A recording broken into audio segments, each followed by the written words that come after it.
Where are my hands? Where are my hands? Where are my hands? There we go. I have hands. My hands. I have hands. Hi. My name is Samantha Yarrows. My dad calls me Samantha. Yeah.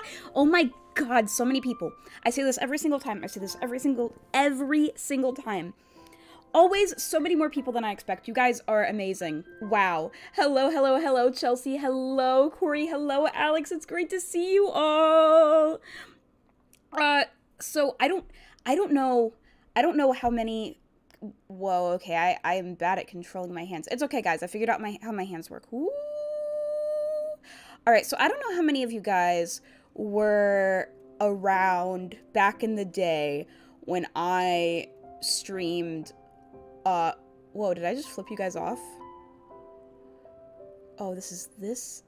Wait, hold on. I'm learning how to use my hands. I do this like every stream that I use hand tracking. The thing is, I haven't been using hand tracking lately because it's a pain in the butt to set up. I love playing with my hands. Do you guys ever play with your hands? I'm like a baby learning how to use my limbs. Okay, anyway. So I don't know how many of you guys. It has been a while. It has. And it's my fault. I take super long breaks from streaming, and I missed the streams. No, like I don't think you've missed much. Yeah, I don't think you've missed much.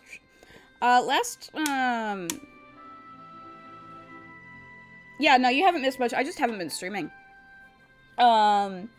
And, like, for anyone who's curious, like, I actually do, this time, have a pretty valid reason for not streaming. I actually do have an excuse. Yeah, you did miss the Among Us stream, but you know what? I'm gonna stream Among Us again in the future. Really, all I did during that stream was talk, and then I played one round of Among Us, and, lost as the imposter immediately, and then I quit.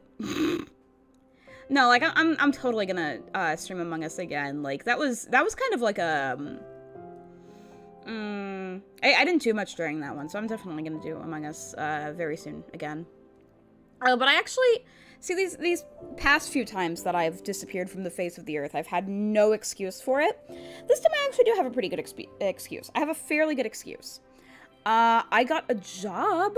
I am employed now, so now I'm making money for you guys I'm making money for you guys. I'm making money so that I can spend it on games to play on stream and things to do on the stream so that I can. You guys wouldn't believe how much hand tracking cost. I'm making money so that I can spend it on us, on you guys, on all of us. I'm making money. I have a job now. Congratulations. Thank you. Yeah, I am employed. I am an employed cat.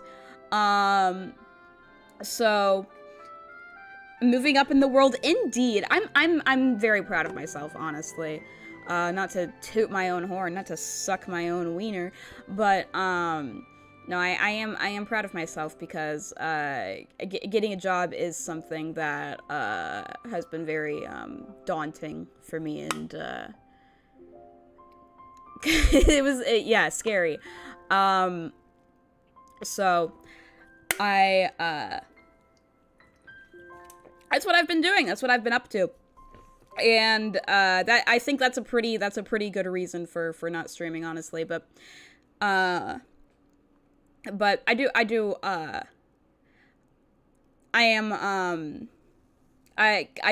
not gonna like quit streaming or anything. I do want to try to stream regularly. So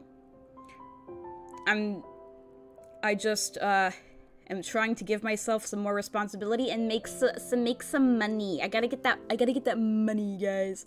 I gotta get money for video games to play on the stream and for Squishmallows, dude. I need Squishmallows. Just yesterday I got some new Squishmallows.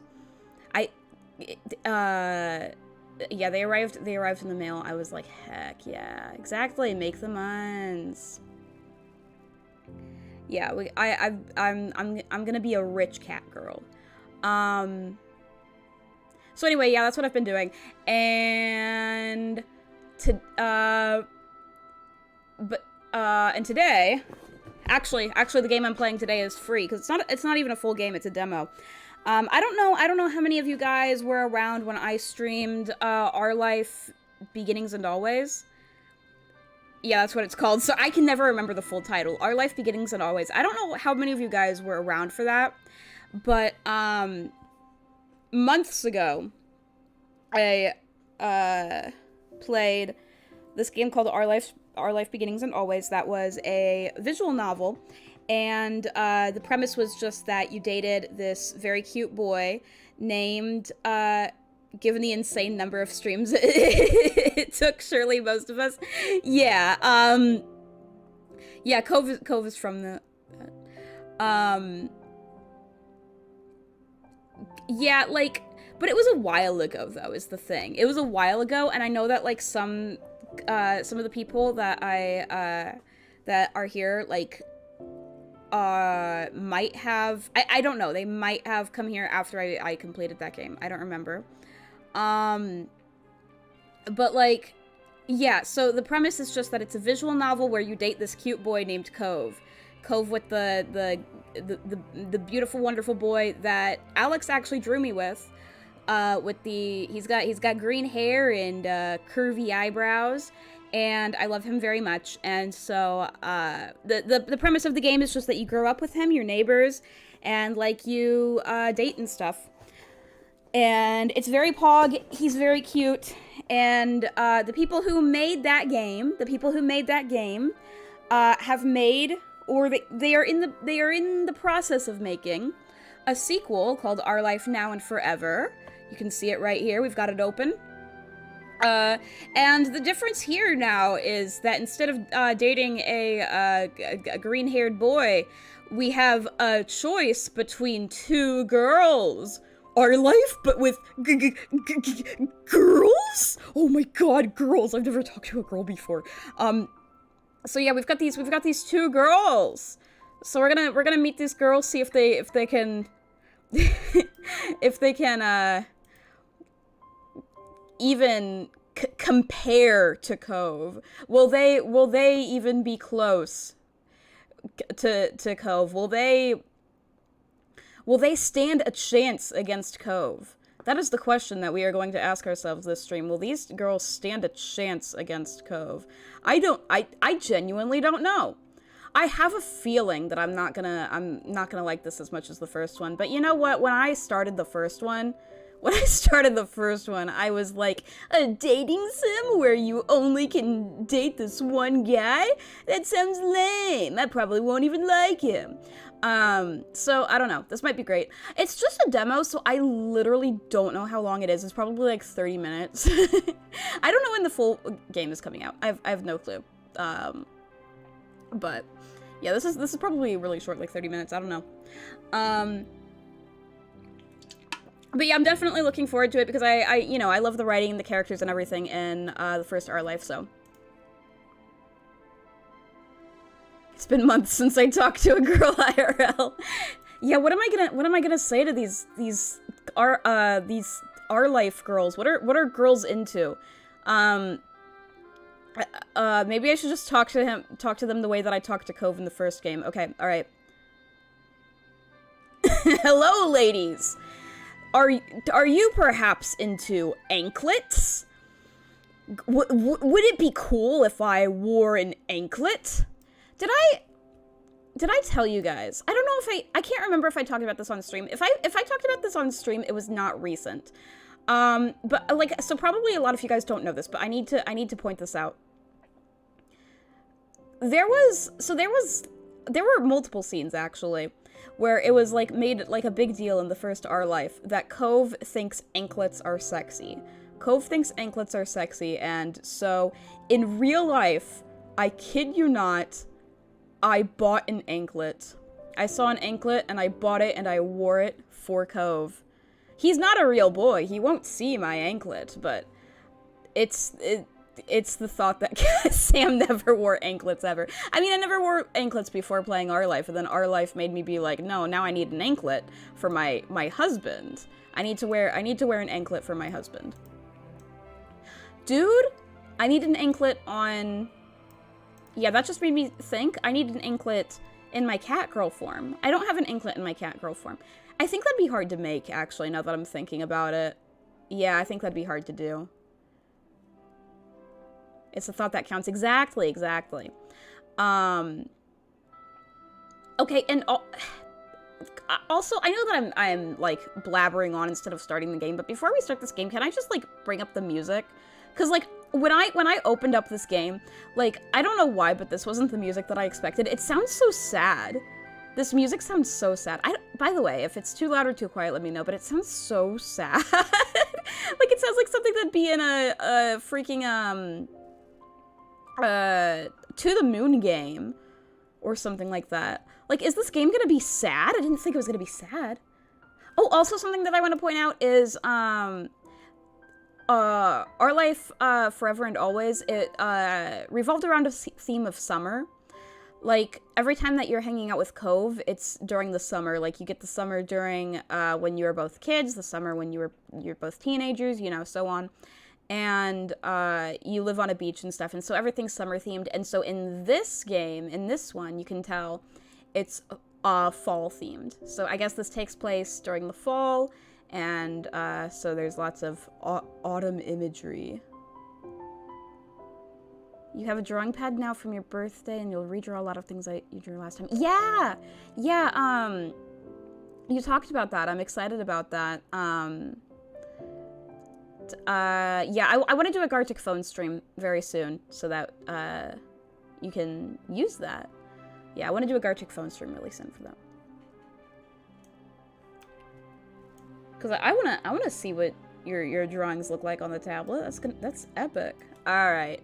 So we're gonna actually start the game now. We're gonna actually start it. Let's go. Welcome to... Oh, how do I get out of the way of the text box? Whatever, I'll go here. Welcome to the Our Life Now and Forever intro demo. This is a preview that includes the first few scenes of the game's prologue. Okay. It's the first few scenes of the game's prologue. Is this gonna be a 5-minute stream? Well, no, it's already past 5 minutes, but is this gonna be like a 20-minute stream? Like, how long is this demo gonna be? I have no clue.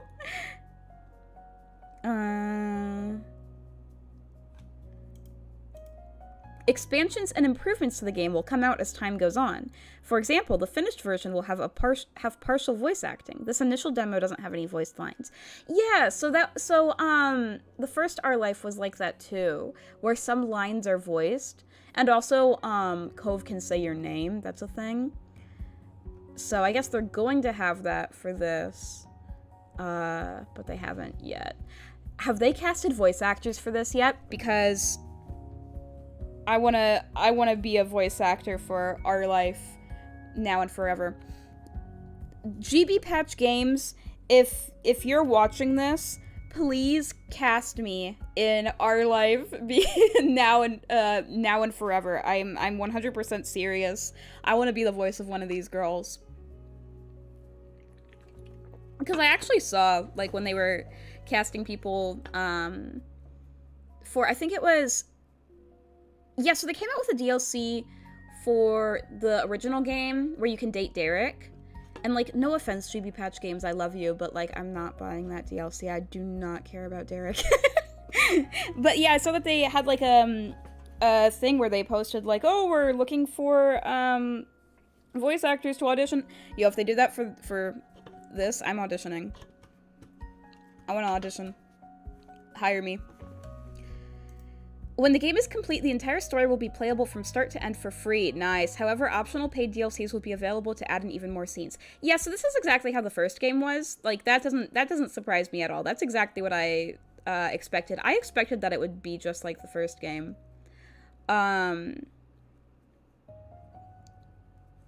Yeah, I expected it would be the same. Oh, you gotta do homework? Okay, bye. Yeah, because this is exactly how the first one is. The very start is a brief tutorial that will be skippable in future playthroughs. It'll help you get acquainted with all the many ways your choices can impact how the game plays. At any time, you can press the prefs. Malix on the left side of the game screen to open the settings page and make the experience better suited for you. Grandfather. You can change the text size, font size, sound volume levels, turn the light animation elements on or off, and other general options. The story of Our Life Now and Forever spans 12 years with the character as you play as beginning as a 10-year-old child and ending as a 22-year-old adult. Alright. So that's kind of similar to the first game. For those of you who don't know, it starts when you're 8, and then step 4 ends when you're 23. So yeah, it's pretty similar. In between those points are 2 other stages of life, 14-year-old adolescence and 18-year-old young adulthood. These time periods are referred to as steps 1 through 4. Yeah, see, it's exactly like the first game. This demo only contains scenes from childhood. You'll be able to determine... Oh, I want to know what the girls look like grown up, though. Almost everything about the playable character, name, appearance, personality, pronouns, skills, weaknesses, how they act, what they feel, and more. And all of those details can change as you grow up over the course of the game, however, they won't be forgotten. Who you are and who you were is remembered by the game, and the characters you meet. Choices you picked in Step 1 can still be referenced all the way in Step 4. It builds together. The goal of Our Life is to let you truly live your own unique life in the quaint mountain town of Golden Grove. Golden Grove! Okay, that's where this takes place. The original game takes place in Sunset Bird, and now we're in Golden Grove. But there are also 2 lead characters who will grow up alongside your own MC, Tamarack, Bowman, and Quilin. I'm sorry, I don't like those names. I'm sorry. You have the option of being their friend, pursuing one romantically, just having them simply be people you know, letting your connection change over time, and so on. You know, like, just having them simply be people you know, like, I think that's so funny that someone would play the game that way. Like, can you imagine, like, playing Our Life Forever and Always, and you don't... I was kind of tempted. I was thinking it would be so funny just to try playing the game, and just, like, being mean to Cove, and ignoring Cove, and not hanging out with Cove, even though the entire game revolves around him. But no, I couldn't do that to him. I would actually feel bad.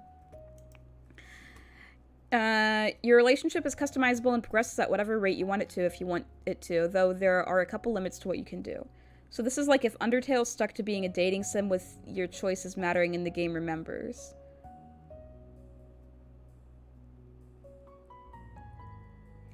Alex, do you think that Undertale is the only game where your choices matter and the game remembers?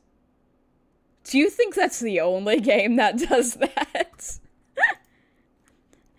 This reminds me of when I played the first game and someone in chat goes, whoa, this is like Doki Doki Literature Club. Because it's a visual novel? Are you aware there are other visual novels? Undertale is the only game. This looks like a spin-off of Undertale.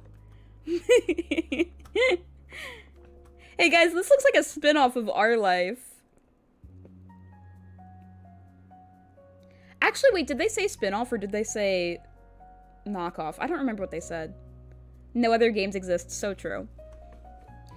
You can't date them both? Wait. You can't date them both or break up with one after officially getting together. If you've had a lead become your romantic partner, that's permanent. What? Oh, they said spin-off? Oh, dang, I was wrong. Okay. Wait, no, I was right. You can't date them both or break up with one. What?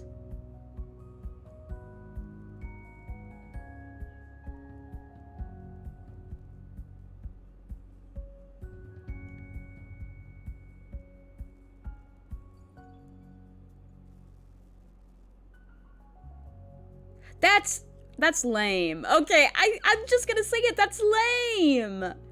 That's lame. I thought the whole point of the game was, like, to have whatever relationship you want with these characters. I thought you could do whatever you wanted. What? That's so lame. That is lame.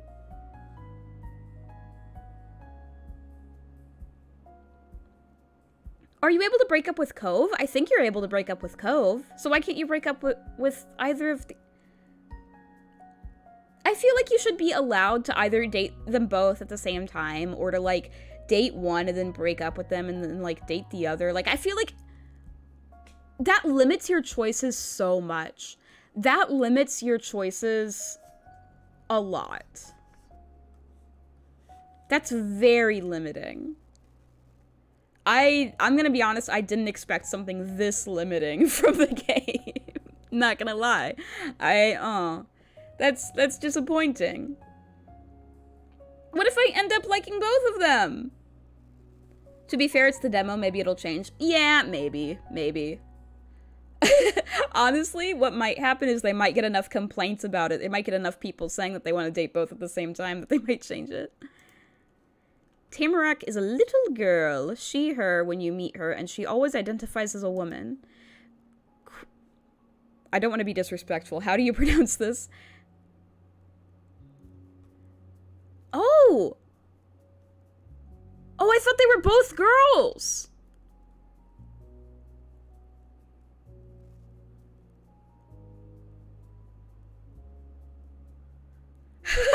What if you start dating one of the girls, but it's revealed she's a serial killer, but you can't leave the relationship? I wish that was the direction this took. Okay, I didn't think... I'm gonna be honest, this surprises me. Like, I said earlier that they were two girls. I said earlier that they were girls. I was wrong. I apologize for my mistake. Okay, I didn't. Wow, all right. Okay then. I did not know. I did not know. All right. Q begins the story as a little boy, he, him, but questions their gender as the years go by. Q will ultimately come out as gender fluid, he, they. I thought they were two girls. I thought this was a you have to be a lesbian no matter what simulator. I mean, no, because boys can play this too, and you can play as a boy. But I thought this was a I have to date a girl no matter what simulator. Honestly, I'll probably end up dating the girl anyway because she's cute with her curly red hair. I don't know. I'm just surprised. I'm surprised. Our Life Now and Forever doesn't include the option to romance a strictly male-identifying character, but we do have another game, Our Life Beginnings and Always, if that's your preference. Oh, I see what they're doing here. I get it. They're like, we got a game where you date a boy. Now we gotta get a game where you date everything else, you know? So we got a male love interest, a female love interest, and a gender fluid love interest. We collected them all. There will be other characters to interact with and befriend besides Tamarack and Q, those two are the main focal points. How well you get along with other kids, your teachers, your mom, and so on is still in your control. With those basics mentioned, the tutorial will move on to a new screen now to explain another major gameplay element. Character customization, let's go! So I actually, so the character customization is something that actually got me really excited about this game, because if you remember, in the first game, it was very detailed. Lots of detail, lots of little things you could change about your character. And in this one, it's more detailed. They added more somehow. So you'll be able to select a first name, last name, and add a nickname too. You can also give your MC their general size, choose their dominant hand, and so on. Choose their dominant hand! Guys, this is so specific! The sex/gender of the MC is customizable as well. That'll be addressed more later. The remaining parts of this section are all of the many ways you can edit the appearance of your character. A cute dress-up doll icon is included to give an idea of what your playable character is like. You can change every aspect of the doll from the shape of the head and eyes to the hairstyle to the coloring of each element to what they wear. The customization can be extra unique by having the hair and/or eyes be 2 different colors. Whoa, you can do that? I didn't know you could do that! That's so cool! tweaking the exact tint of the colors, flipping the direction of different elements, and more. Oh my god, there's so much! How do they do this? How do they add this much? There's even one special tint that allows you to exactly match the hair and or eye color of your biological mom in the story. Well, that makes sense. Or you can stick to preset options if you're happy with them or want to get through the customization faster. You can even randomize the MC and go with what chance gives. What you choose will be referenced in the script, and the icon image you put together will appear on the text box when your character speaks, unless you turn that element off. Oh, that's neat. I like that, because that wasn't in the original. The game has a first-person perspective, so you don't see your MC standing alongside the non-playable characters in the normal character sprite style. The first round of designing will set some important basics like eye color and skin tone that will never change for the rest of the story, but almost everything else can be altered eventually. You'll get the option to use the screen to recustomize your MC significantly at the start of each new step. You'll be able to change your first name, nickname, pronouns, hairstyle, what they wear, add scars, etc. if you want. Add scars? My character has an edgy backstory. My nickname is Noryu. Along with the major recustomization sections at the start of steps, multiple times during each step, you'll also be able to alter just the clothes of your MC. Okay, I'm curious about the clothing customization now, because they've brought it up multiple times. I remember in Our Life Beginning Isn't Always, it came up with a little thing that was like, does your character wear dresses? Does your character wear pants? And like, you could like check all these things off. Will this be different? Will this be like more detailed? Like, will you get to choose specific outfits? Oh, I want a dress-up game. Yes, give me a dress-up game. Oh my god. Alex, that made me laugh so hard my tracker fell off. Oh, they didn't do this in Undertale. I'm glad games that are spin-offs of Undertale change a few things. Wow, this is different from Undertale. If you want your MC's outfit to be simple for exploring outside and nicer when they go to school, you'll be able to do that. Nice. Wow. Oh, so do you think that this will be like... Do you think that they'll do what they did in Beginnings and Always? Because in Our Life Beginnings and Always, they let you customize Cove. So, like, you can choose what he wears and his hairstyle, and you can choose also, to an extent, his personality and stuff. So, I'm wondering if they'll do that for the two characters in this game. I'm wondering if they're gonna do that. Will they make Sans have a cool, dark, and edgy backstory?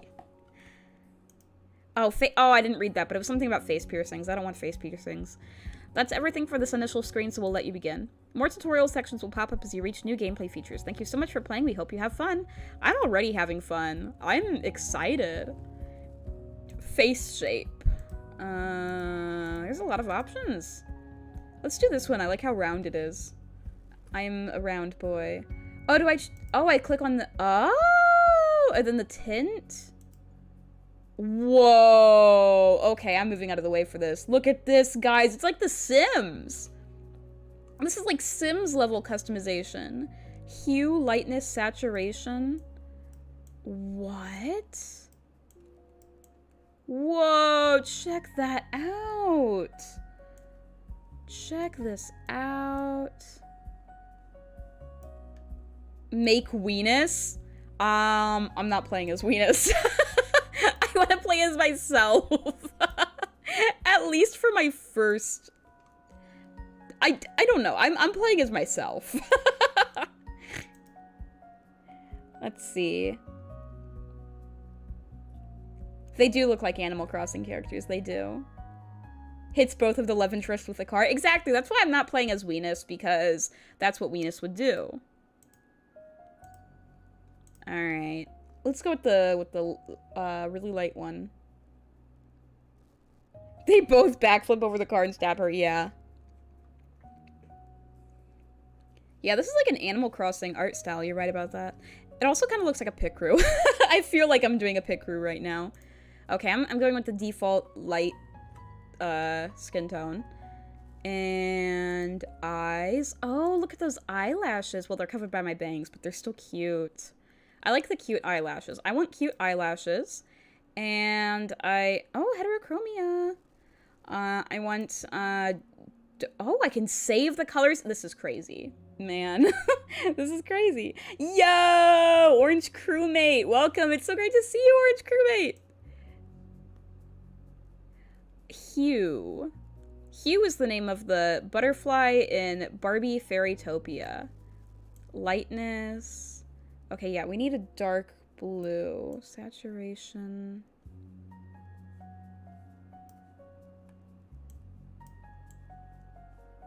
Okay, we're going with... Here, let's save this. Yes. Alright, those are... There we go, we've got blue eyes.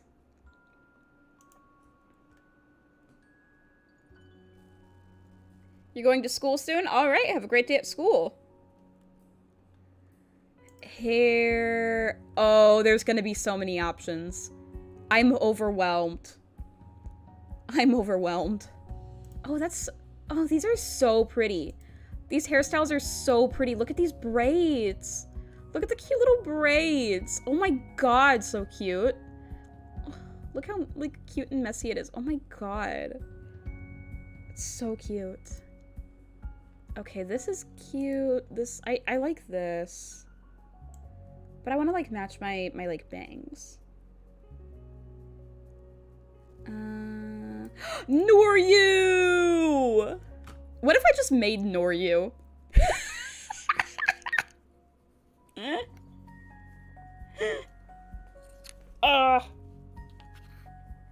I'm like, hey Noryu, I played as you in this game. Putting Cove in this game. Plays as Cove. What if you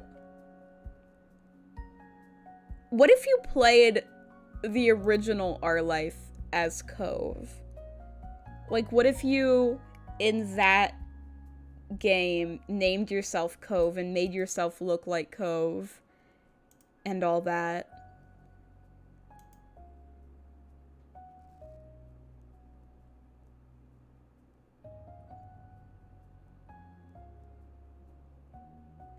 That'd be interesting. I'm just thinking about how that would go.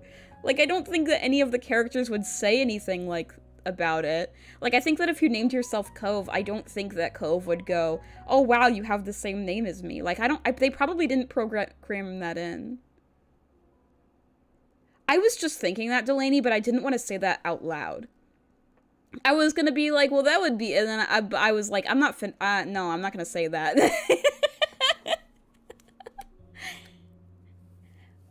Man, there's so many things that you can do in Our Life. I'm tempted to thank you, Delaney. Thank you. I like this this hair. I like how it curls like that. It reminds me of Rarity from My Little Pony. It's not very Undertale of them. Cope Seeth. Oh, this is... See, this has the little, like... You know how my hair, like, has the little curl? That... Actually, now that I'm looking at it, it looks very similar. Yeah, that's extremely similar. Oh, man, that looks so cool. Like, look how it's, like, to the side like that. Hair that's, like, to the side and, like, is, like, shaved like that. What? I don't know. What do you call this? This side thing. Frankie They Them Stein hair. Frankie They Them Stein hair. I love Frankie They Them Stein hair. See, this is also the same kind of thing. Well, not really. No, this is the same kind of thing. You know? Do you guys know what I'm talking about? What do you call that? Click to flip? Oh! Opposite side. Neat. Neat. Okay, we're definitely going with this one. This one's very, very close. And then the hair back. Oh my gosh, this is so relaxing. This is so relaxing. Like, listen to this relaxing music. I'm having so much fun right now. We're gonna get to the actual gameplay and I'm gonna be like... Oh, you said I don't like that kind of hairstyle, and for a second I thought you were talking about my hair and I was gonna get mad. You don't like the shaved thing? Yeah, I mean, it's definitely not for everyone. Like, I don't think that I personally would want my own hair to look like that. It's the kind of thing that I think looks cool on other people, you know? There's a lot of things where I'm like, oh, that looks really cool. I'd never do it, though. Like tattoos. Tattoos look so cool on other people, but I could never get a tattoo. I could never do that, because it would be too painful. Nothing against it, just not my cup of tea. Yeah, definitely not everyone's kind of thing. I like this. This is fluffy. This is just a fluffier version of this. I like the fluffy. I am a big fan of fluffies.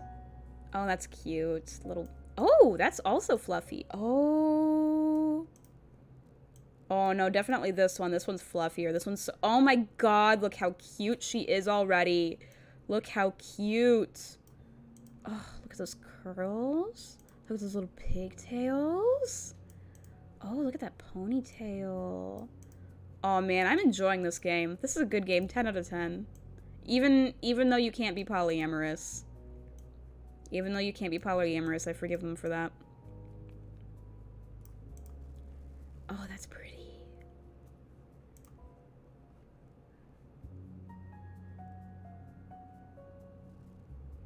What if Alex was referring to your hair?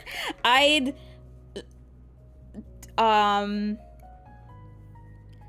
would put my splint stick, I would thrust it through his heart. How dare he? Ponytail Monica. Oh my god. Whoa, guys, is this Doki Doki Literature Club? Is this Undertale? Is this Persona 5? Thrust, yeah, I would thrust my splint stick into my worry box is what I would do. Let me see if I can find, you know what, that's actually almost exact. This, there, yeah, Link hair color? Wait, what does that mean? Wait, what? Link it to the front and back? Oh, what? Whatever, I'm just going with the default brown.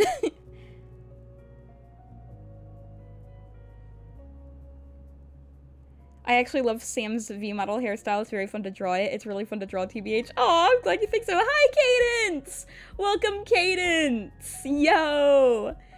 The real our life was the Undertale we spun off along the way. So true. So true, bestie. Oh my god, I look so cute. I look so cute. I look so pretty. I look so cute. Neck accessories. Oh, that's what they mean by choosing clothes. Neat. I can wear overalls. Oh, and I can choose the colors. Yeah! Pink overalls. Pink overalls. This game lets me wear pink overalls. Oh man. Oh man, guys, this is a good game. This is a good game. Okay, what are all of my options, though? I can wear a bow tie.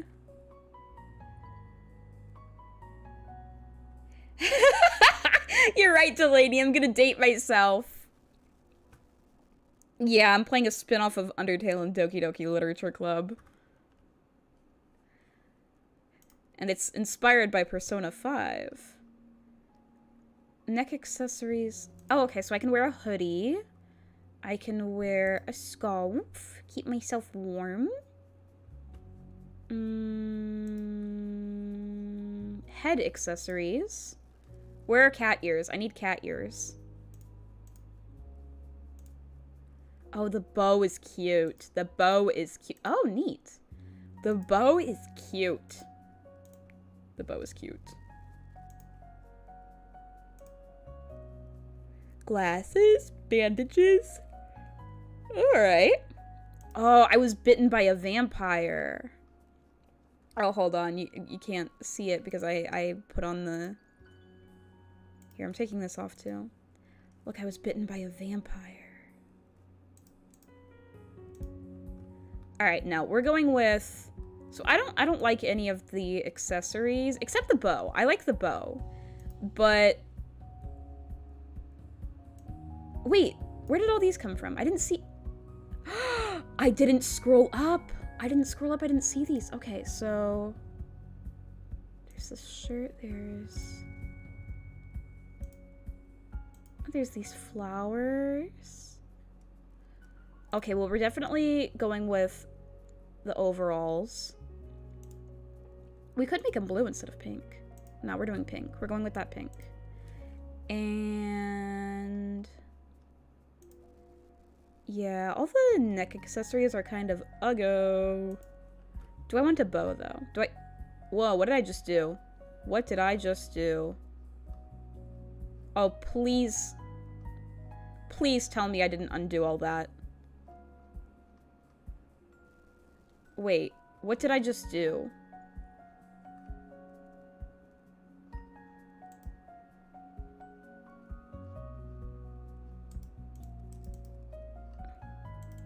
What did I just do?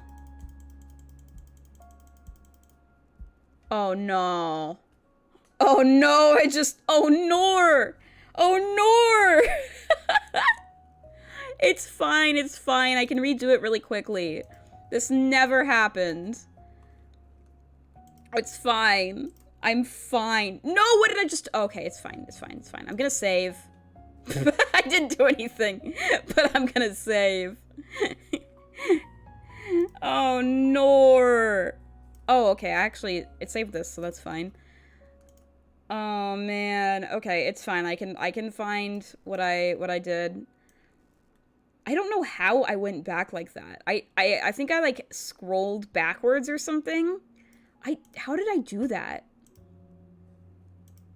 Okay. Alright. It's fine. It's fine.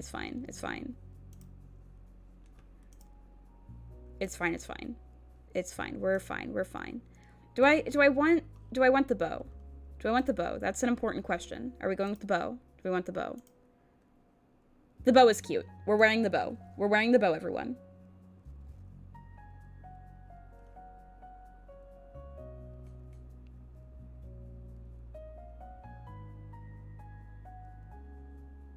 Sorry, I was just reading the chat. We're wearing the bow. Oh, scars? Birthmarks. Moles. Oh, lots of mole placement. Other. Oh, you can have acne and freckles. Alright, okay, this is me. We're good. Oh, Frankie Second. That's my name, Frankie Second. Last game, didn't I name myself Samantha Ya? Should we do that again? Samantha. Oh, okay, I can name myself Samantha. Let's do Samantha VTuber. Yeah, that's what we're gonna do. Or Samantha CH. We could do Samantha CH. Let's do Samantha CH. No, didn't I name myself Samantha VTuber in The Sims? Maybe I should do it like in The Sims. Frankie Second. I'm 15 days old. Frankie They Them Stein. I love Frankie They Them Stein. Let's do Samantha VTuber. Hey, Monitor Cell! Welcome, Monitor Cell. Alright, then use nickname? No, I'm not gonna do that. Dominant hand is my right hand. What about you guys? Is anyone here left-handed? Who here is left-handed? It's the long-awaited Undertale spinoff that is a crossover with Persona 5 and DDLC. That's exactly what it is. That is exactly what it is. Alright, I'm short. And body type...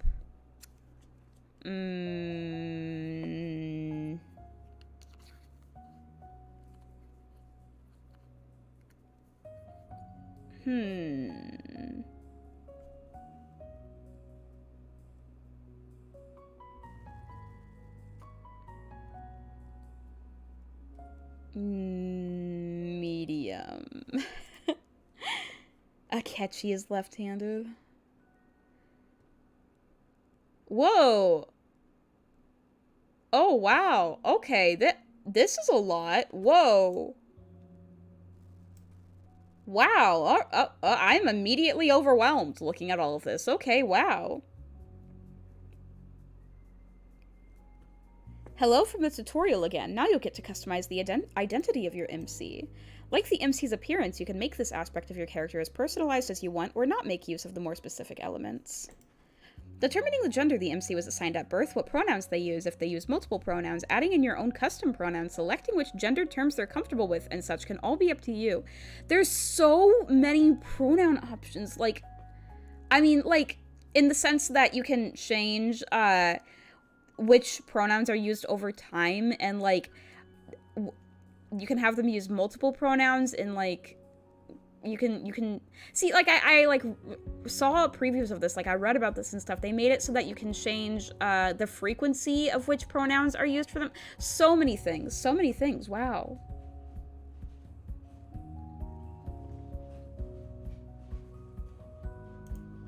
You can also change everything except your assigned gender at birth at the start of every new step. If you want to begin with one type of identity and then have your MC go through a transition once they're older, that's completely doable.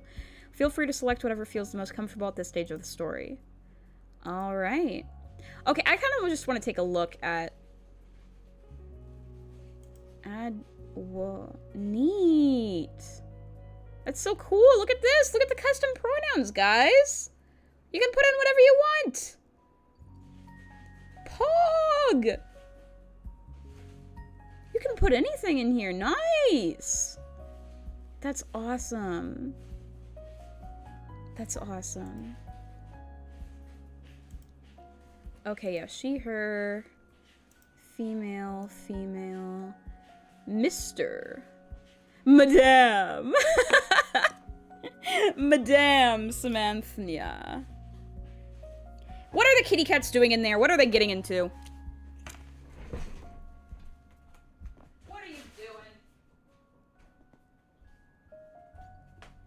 I went in there and she leapt off the table.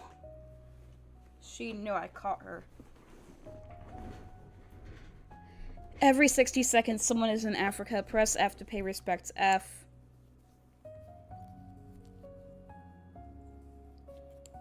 The MC now identifies as Sans Undertale. What if...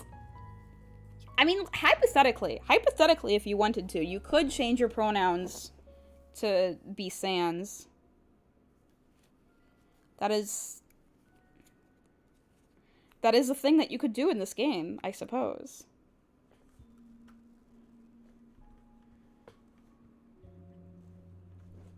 Okay, Madame is genuinely funny. Wait, add custom?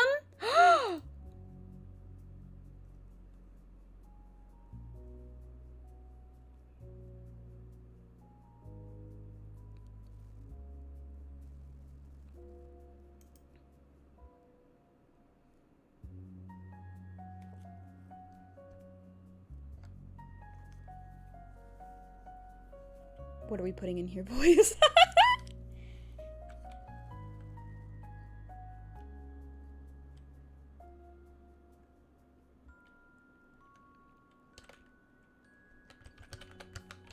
Splint Master. Splint Master Samantha VTuber. I truly am the Splint Master. I am the master of splinting. Oh wait, why is this? Oh, that's checked automatically. Oh, so you can choose multiple. Wait, does that mean... No, you can't choose multiple there. So, oh, okay. Alright, let's go with Splint Master.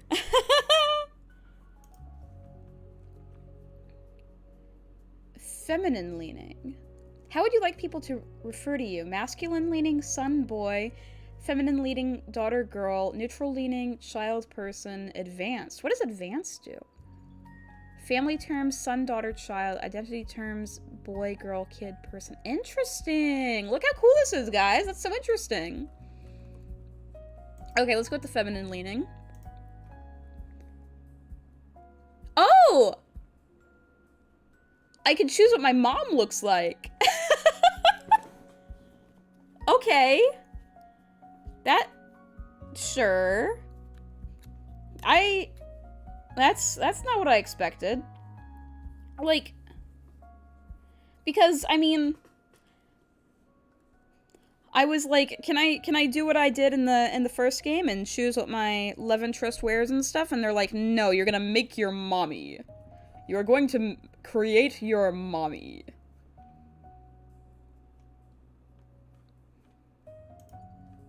She has 3 hair textures and 6 skin tones. You can have her look as similar as different from your MC as you like. She chose to raise a child on her own and used... Sorry, semen is funny. I'm sorry. I'm sorry that semen is funny. She used artificial... She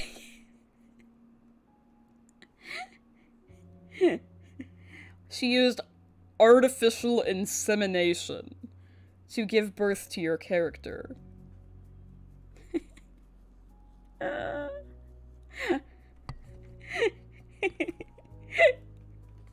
Grace, I used artificial insemination to have you.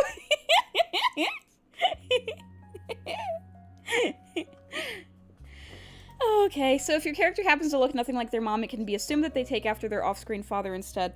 Like, I don't think about it that deeply. I don't really care. Like, if this game, like, just didn't explain that and just didn't have the father, I probably would not think about it.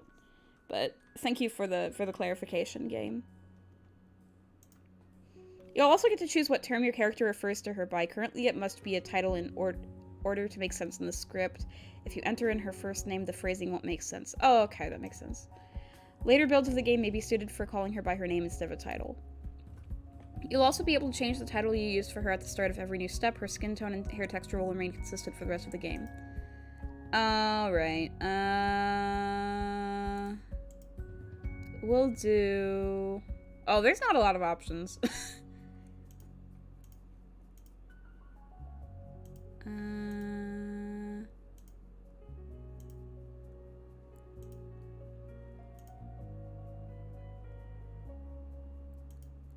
We're gonna go with... Oh! Oh, I thought that we could change the, I thought we could change the hair and eye color. I thought we... No, okay guys, who the hell calls their mom by their name? I'm sure that someone does. I'm sure some weirdo does. I thought that we could change her hair and eye color, but I misunderstood. So earlier, when you're making yourself, you can change yourself. You can change your own hair and eye color to match your mom's, but you can't change your mom's to match yours. So hers is the same no matter what, but you can change your own to match hers. Okay. Alright. I'll just choose mom. Yeah, I'll just, like, leave it at the defaults and say, and do mom. There we go. Oh my gosh, what is this? My interface display style? First, there's your sticker. A sticker is just a charming little image that appears in certain screen graphics, such as the choice menus and, most importantly, save files. Oh! Oh, guys, this is neat.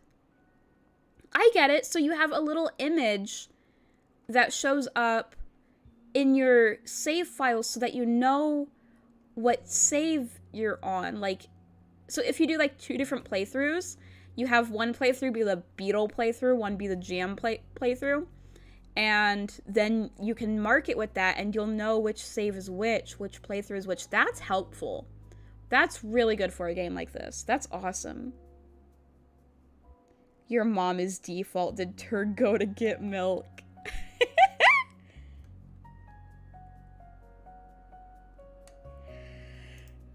You can easily track different playthroughs by using different stickers, and your sticker can change whenever you want by clicking the info button on the sidebar and going to your details page. One example to use it would be if you have a playthrough you're enjoying, but in step 2 you're not sure if you want to romantically pursue Tamarack or Q. You can take that same file, change the sticker, and make another save. One version of the story and sticker could have you dating Oh, I just went backwards. Oh no, I didn't mean to go backwards. No, stop going backwards. Okay, separate story with Q. Finally, there are 2 different textbook styles to choose from. A traditional visual novel arrangement with the box. You can do it in a comic book style where the speech bubbles are positioned next to the one talking, and at the bottom of the screen when there is narration. No, that sounds weird. That sounds weird. I'm not doing this. I want to play a visual novel. Give me a visual novel. I'm not reading a comic book. You can switch between them at any time on the preference screen. If the button's simple text box is highlighted, you'll have the visual novel style. You click to unhighlight that button for the comic style. No, dude, I'm definitely sticking with visual novel. By default, both text box styles will have the icons to show who's speaking. Those can be turned on or off through your preference settings as well. Thank you for reading the beginning tutorial. Alright, what's our image, guys? What's our little sticker? Our sticker should be the heart. I think the heart is cute. Let's go with that.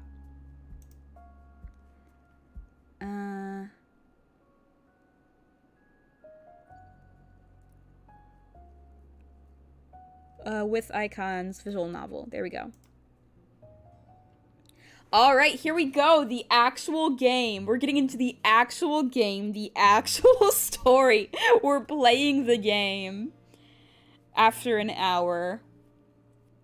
It looked like fall here in Golden Grove, but it wasn't. I don't know where this is going. More than any place you'd seen before. It could be in one of your old picture books to show little kids what autumn was supposed to be. There weren't any green trees or bushes, but there weren't just bare branches yet. It was almost the same as normal. All that had changed were the colors. Red, orange, yellow, brown. Even the blue of the sky above your head seemed different than it did in summer.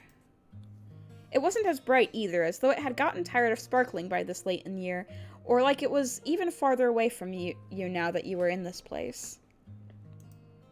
The plants and sky didn't get this way where you used to live. Oh, so I'm the new kid in town. I'm the new kid in town. It's the opposite of the first game, where Cove was the new kid in town. Now I'm the new kid in town. Your thoughts continued to jump around while you stood there in the big circle of street at the end of the road. It was a weird path to you. It couldn't take you ahead or to the sides or anywhere else like most streets you've gone down. This one only came right here with those big houses. Oh, okay. Alright, guys, here's my prediction. I live here, and my two love interests live here. Wow. It's just like SpongeBob SquarePants, where Squidward lives here, and his two love interests live here.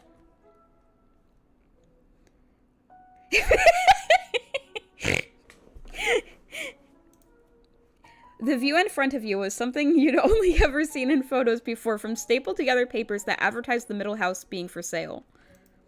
It had been a picture book to you until this day. Now you knew that it felt like fall here too because it was cold outside. Chilly enough that you sometimes held your eyes closed for a few seconds longer than usual to try keeping your eyeballs from feeling like they were gonna freeze inside your head. This was a real place, the icy air surrounding you said, and you were really in it. And it was where you were going to stay. That was new. Your mom and you had lived in apartments before, and never for a very long each time.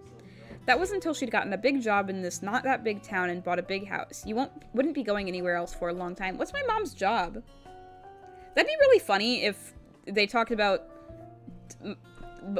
Mafia King. Okay.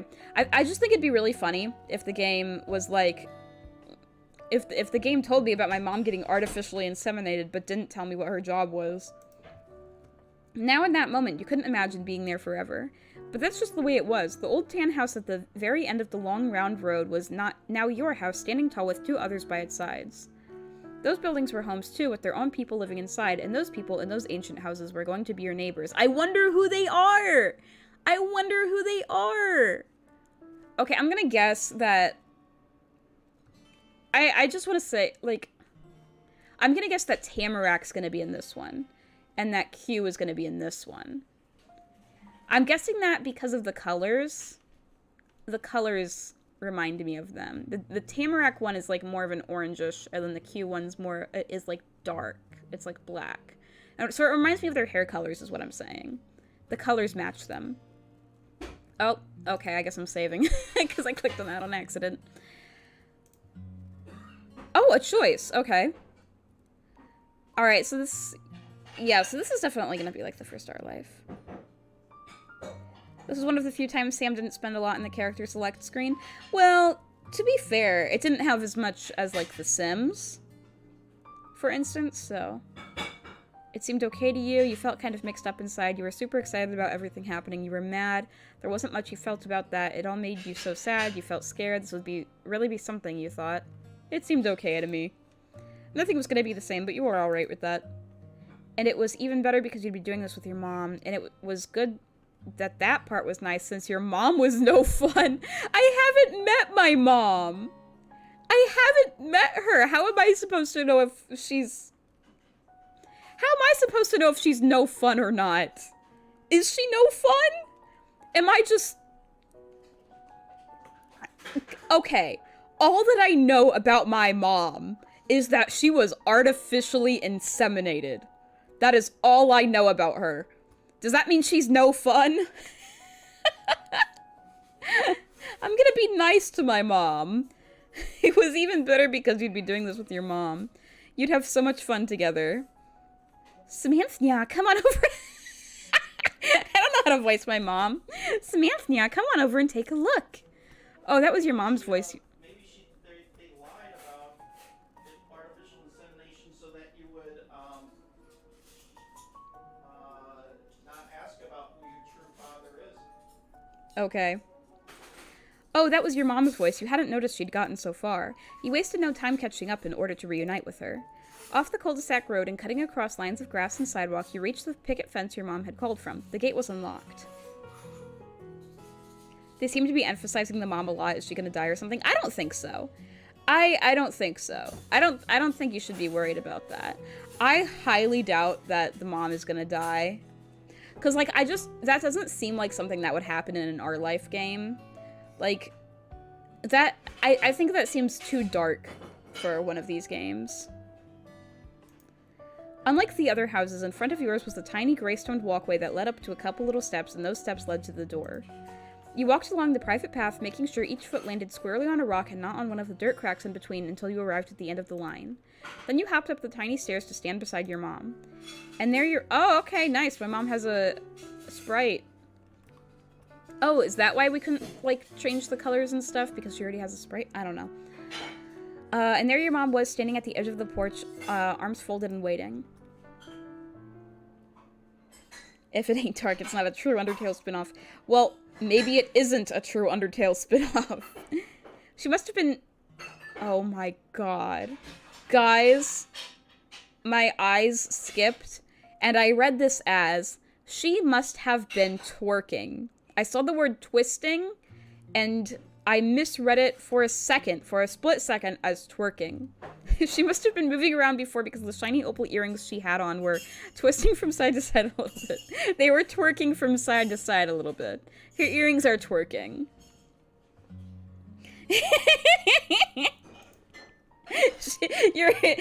Your mom was twerking. That's why she called you over. Honey, I'm twerking. You knew they were real opal stones because she told you before when she first got them. She also told you a long time ago that her normal name, not Mom, was Opal. Okay. Sorry, because now I'm just thinking about, like, calling your mom by her first name, and also her name is Opal. What in the blockade? Her clothes were the colors of a cloudy day after rain had already come and gone. The kind of day that could be cold and bad or really relaxing and comfy. It depended. You wondered which way she looked at it from. You didn't know. The rest of her, though, was so much more bold, especially the matching purpley cranberryness of both her hair and eyes. There weren't a lot of things out in the world with that color that could feel gloomy. Mom smiled at you. It made you feel as soft and warm on the inside as your mom was on the outside. What do you think? It's a pretty place, huh? I've seen worse junk. I've seen better places. It's beautiful!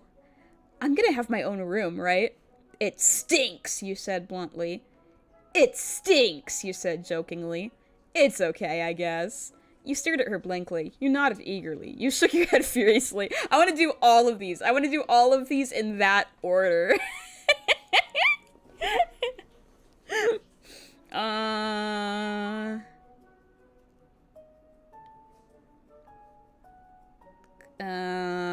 I don't care.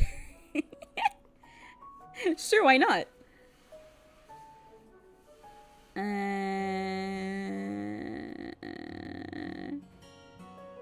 It's okay, I guess. I understand, my dear. Her mouth stayed in the shape of a smile, but her eyes and eyebrows changed, bending in a way that made it seem like she wasn't really smiling, or it was some other kind of smile. She put a hand on one of the white painted pole things that kept the porch roof from falling down. Her fingers moved down it. So I think...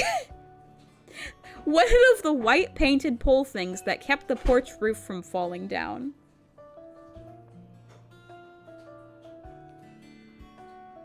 Is it...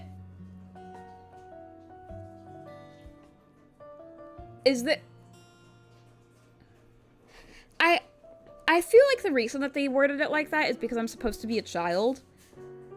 But that'd be really, really funny if the person who wrote this story was like, they really wanted to write that she put her hand on that, but they didn't know what it was called. So they just wrote, they were like, she put her hand on the one of those things, you know? It's in the background, one of those, it's white, one of the pole things. She put her hand on that.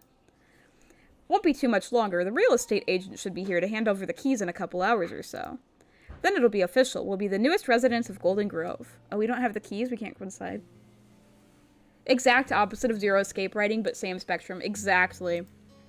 You shifted your weight from one foot to the other. This was a big deal to your mom. Her whole life was changing, too. I want to know what her job is. What is her job? You hoped it wouldn't be a mistake. You didn't want your mom to be sad. Well, you've seen the yard and the outside. You don't have to wait here the entire time. How about you go look around the rest of the neighborhood?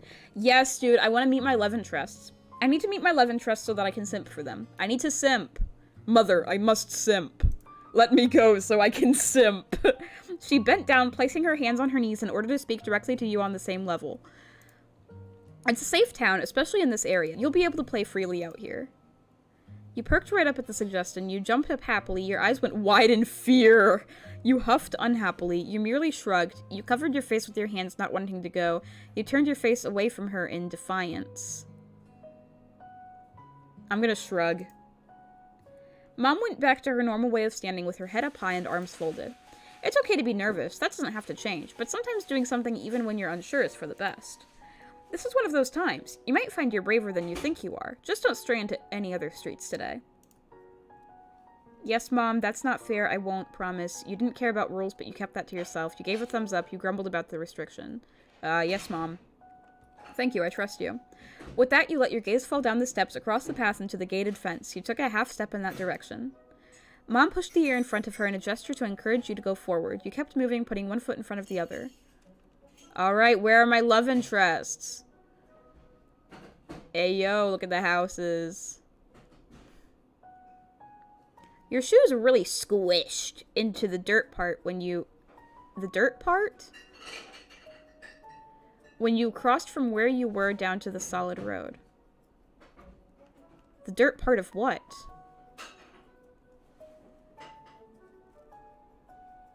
The dirt part of the yard?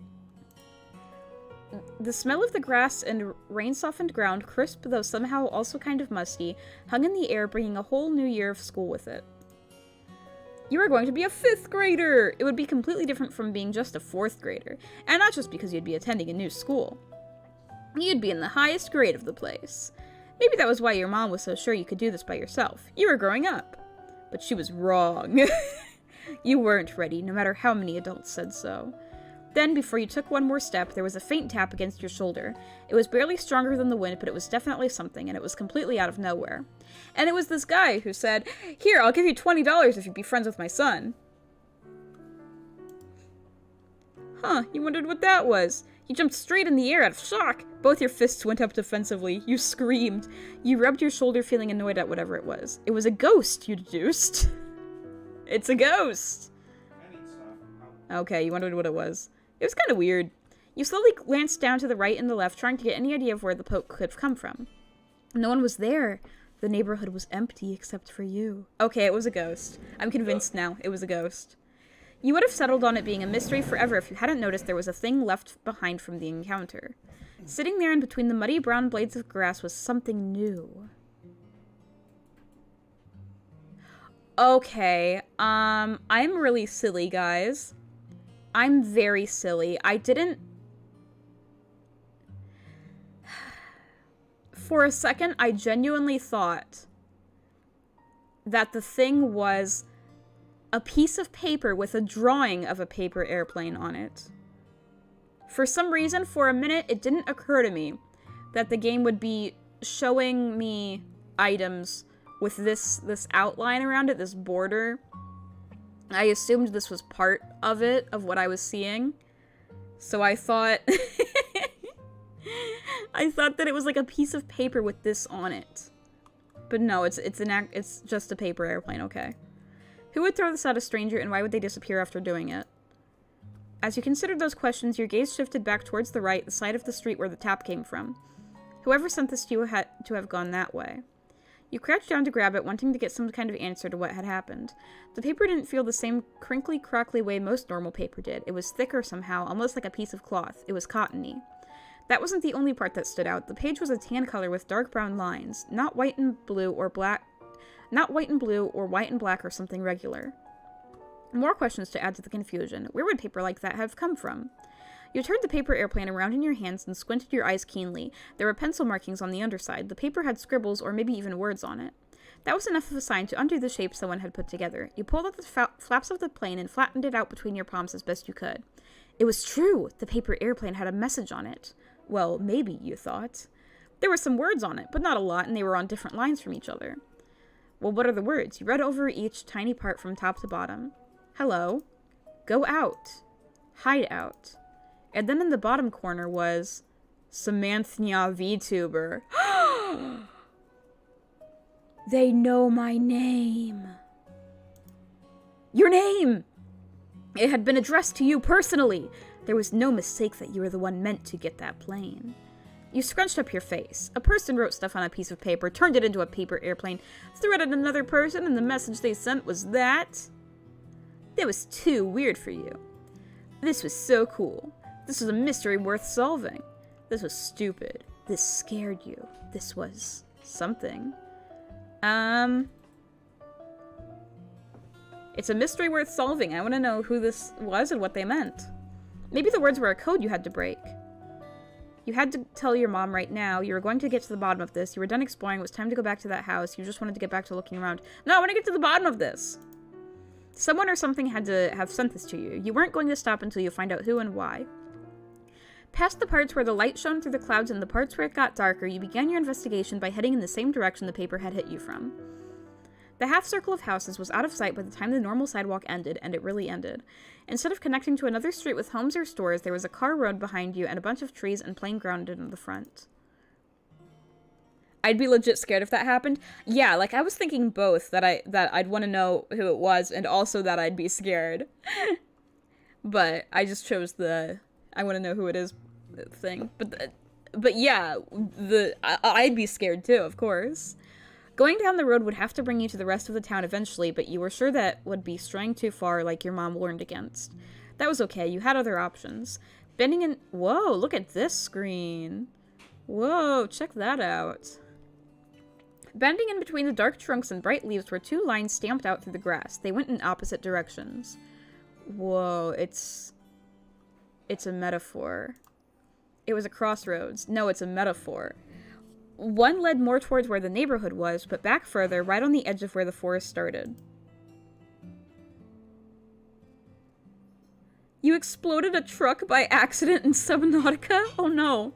The other went completely into the trees, a walking path for the people who lived here. You stood there at the start of this turning point in the woods, in your life, feet poised to move over the stirring thicket floor. You knew exactly which one you wanted, but you didn't know where you were going. I know exactly which one I want. There's a path here that was definitely more worth trying than the other. You were sure of it. Something on the inside just told you so. Oh, I gotta save. I gotta save. I need to save. I lied. I don't actually know which way to go. I lied to the game. I lied. I don't know which one I'm going towards. Any suggestions in the chat? What do you guys, the people who are watching, my splinters, what are your suggestions? Where should I go? I feel like probably what's gonna happen is one path will lead me to one of the love interests, the other path will lead me to the other love interest. I feel like I'm more drawn towards Tamarack, since she just looks cute. I like her cute red hair. I'm more drawn towards her, so I feel like she'd be down this path. The one that like leads like into the woods. I feel like she'd be playing out here. Right is always right. All right, it looks like we agree on that. That we're going with the right one, because it's probably where Tamarack is. And your quest continued. It'd be so funny if that, like, didn't matter at all. The path ended up being kind of a trick. You ran out of dirt to walk on after only a minute or two, and it became plain grass everywhere. Hold on, I'm gonna take this. I'm gonna undo this, because I'm not using this right now. I'm gonna put this here. Luckily, you only had to keep following the curved bend of brush and tree trunks that separated the— oh my god, I just went backwards. Separated the forest from not the forest to know you were going where you had planned to go. Then as you strolled even farther, something came into view. You almost didn't notice it at first. It's a playground! I bet Tamarack's gonna be here. I was right, Tamarack is playing over here. I guessed it. I guessed it, that she's playing here. It's gonna be her. It's gonna be her. Look at that, there's a little, like, climbing rock wall. There's— neat! Stretching about as high as the trees and made of practically the same colored wood was a tower sort of thing. I like to imagine once again that they just did not know what to call it.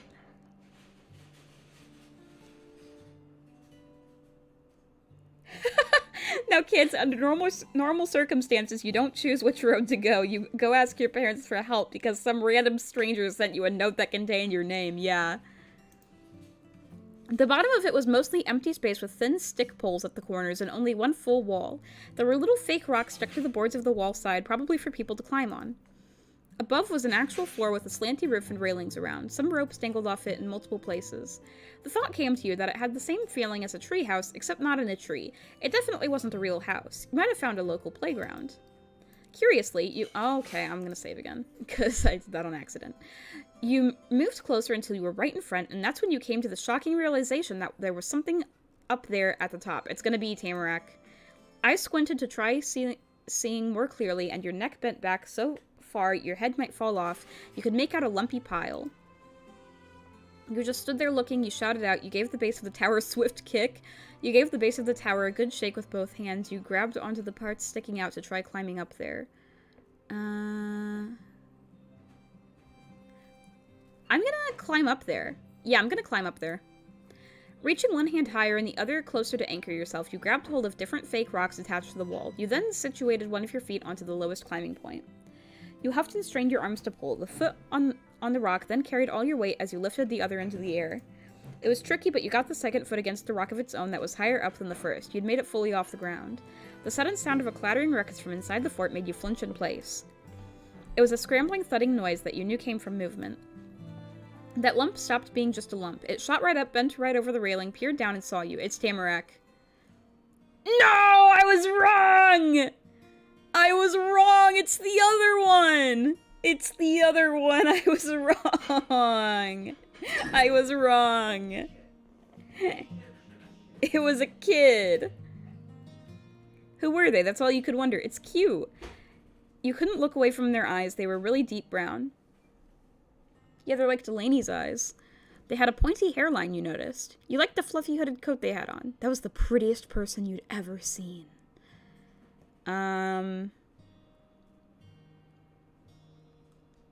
Who were they? That's all you could wonder.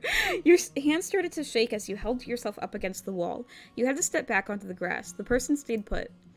The silent standoff of surprise played out between you and the stranger.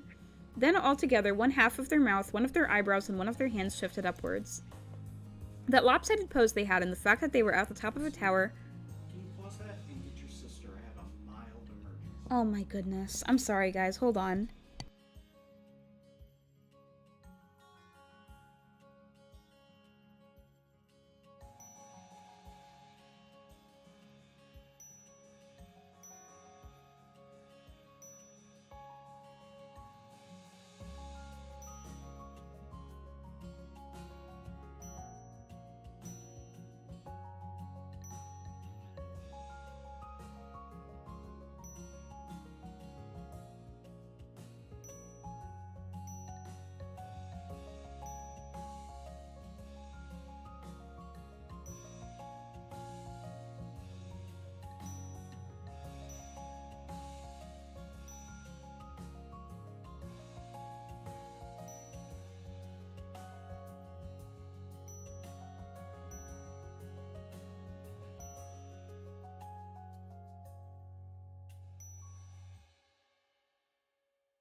I'm here.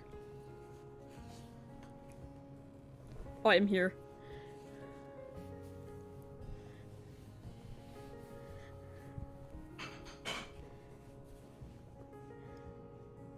Yeah, this... Yeah, you can't blame me for thinking this was a girl. Everything alright? Yeah. Yeah, Faye's gonna take care of it. The lopsided pose they had and the fact that they were at the top of the tower made them seem pretty in charge here. Who are you? Why are you in my backyard? Oh, they were in charge here. Oh, this is their backyard? This is their backyard? What? I'm Samantha. I didn't know this was your backyard. I couldn't tell. Sorry. I'm looking for something. Who are you? Hi. Your backyard? There's no fence or anything. You said absolutely nothing. Yeah, I'm gonna say your backyard. There's no fence or anything because you're telling me this is your backyard? Are you serious? Somehow they twisted their smile and leaned over the railing even more than before. Yeah, there's no fence, but there is a house right over there, and if you look again, you can even see that's the back of the house. And so this is the backyard. My backyard, because I live in that house. You knew what a house was and what a backyard was. This kid was making a joke of you. How could I have known that faraway house went with all this open grass? Fine. You just stop talking about it. You're being mean to me. Okay, you're pretty clever. That house, it isn't close to here at all. It's way over there. You're a real jerk, huh? They were funny, you had to admit to yourself. Yeah, it's way over there. Because if Q lives in the house right next to mine, which they do, then we are far away. What in the world? Your perfectly wise argument didn't have an impact on their stupid smile at all. I do have a pretty big backyard. Thank you for saying so. At that, they pressed the palms of their hands hard against the railing, then used it to kick their legs up over the sides and throw themselves right off the fort. There was a powerful crunch and gust of air when the person hit the ground just a little to the side of where you were. They landed on their feet, crouching into a ball and making the hood of their jacket flip over their head from the impact from falling so far down. The person stayed like that for long enough that the leaves they stirred up settled quickly onto the grass again. Then the kids straightened themselves out with more poise than you could have expected. I'm sorry. The hood, the jacket, that stance does make them look a little bit like Sans Undertale. That's a Sans Undertale stance. That's a Sans Undertale jacket. Squared shoulders, chin up, and with one hand they pushed the hood down over their back again. They were confident and knew how to show it. That's that. Why would you do that? That was so cool. That seems dangerous. That was so dumb to do. Could I try jumping off there? You could have crushed me. You were left speechless. It was impressive. You were left speechless. It was crazy. What? I'm not left speechless. I'm not... I don't agree with any of these. They jumped from... If I read this correctly, they jumped from here to down there. Which I guess if you're a little kid, which, like, we are, I guess if you're a kid, that's impressive, but, like, from... Did they... Wait, no. So, wait. So they went over the railing. They went over this railing. They went over the railing and then jumped down. That's what they did. They went over the railing and jumped down. That's still not that high. It's not that high. I'm not that impressed. No, that isn't that high of a jump.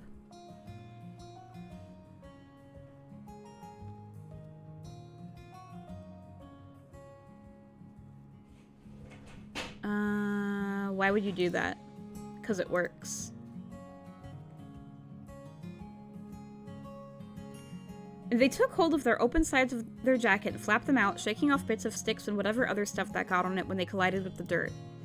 Anyway, they shifted their head around to get their hair back over their shoulders the way it was before, then jabbed a finger into their own chest. I'm Mr. Q Lin, Q-I-U and L-I-N. It means... Both of Q's arms spread out openly, gesturing to the wide world all around. Autumn, nice to meet you. Oh, nice! Their name means autumn? That makes a lot of sense. What's your name? I bet they probably wanted to name one of the characters Autumn, but they thought that'd be too on the nose. I'm sure that they wanted to do it, and they were like, no, we can't do that. We gotta make it another word that means autumn. Wait. Don't tell me that Tamarack means... What does Tamarack mean? Hold on.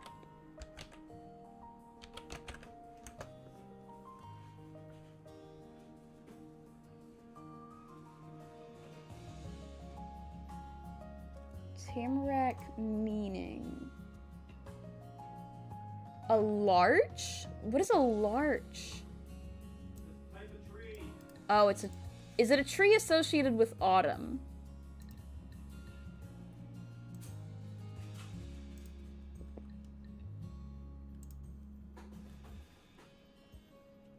I don't know. I have a feeling that was what they were going with there. Looking down on kids' achievements. I mean, I guess if you're a kid. That is impressive. I'm Splintmaster Samantha VTuber.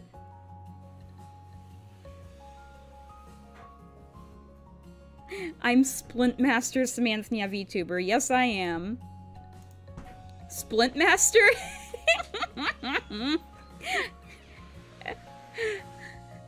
I'm glad that the game recognized how stupid that is. I'm glad that Q realizes that's dumb.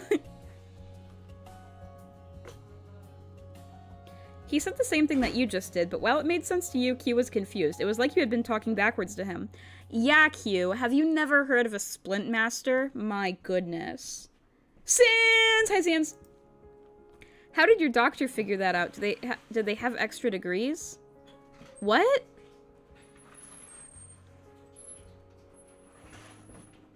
Huh? Did I miss something?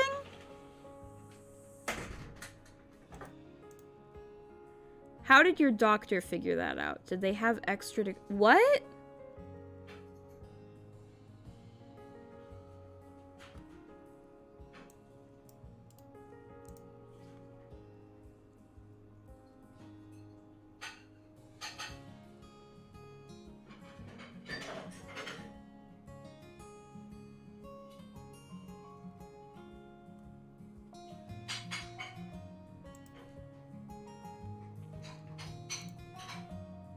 What does that mean? What does this line mean? How did my doctor figure out that I was a Splintmaster? How did my doctor figure out that I was a Splintmaster?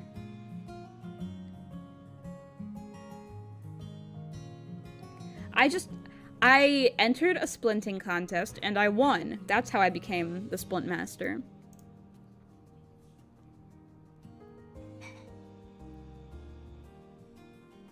I figured it out myself. I'm not sure. You shouldn't ask that. My doctor didn't know. I had to say what it was myself when I could. It's just a bunch of weird stuff people make up. You didn't answer that.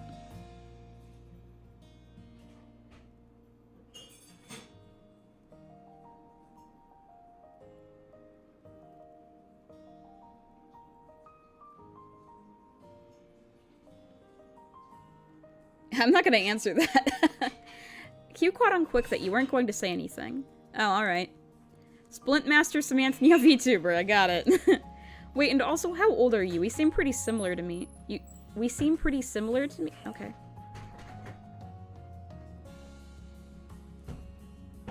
I'm 10. Q slapped his fingerless gloved hands against the front of his chest to show just how taken aback he was. Whoa, so am I! Nobody else close by was exactly 10 before, but now there's you. And you're gonna grow up someday, and I'm gonna grow up too, but that's never gonna stop us from being the same age. Cool. Yeah, that's how ages work. Yeah, this is great. Okay, even if we are the same age, I still act older than you do. Even if we are the same age, you still act older than I do. You just stood there quietly. You shrugged over. You gave a big thumbs up. I'm gonna shrug. So what if you were the same age? But the talk you were having ended with a clear clap from Q to bring it to a close. Now that we're people who know each other, I still want to hear what you were doing. I've lived my whole life in this town, in this neighborhood, in that house, and I've never seen you anywhere. There's gotta be something going on. Well, you reached right into your pocket and presented the mystery paper to Q, wanting your own explanation. But before you even said anything about it, Q wheezed with a tight grimace. He looked as stiff as the wood tower behind him, just like that. What? Oh my god, what happened? You're a VTuber. He stammered and babbled and pointed his finger all around the space that was sort of in front of you until the word finally came to him. What? What is happening? I'm scared. A sorcerer. I'm a sorcerer? Because someone threw a paper airplane at me? What? No, wait. Q threw his hands up higher towards his shoulders, the sudden movement making sure nothing interrupted his train of thought. You're a thief! What? This kid's weird. That's why you're here, to rob my house. That's right, I'm gonna steal all your stuff. No, you were right before, I'm magic. I'm a sorcerer and a thief. I'm not a sorcerer or a thief. That makes no sense. Why do you sound so excited about that? You think I'm gonna rob you? You didn't know what to say to that. Why would I let you know if I was here if I was gonna steal things? I'm a sorcerer and a thief. Oh, what? Do you really think I'm a sorcerer robber? He got all fluttery with his laugh and the waving of his fingers. No, you're just a kid, but you've got some good tricks. What? I can't tell what's happening right now. I showed him my paper airplane. Am I missing something? Am I missing something?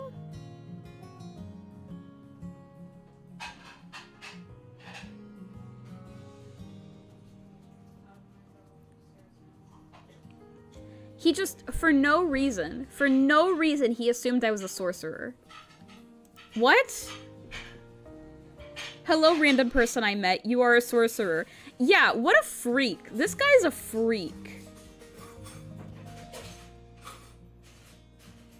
This is so weird. This is such a weird conversation.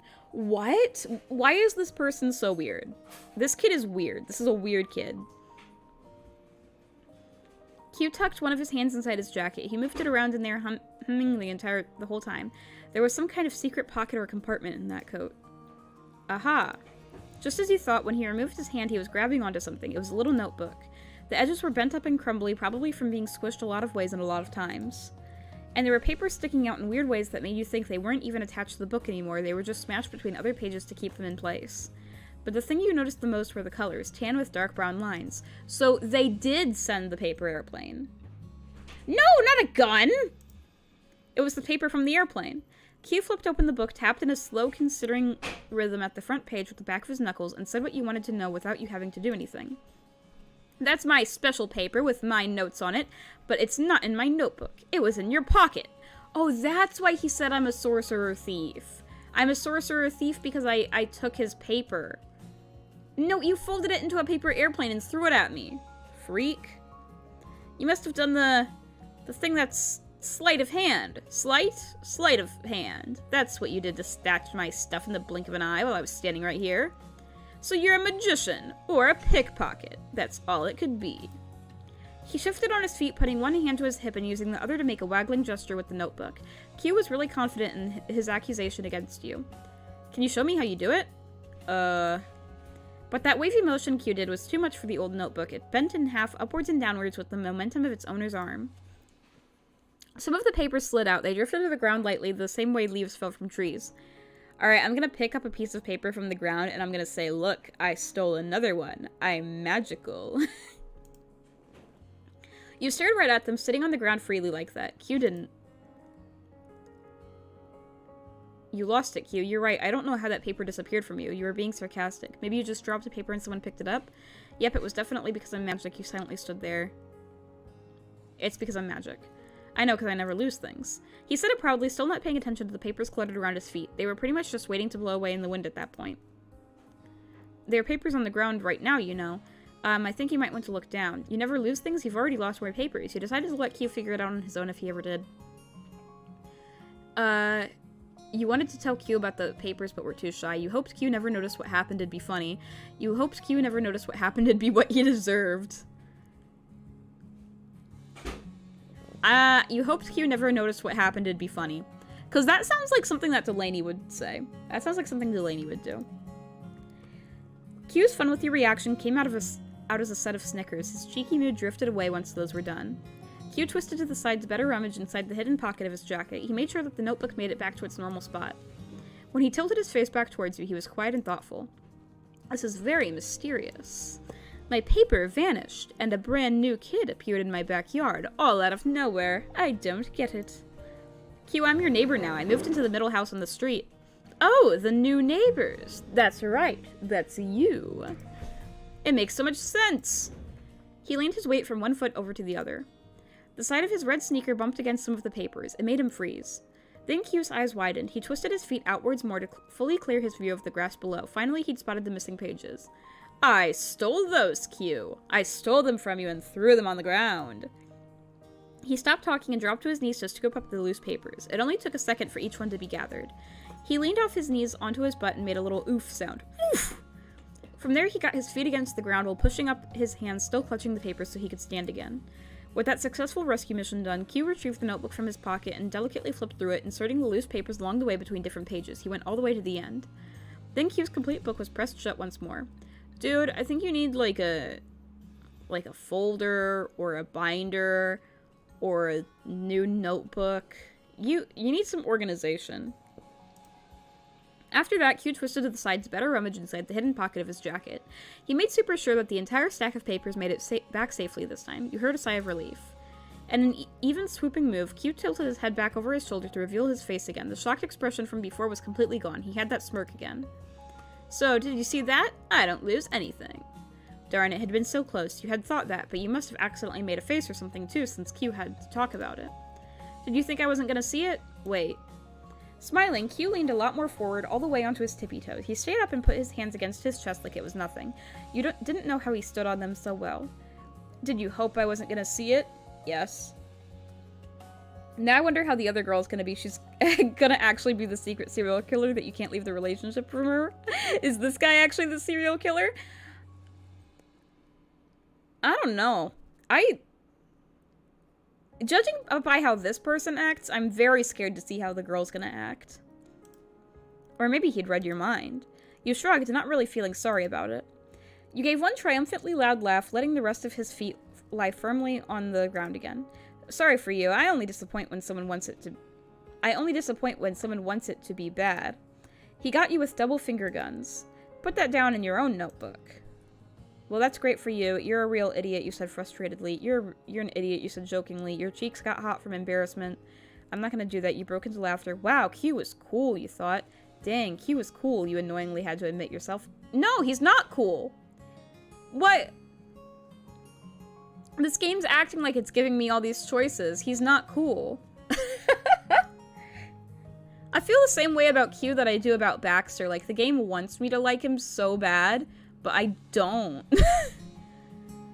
I'm not gonna do that. Alright, don't blame me if you forget and have this happen again. Then Q shook his head side to side, flopping dark brown strands of hair around and trying to sort out his thoughts. But if you're just my new neighbor, not a thief or a sorcerer, how'd you know that was my paper? I didn't know, not for sure. He'll never be as cool as Papyrus. No one will ever be as cool as Papyrus. What, you were showing my notes off to everyone you saw in the world? Yeah, that was kind of the idea.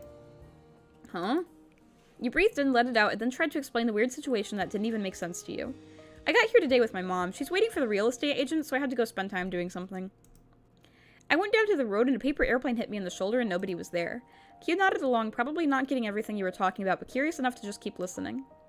I picked it up and opened the plane and saw the stuff written on it. I thought the person throwing the plane was trying to give me a message. I've been looking for whoever did it since. When I met you, I had to check if you were the one who did it. You went over the steps that led you to this point as best you could, and Q joined in with the conclusion. It wasn't me who made any airplane, but the page and things on it are mine. Okay, guys, so here's my theory. I was kind of guessing this earlier, but this is definitely the case now. So, it's Q's paper, but the one who made the airplane was Tamarack. Definitely. He put his hands on his hips as he thought hard about the info he'd learned from you. That means someone else somehow got a piece of paper from my notebook and used that to make the plane they chucked at you for some crazy reason. Yeah, and it was Tamarack. I guess so, but if you were the one who wrote that, how did you know my name? That was on the note. And what were those other words supposed to mean? Yeah, that's what I want to know. Hello, go out, hide out, Samantha VTuber? It doesn't make sense. Oh. Q cracked a smile and flicked out his arms to start his own explanation. That's just stuff I was gonna do.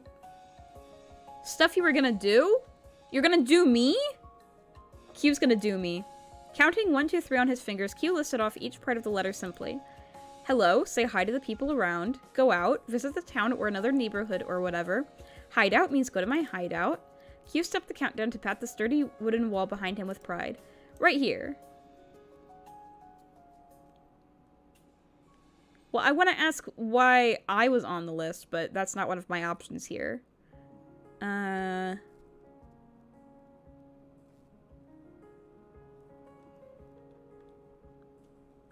Fine. Q kept talking anyway. Right, yeah, for your name being there, my mom and dad told me. They talked about how people were moving in next door and how there was going to be a kid my age and that her name was Samantha VTuber. But when I introduced myself to you as Samantha VTuber, why didn't you say, like, oh, yeah, my parents told me that you were moving in or something? It was cool to me, so I wrote it down. That way I wouldn't forget. And I even took out and read that page a lot to make sure it'd be something I remembered. Looks like I forgot after all. Bruh. That's it? Okay then. Thanks for trying to remember anyway. I don't know why you're confident when you get everything wrong, you said put off. Wow, that's mean.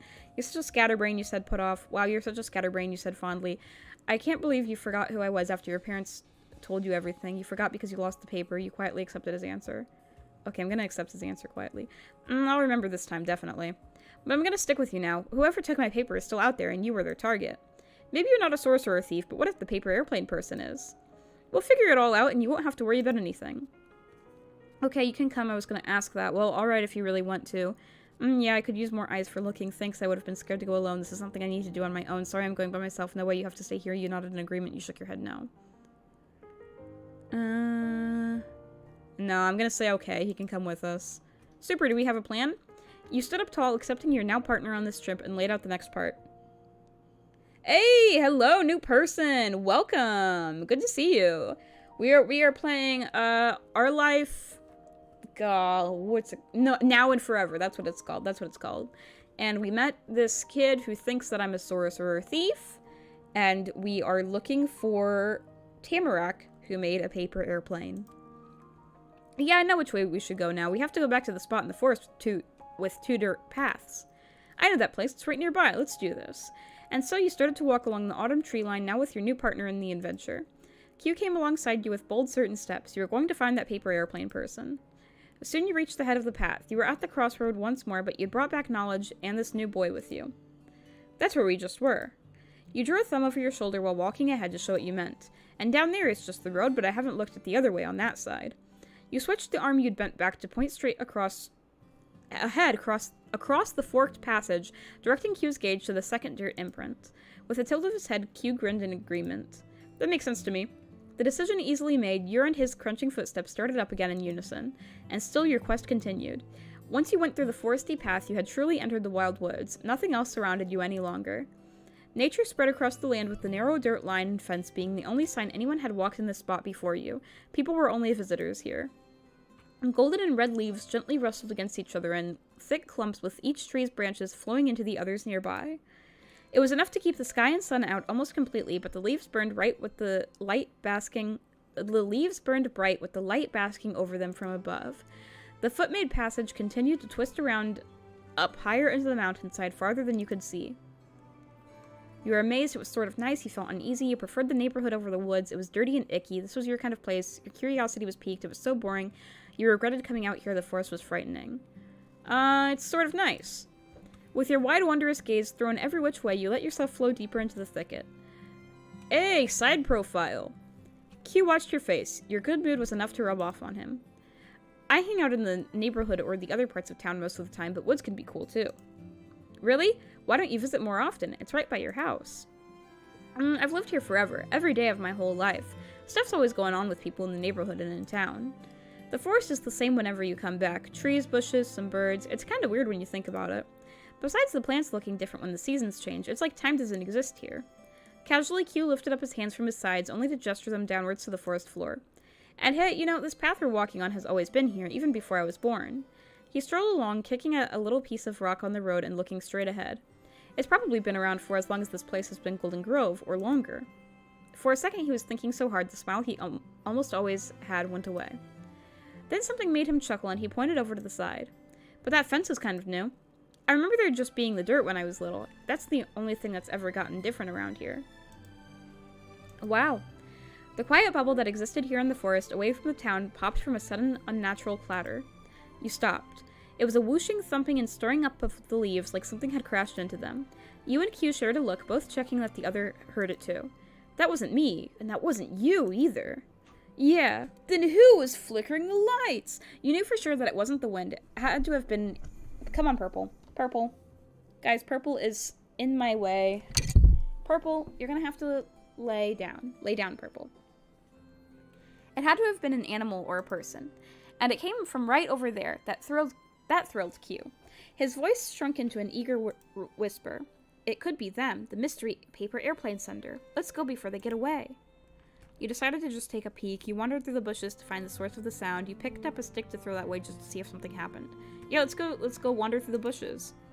You pulled up your socks and began to make your way off the path and through the overgrowth. It was harder to keep your footing on the slanted, untrimmed ground. When you reached a really tree-cluttered spot, you grasped at the branches and pushed them astride in order to open enough space for you to get past. You moved them the same way you'd open up a set of curtains, but it was a lot harder to do. The tiniest branches couldn't take the bend and snapped from the pressure. You could feel the splint ends of the plants scratch a little at your face and clothes. It wasn't as smooth of an entrance as you hoped it would be. On the other side of that tree line was still the woods, but kind of... Purple. Purple, you gotta get out of the way. But kind of an empty part. There was a lot of open ground with no trees or bushes growing and a ton of leaves that were gathered into piles. Excuse me. Past that clearing, the trees were back and even more closely pressed together than they were by the paths. It was mysterious. There was nowhere easy to go, and nothing seemed out of place to you until... There she is! There she is! She is here. Hello! There was a shout and a new whirlwind of leaves rushing through the air. From underneath one of the piles was, another kid. Who was this person? That's all you thought. You couldn't look away from their eyes. They were really red. Yeah, why are your eyes red? They had sparkly hair, you noticed. Oh my god, their hair is sparkly. I didn't really look at that until they said that, but look, it's sparkly. There's sparkles. What? Why? You liked the scarf they had on. There were leaves stuck in their hair and clothes. That was the prettiest person you'd ever seen. Who was this person? You stared at them and they looked purple!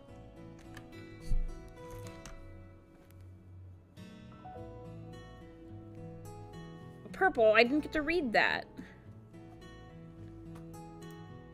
You stared at them and they looked right back at you as everything they'd thrown into the air gently drifted back down. Hi, were you in there this whole time? You scared me. Do you live out here? You're crazy. How did you know we were here? Were you waiting for us? Awesome. You had no idea what to do. You began to laugh. I thought we were going to catch someone, but you got us. Hi. That got the stranger giggling. Q folded his arms across his chest. He blinked slowly and thoughtfully. He usually had plenty to say, but in that moment he was left as stumped as one of the actual stumps in this forest. Does Q not know this person? Does Q not know her because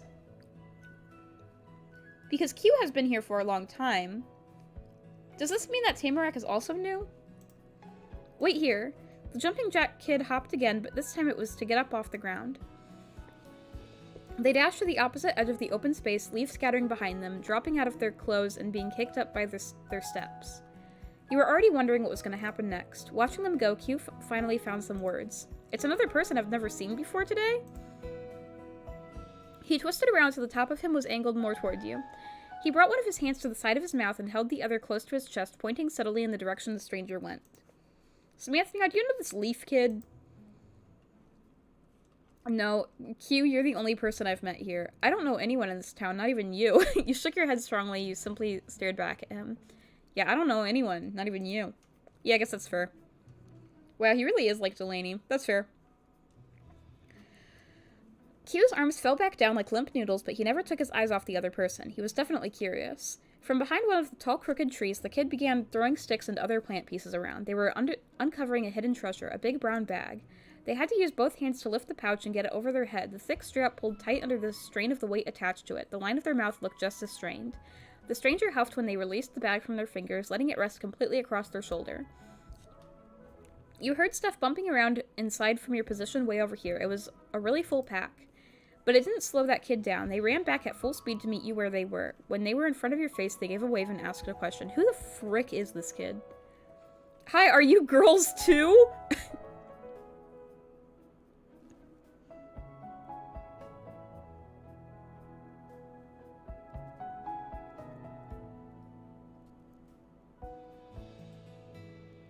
What? What an insane question. What an insane question to...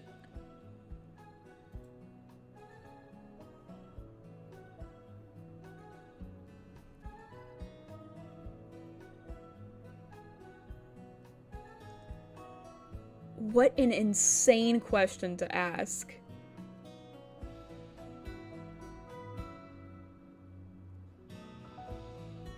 Hi, are you girls too? Are you also a girl? Hello, fellow human. I am of the female gender. Are you...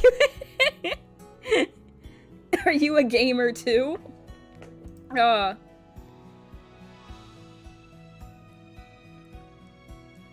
did you know? Yeah. She sung her own praises in a chiming tone. Both girls, both girls. When you meet a girl... When you're a girl and you also meet a girl... What if we met in the woods and we were both girls? Hi, Jonathan, it's good to see you. Q then gestured to the front of himself casually. And I'm a boy, Mr. Qlin. Q-I-U-N-L-I-N. Wow, okay, hi, Q. Boy. I'm talking to a girl here. I don't need to talk to a boy. I'm only talking to girls. Can you imagine that that's what she's doing? Like, she's going around like, are you a girl? I would like to talk to a girl. Hello. A girl. Girl. The leafy girl followed his lead and introduced herself the way most people do. I'm Tamarack. Okay, her, like, face is so cute. Like, she just looks so squishy. She looks squishy. Like, she's kind of got, like, an uwu mouth going on here. She's got sparkly eyes. She's cute. She looks like a VTuber. Oh, I didn't mean to do that. I'm Tamarack. What does that mean? A tamarack is a kind of tree! I like it a lot! Q grinned widely at her enthusiastic introduction. It fits you. What's your last name? Bowman. Cool, Miss Tamarack Bowman. You know, my name means autumn. That's amazing. It's a match, too. How do people know how to do that? I think we're just lucky. Lots of kids don't have the right ones. Yeah. So what's your name? The girl whom you now knew as Tamarack sent the question your way since Q already gave his out.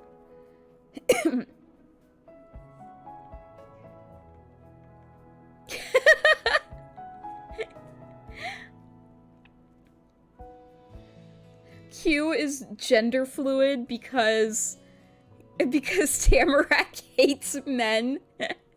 That's your theory.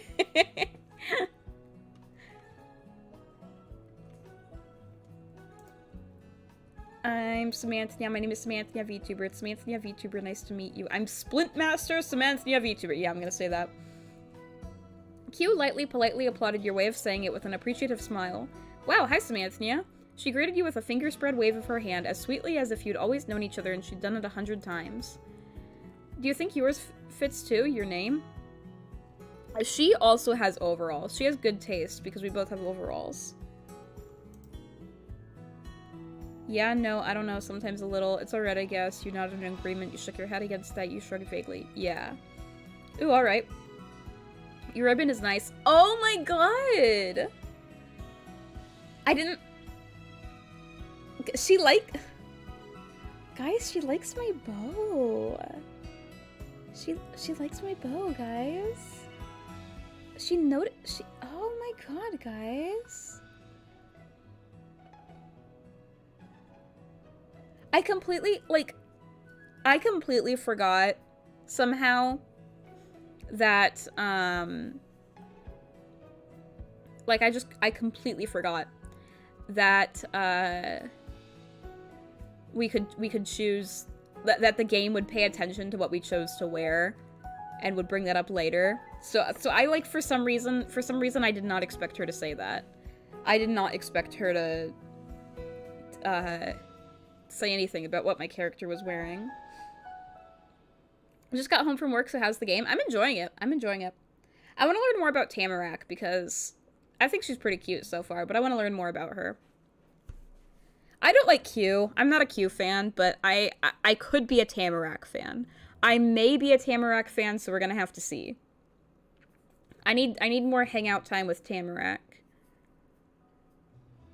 She likes my bow. I'm very flattered. Thank you. Yeah, it is nice. Well, thanks, I guess. Oh, I like your hair tie, too. You probably reached up to straighten the ribbon on your head. My mom got it for me, you announced happily. My mom made me wear it, you informed her flatly. You just looked down shyly. Thank you. You're welcome. It's cool to meet you, Tamarack. Maybe. He pointed a suspicious finger her way as he made another point with words. There was only one house for sale anywhere near this neighborhood. Samantha lives there now. Where did you come from? Unless you're Samantha's mom. Oh my gosh. Guys, what if she's my dad? What if she... Okay. Tamarack was completely tickled by the idea, giggling and covering her mouth with her hands. She didn't do a good job at stopping any of the laughter from getting out. No, I'm not a mom. I moved in with my Omi and Opa.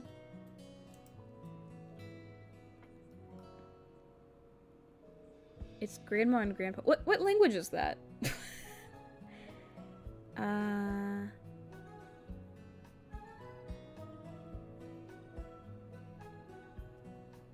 You're living with your grandparents? Yep. I've never heard of that. Is that another language?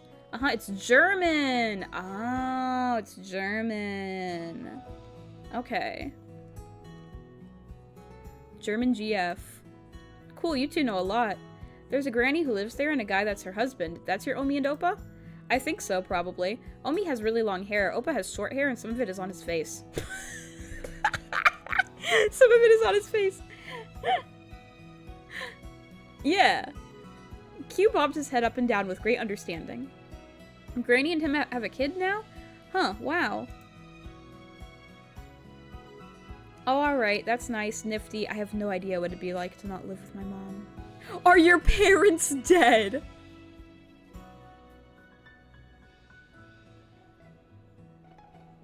I'm not gonna say that. I'm not gonna... You know, like, no, I'm not gonna say it. I'm not gonna say it. But, like, I understand why there are dialogue options like this, because kids are so blunt. Like, we're in 5th grade. 5th graders just say things like that. 5th graders just say these things. I'm not doing it. I'm not. Oh, alright. Yeah. I've been here 5 days and it's really good. There's so much out here I probably won't be finished for a long, long time. Months, maybe. The loudness of Q's voice shot up. He was shocked and confused. 5 days? That's almost a week and I've never even seen you. Where have you been this whole time? I said so before. I've been here. Tamarack used one foot to push against the ground and the other to stay upright and spun around in place once. I play in the forest every day. After getting the answer, he went normal volume again, but kept frowning. Oh, well, you can come with me and my friends if you wanted to. We hang out in the neighborhood and in town in my backyard and stuff. If you see us, just walk over and join. You don't have to worry. They'll like you and you can talk to me if you don't know what to do. She only shrugged, and the shoulder without the bag strap went up higher. Maybe. There wasn't a lot of interest for Q's offer. He finally grinned again. He watched Tamarack with a tilted head. You're like your Opa, huh? No one ever really sees him around either, even though he's lived here for 1,000,000 years. Tamarack squished her cheeks between her fingers, delighted. He likes his office a whole lot. This is my very first day in Golden Grove. Wow, that's barely different at all. We're a match. Just like how we're both girls. She furrowed her extra short eyebrows as much as she could as a new idea came to her. Hey, we're both girls, and he is not.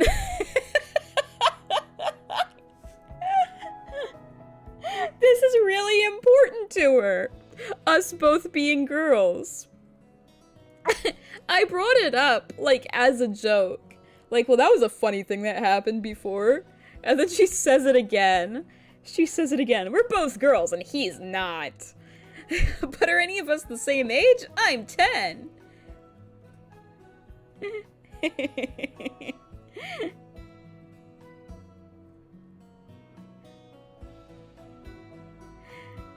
We're 10 too!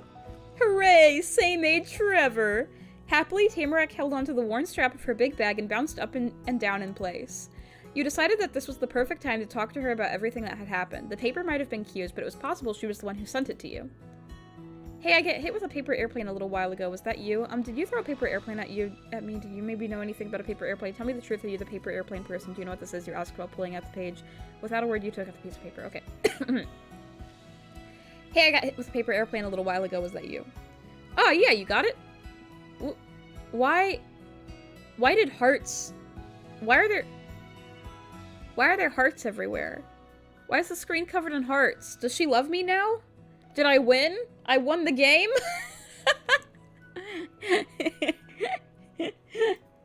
I got it, that's for sure. Woo!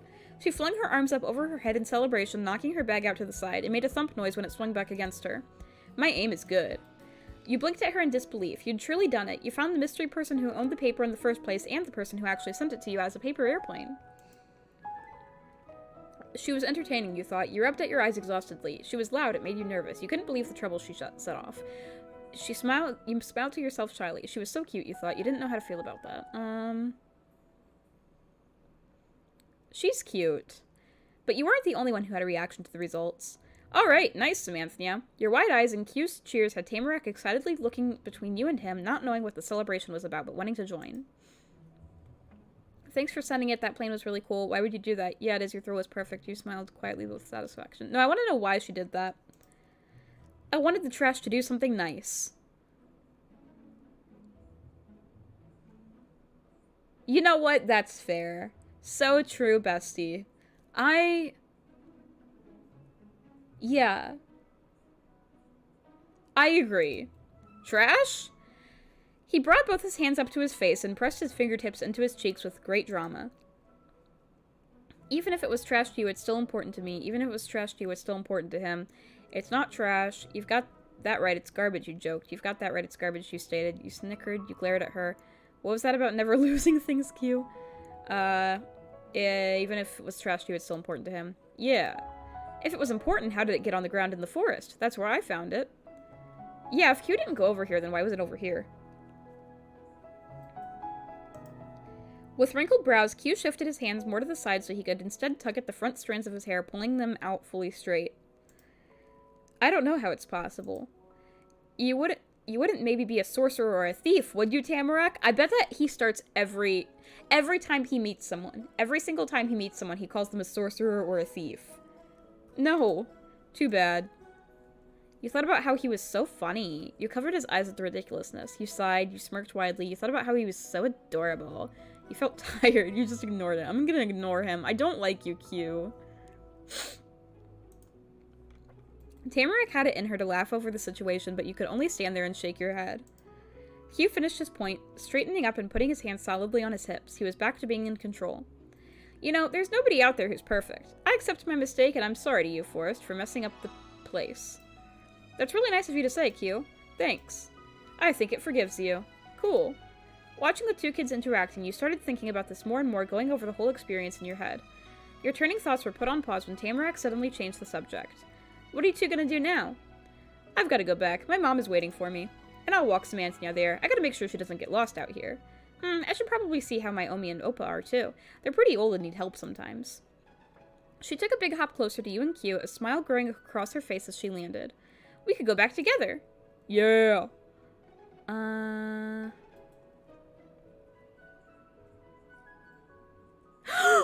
Okay, Tamarack, bye, Q. The two of us are going.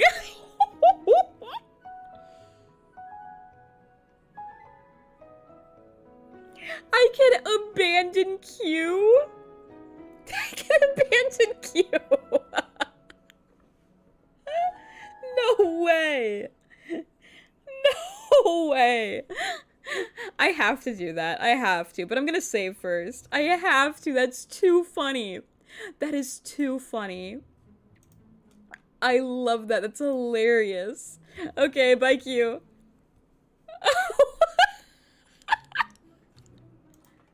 What, really? He doesn't believe it.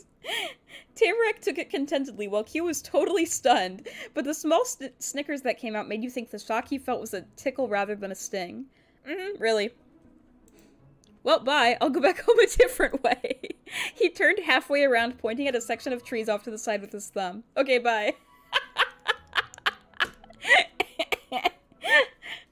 Q spun fully around the other way and called out to you once more from over his shoulder. Good luck out there.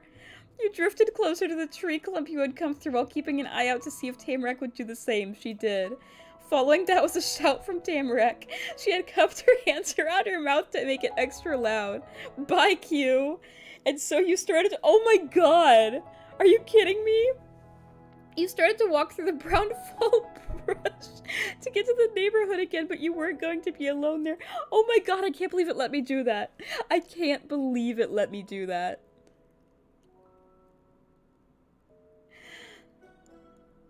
He walked home a different way. Because I said that I wanted to just— we just left him like— oh my god.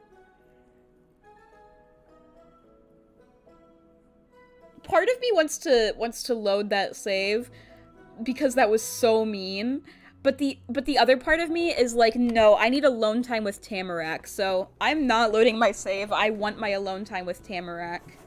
I need to talk to Tamarack. I need to learn more about her.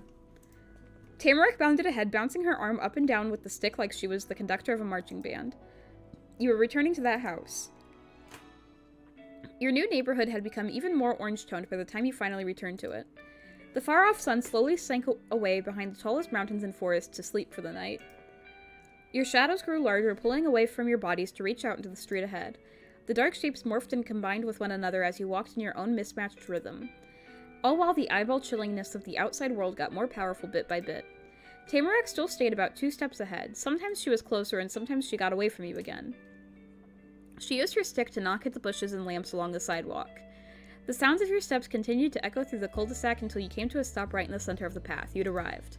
Tamarack put both her hands up in the front of her chest and waved them around. I'm going home too. Tamarack spun in place before dashing further along the sidewalk to the sloped gray house on the other end of the neighborhood. Her bag clunked and jingled at her side the whole way there. You waited there in front of the house in the dimming evening light, watching Tamarack go to her home right on the same street. Bye, see you later, be careful on your way back. Thank you for coming with me. It was cool to meet you. You gave a wave goodbye. You jumped your hands in the air, waved your hands in the air and jumped up. You gave a wave goodbye. That was everything. The whole outing was done. In the quiet resolution of your first day in this place, the 2 encounters you had earlier that afternoon drifted through your head. Q and Tamarack. Now you're at the stage where you'll get to set your dynamic with Tamarack and with Q. What? Our life, now and forever, has a specific way of constructing the personalized relationship you have with the 2 neighbors you grow up with. It's called dynamics. This encompasses how your character and that character feel about one another and how they generally interact with each other. It doesn't determine if your character is shy or confident or sociable or unsociable. That's done through the phrasing/actions you pick in normal choices. This is only setting how you and the two leads tend to think or approach things on a top-line level. These settings can be the same for both Tamarack and Q or be entirely different from one over the other. The first part of the dynamic system is what you set for your relationship standing. Your chosen relationship standing is always mutual with the other character. It's possible to change your standing at the start of each step and even at certain points within a step, at least normally. There are some settings that can't be changed once you pick them. The 5 main options for your relationship standing are neighbors, friends, family, crushes, and beloveds. Neighbors means there's someone you know and it's nothing more meaningful than that. Whether it's still amicable or completely cold or even hostile is up to you. Friends means that you're friends. While on this standing it's possible to go even deeper and have them be your very best friend, but that's not set on the dynamic screen, it's a normal choice. Family means that you truly love them and will always keep them in your life in a fully platonic way. You can't choose to love someone this deeply until later steps once you've known them longer. You also won't be able to change the setting to anything else once you've picked it. It's completely certain and unwavering. You can bring both Tamarack and Q into your proverbial family. Crushes means that you and them have crushes on each other. While on this standing, you can keep your feelings a secret and act as though you're only friends or best friends, or it can be known that you're romantically interested. Later in the game, you can also officially go steady with Tamarack or Q. If you begin dating one of them, your standing on the dynamic screen will change to partners instead of crushes. It's possible to be crushing on Tamarack and Q at the same time, but you can only get into an actual romantic relationship with one. If you had been crushing on both and get into a relationship, you'll automatically go to being friends with the character you're not dating. You won't be able to keep expressing romantic interest in them. Lame. And if you do date one, you can't break up with them. The partner status can't go away once you get it. It is possible to change simply crushes to one of the other options if you want to. Beloveds means that you truly love them and will always keep them in your life in a clearly romantic way. You can't choose to love someone this deeply until later steps once you've known them longer. You also won't be able to change the setting to anything else once you've picked it. It's completely certain and unwavering. Like crushes, the romantic feelings can be known as secret or you can be official partners. If you're at this setting, you'll also unlock the possibility of getting engaged and changing your relationship standing to fiancés. There's no requirement to get married or even date. What you do or don't do with your feelings of love is up to you. The leads will respect your set boundaries. If you are beloveds and make choices where you're hoping to get married but haven't asked yourself, your partner can be the one to propose instead. The MC will accept the proposal by default because the game believes they want that. You can't convince your partner to think marriage is a good idea and then reject them when they pursue it. Also, you can only choose beloveds for one of them. Tamarack and Q each have their own romantic scenes that aren't set together. At least that's the current situation. If time or budget allows, you might be able to add a new set of alterations for being in love with or dating both of them. Hey guys! They might do it. They might do it. Wait, so we can be hostile with Q? Apparently. I don't know if I want to be hostile with him. I just don't like him very much. It's not a guarantee that we can do it, but that is something we have in mind. That's part 1 of dynamics. The second part is expression elements. Oh my god, this is so long. This is how you and the other character generally interact with each other. Like relationship standing, expression elements are determined separately for Tamarack and for Q. It doesn't have to be the same for both. Hey! Glockstar Tay, welcome to the stream! We are playing Our Life Now and Forever. Good to have you here. Oh, it's Brendan! Ayo! Hi, Brendan! Yo, welcome back, my dude. Expression elements don't have to be mutual between your character and Tamarack or Q. They have their own ways of conveying themselves, and your character gets to have yours. Expression elements are broken down further into 3 meters with 3 choices per meter. Oh my god, there's so many. Meter 1, deferring, teamworking, contesting. Meter 2, praising, unassuming, teasing. Meter 3, doting, accepting, idolizing. For meter 1, you can use it to determine if your character is a follower or goes with the flow using deferring, a collaborator or a compromiser using teamworking, or tries to be the leader or decision maker whether the other person actually wants to follow them or not using contesting.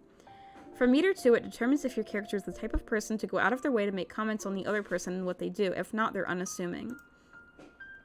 If so, the comments can be complimentary or even flirty if praising, or they can be joking or giving the other person a hard time if teasing. You get to control the phrasing or intention through choices. Meter 3 can be set to determine how your character views Tamarack and Q. Do they feel like they need to look out for them, or that they're on the same level as each other, or that the other person is more incredible than most? When you first meet Q and Tamarack in the story, they go with their normal kind of behavior for their interactions with your character. Because of that, their expression elements are always the same in step 1. Step 1, Q. Teamworking, teasing, and doting. Step 1, Tamarack. Contesting, praising, accepting. As you spend more time with Tamarack and Q, they'll get to know your character better, and in each of the next steps, their expression elements can change to match that. Oh, okay, so I can't change their expression elements. It's... the game sets it depending on how I act. If, for example, you're friends with Tamarack and express displeasure whenever she insists on getting her way, she'll notice that. In step 2, instead of contesting, she could be teamworking with your character or even deferring depending on the details. Interesting, interesting. Their connection with your character will develop organically. Though, in future steps, you'll also have the option of customizing their expression elements if you want to make sure your playthrough has a specific feel. Okay. You've been on Nitro type? Not lately, not lately. And starting in step 2, and if you're more than just neighbors, a 4th expression element meter unlocks. Meter 4, jealous of, not jealous, jealous over. What? Okay, so I could have it maybe that 2 of us are really close to each other and the other one is jealous of us. Jealous of means that one character is envious of the life, appearance, abilities, relationships, or something else of the other person, depending on the specifics involved. Jealous over means that they feel discomfort if they think the other person seems to like someone else more or isn't spending as much time with them as normal and such. The jealousy meter does nothing but let you add more negative feelings or relationship competition interactions as an extra element of drama to your life. By default, Q, Tamarack, and you will always be not jealous, which skips all that. You'll have to choose to customize the expression elements and set them to being jealous in one way or the other for that kind of emotion to crop up. With relationship standing and expression elements, you'll be able to have a truly personal dynamic with Tamarack and with Q. There are dozens of combos for the step you're in and when going from step to step. Being at crushes in step 3 will be different if you used to be friends than if you were crushing from the start and so on. You have plenty of options to try out. That ends the dynamic system tutorial. We hope you enjoy the connection you create with Tamarack and Q. Okay. My god. Alright. My relationship standing with Q. Oh, what is this for? Okay. U to Q.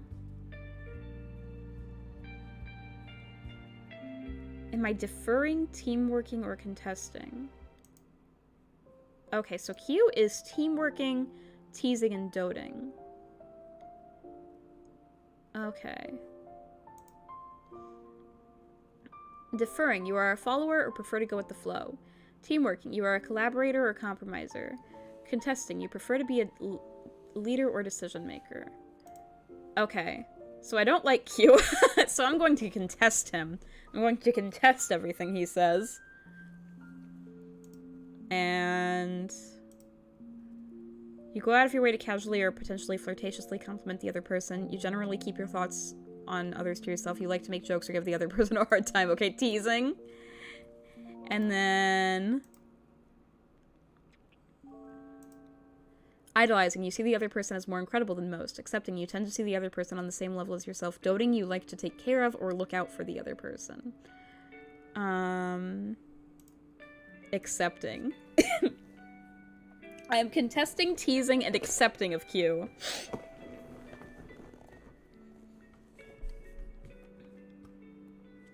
Oh, okay, bye, Alex.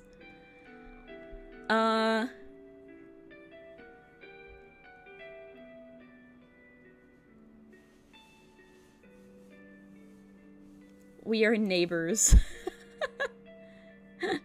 Yeah. Done. Alright, now with Tamarack. There we go. So she's contesting and praising and accepting. Okay. So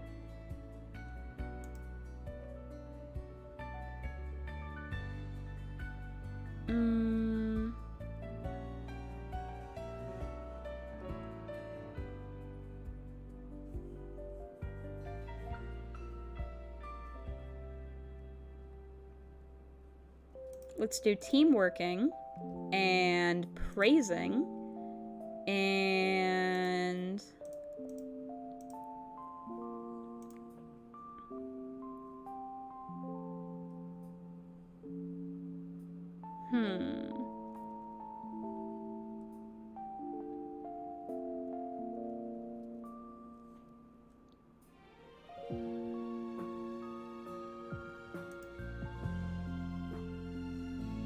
Doting.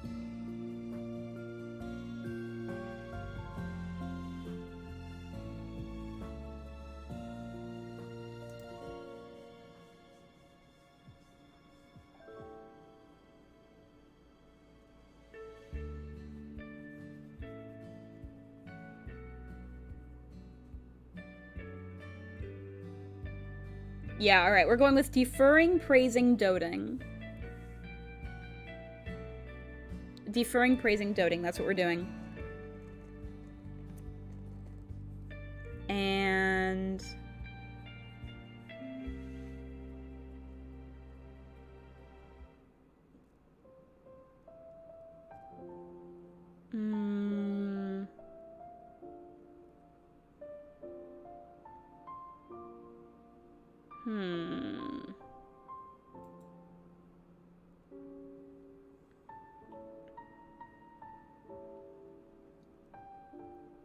Friends. Oh, nice, our faces change. Your face change. Okay, we are friends. There we go. Done. Things were so different for you from just that morning when you left and went on the drive to move. Before then, you'd never been in Golden Grove. You'd seen it only in pictures and hadn't known anybody who was a local there. But here you were, a person who lived in the town and was friends with your neighbor who also lived there. Were you friends? You thought so. Samantha, is that you? Your mom called from over the fence. Coming! You bounded forward and passed through the gate. Mom had left the porch and was there to meet you. How are you? Did you find anything exciting out there? It was great. Could have been worse. I don't know. You're never going to believe what happened. Everything was amazing. You didn't say anything about it. I wish I didn't go. I met people, Mom. Kids my age. Yeah, I'm going to say that. I'm so glad. I look forward to hearing all about it. From strength to strength, we've got the key to the house. The agent finally arrived about 20 minutes ago. They're gone now, but I haven't peeked yet. The both of us should be here for this. It's your house, too.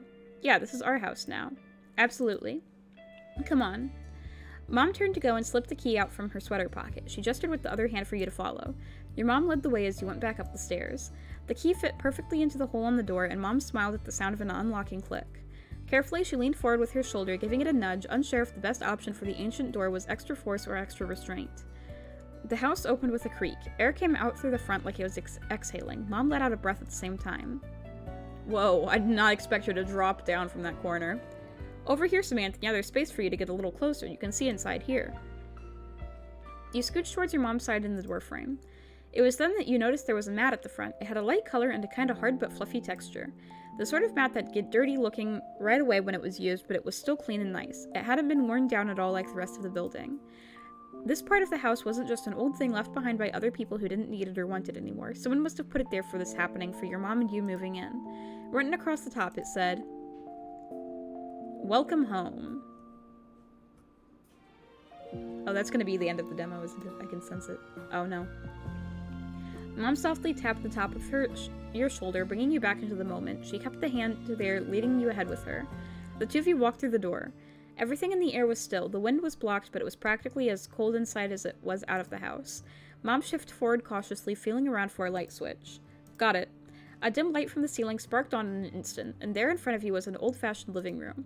The house had furniture that came along with it, but it wasn't a set. The pieces were mismatched, each chair, table, and bookshelf in a different color. They were covered in transparent sheets of plastic and in dust.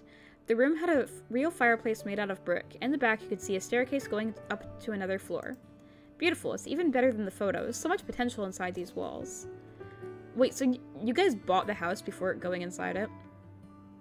You were amazed it could fit in a storybook. You were so disappointed. It blew your old apartment out of the water. It was the worst house in the world. It could work once you had your stuff out. You thought it was okay. The house was definitely haunted. You thought it was okay. The specialness that Mom saw was lost on you, but it could have been worse. Your mom touched the tips of her fingers to the muted blue paint next to her. We'll have to clean as much as we can to make it livable before bed. It'll be a long night. We can unpack more of our things tomorrow, though I'll be doing much of that on my own. You're going to be busy. Mom increased the pitch of her voice, squinting her eyes sweetly. After all, it's the first day of 5th grade. You grinned brightly, you groaned, throwing your head back dramatically. You had hoped she'd forgotten. You threw your hands up in the air from excitement. You covered your face, getting nervous just thinking about it. You bit your lip, scared to even imagine having to go to a new school. You shrugged plainly. You got lost in thought, imagining what it might be like. You glared at her, annoyed that she'd bring it up so cheerily.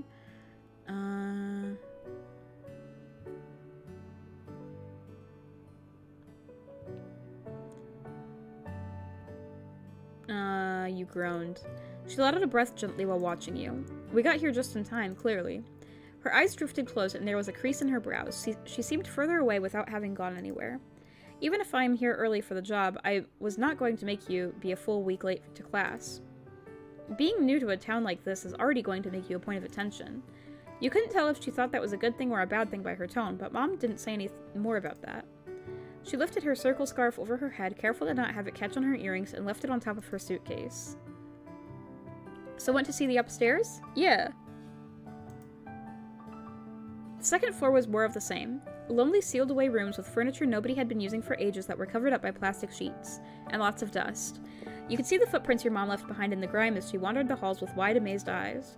After checking the state of the whole house, Mom made the decision to leave the furniture and its protection until after the sweeping was finished. There were too many dust bunnies that might jump over to take a seat on your couches if a spot was available.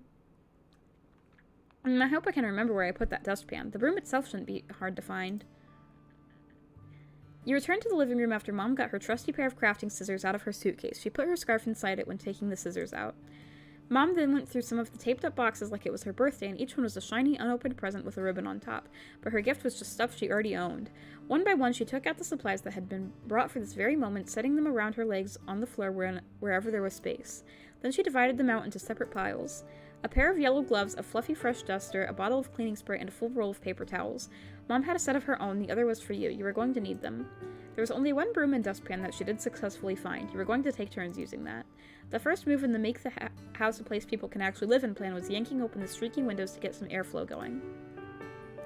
Though before even that, you had to get the locks on the window themselves to come loose. You dug your fingers in between the base of the window frame and the latch pressed against it, forcing it to move against its will. When the lock clicked into place on the opposite side, you shoved the window up with both hands. Your gloves were already patchy with filth. The icy, crisp breeze that flowed in from the outside was a lot more welcome at this point. You got a good look at the neighborhood while catching your breath. Streetlights had come on. But you then left the window there to do its job and got back to yours. The two of you went back and forth and up and down around the house to open up everything that you could find.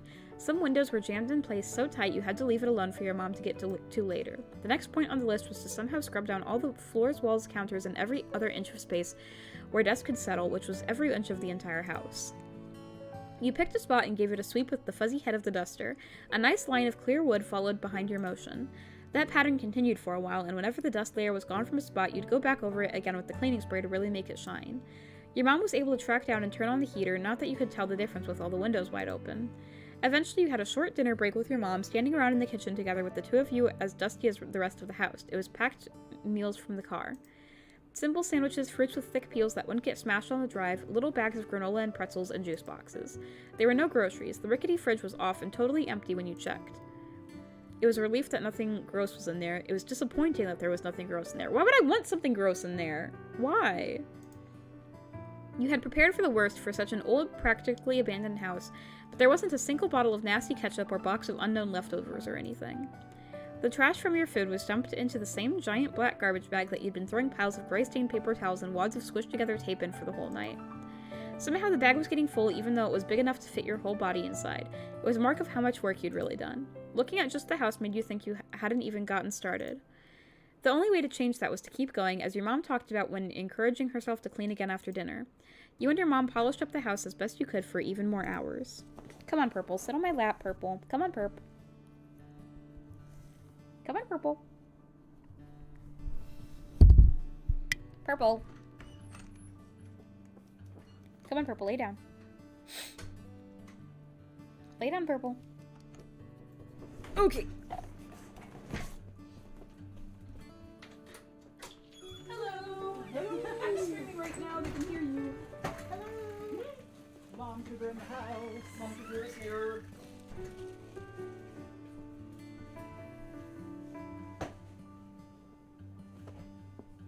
Purple, are you gonna sit on my lap, Purple?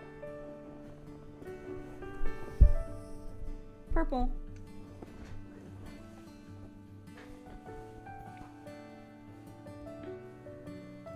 Come on, Purple. Oh, you probably didn't notice because it was totally dark, but I finally mowed the lawn, and that's probably the last lawn mowing.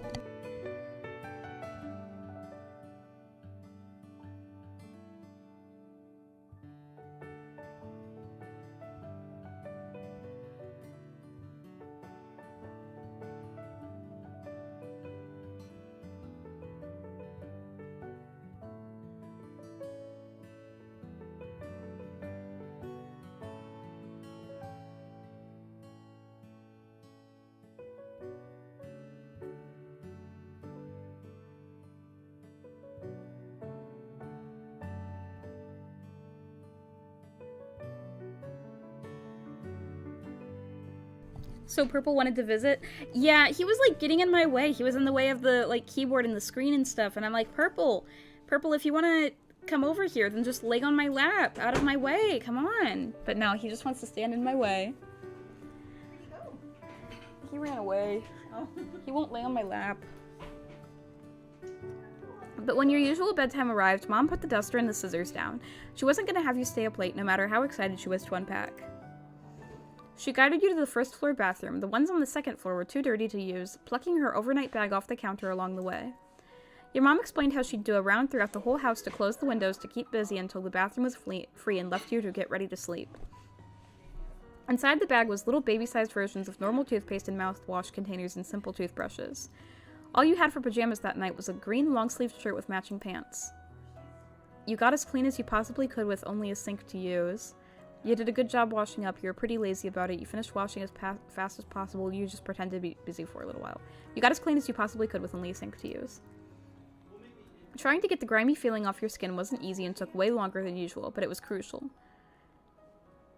You took your ribbon off for bed. Why would I wear it? Then you changed into the PJs and let your mom have her turn. While she was away, you took out your favorite stuffed animal from your packed bag, you took out your favorite action figure from your packed bag, you took out your favorite doll from your packed bag, you took out your special blanket from your packed bag, you took out your special pillow from your packed bag. You could only wait for her to be done. Obviously I'm taking a Squishmallow. Obviously. I need my Squishmallows. It wasn't something you could sleep without. The furniture was still plastic wrapped, so you crouched down and sat on the rug. Mom returned in only a few minutes wearing her purple pajamas, and she also had sleeping bags tucked under each of her arms. She shifted one forward to hold against the front of her chest and dropped the other onto the floor. It landed with a puff. That'll be mine. Your mom noted while trying to untie the band that kept the sleeping bag together in a roll. She pulled and pinched at the knot. When it didn't budge, she lifted the bundle to her face and used her teeth to pry the threaded bands apart from each other. She got it loose and victoriously flapped the bag all the way open. She laid it down in a clear spot on the wooden floor. There you are, Samantha, all ready. Okay. You used your feet and rocked back and forth to move yourself across the antique rug, scooting it towards the sleeping bag without getting off the ground. Mom chatted casually while spreading out her own bag nearby. We'll need to get some wood so we can actually use that fireplace on nights like these. Did your mom know how to use a fireplace? You'd never seen one in person until now, and so far you'd still never seen one that had fire in it. Luckily, the house was warm and cozy even without that since the window stopped letting the chill in. The heater worked. That was sort of a surprise to you. Mom soon settled down on the center of her temporary bed. She sat cross-legged with her back solidly straight. Her hands came to rest on the tops of her knees, and she made direct eye contact with you. Thank you for the help with the house today. It'll be home before we know it at this rate. I worked really hard, you said while stretching your arms. I'm so tired now, you said while flopping down. You're welcome. A house and a home are the same thing. The way she said it made you roll your eyes. You stretched your arms out, happy with a job well done. You flopped down onto the bag with a tired huff. You're welcome. She slouched her shoulders, easing away some of the stiffness. Hey, guess what I did in the neighborhood today? Mom, could I tell you about what happened today? She asked you how your day was. What, I have to force her to? Have to force her to? Hey, guess what I did in the neighborhood today? You hid behind the fence the entire time. No, Mom. Okay, tell me, dear. After pausing just a little to build suspense, you began to narrate the entire story of the paper airplane adventure. From the moment it hit to the way it led you down the forest crossroad, meeting Q on his tower with his notebook full of loose pages, then finding Tamarack in her leaf pile and all her surprises. Mom listened with her whole self, leaning forward and grinning wider with each new turn you revealed. You wrapped it up by explaining how you returned to the neighborhood with Tamarack after everything you'd discovered. What a way to spend an afternoon. I'm proud of you, Samantha. You're proud of me for abandoning Q. You faced your fears amazingly. I had no idea you'd gotten into such a winding journey. You kicked your legs up and down on your sleeping bag, very pleased with her reaction. It was a fun story to tell. Somehow the events of the day felt like they were a long time ago, or that they happened to someone else and you just heard about it. But it had been real. The paper airplane hit your shoulder, you held the note in your hands, and you threw that paper away when you were cleaning, and you didn't have any idea what happened to that paper, and you were saving that paper to give back to Q, and you were saving that paper to give back to Tamarack, and you saved that paper with your things as a keepsake. Oh, what should I do with the paper? What should I do with the paper?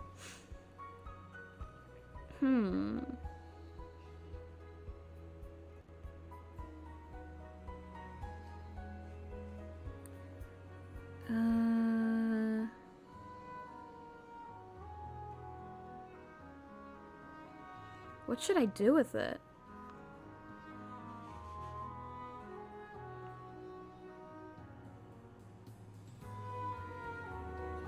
mean, it technically belongs to Q. It technically belongs to him, because it is from his notebook. He's the one who wrote that and stuff, so we probably should give it back to him. That's what I'd say. It was his note, you wanted to return it to him, exactly. With your topic all done, Mom softly spoke— Whoa!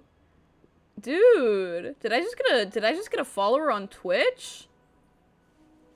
Yo, thank you. Mom softly spoke up to share her own thoughts with you.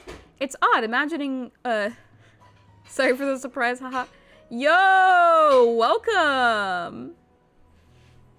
Dude, thank you for that. Thank you for the follow. I appreciate that. Thank you so much. Samantha?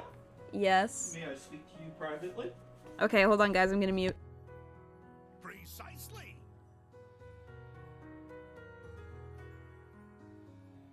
Yo, thank you for splinting. Yo. Whoa, hecking. I've been looking up lots about this game before and was surprised to see it. Oh my gosh, oh my gosh. I was actually, like, thinking. I was like, I wonder if anyone, since the R-Life games are kind of niche, I was like, I wonder if anyone's, like, looking for content of this game, and will find my stream through that. Well, thank you for watching and for following me, and for— dude, thank you. That is so exciting to see new people here. Google News somehow, yeah.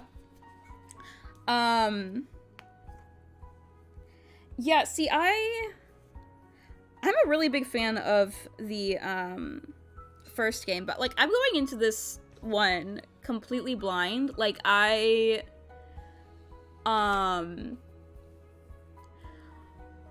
had no idea what I would think of the main characters of this game. And so far,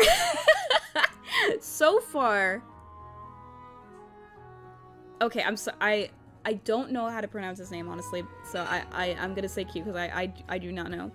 So far, I do not like Q, but I do like Tamarack. I think Tamarack is really cute, but I do not— I don't— Q kind of annoys me. I haven't personally played it yet, saving it to stream it. Oh, you stream too? Awesome! But I really got captivated by the character designs of R-Life 2 and the fact that I vibe with the non-binary character. Oh, you like Q? I don't. Like, he's like, I don't know, he's weird. I got weird vibes from him. Not on YouTube yet, but on Twitch. Nice. So not on YouTube yet, so you might stream on YouTube in the future? The character designs— yeah, see, I like the art style a lot. The art style of this game, I've noticed, is a little different from R-Life Beginnings and Always. And I like it. I think it looks really cute. I mean, I like the art style of Beginnings and Always too, of course, but the art's really pretty. I think Tamarack in particular looks very cute. I said earlier she looks very squishy. I want to squish her. I want to squish her face and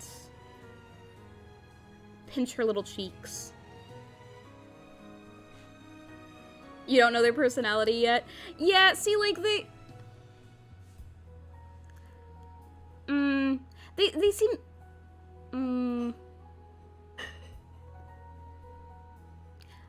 I don't know, they just kind of annoyed me, because, like,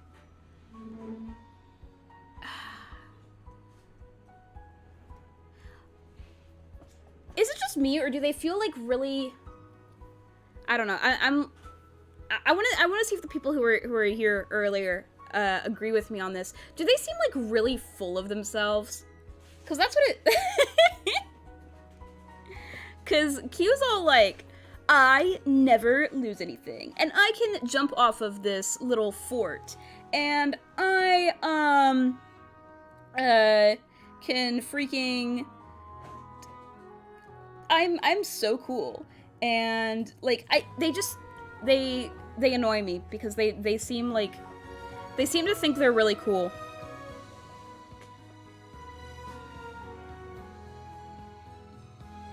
I'll see what I think about them when I play. Yeah, I only saw their short character profile. Yeah, see, like, I've been, like, purposefully,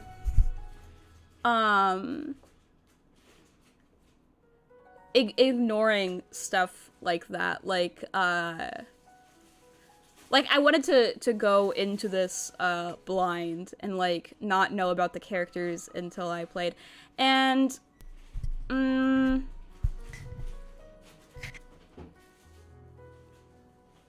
I'm trying to think, like, how my expectations have changed. Well, okay, for one thing, I thought that Q was a girl. I started the stream being like, yo, this game has 2 girls in it, and I was sure that Q was a girl, and I was wrong. I did not realize that. And...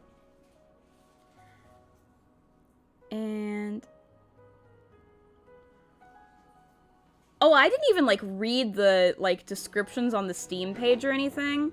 I didn't even, like, read any of that. I was like, this is an Our Life game. This is by the people who made Our Life Beginnings and Always. It's gotta be good. I'm just jumping into it blind. I didn't even read that. So I didn't even see that they were, that they weren't a girl.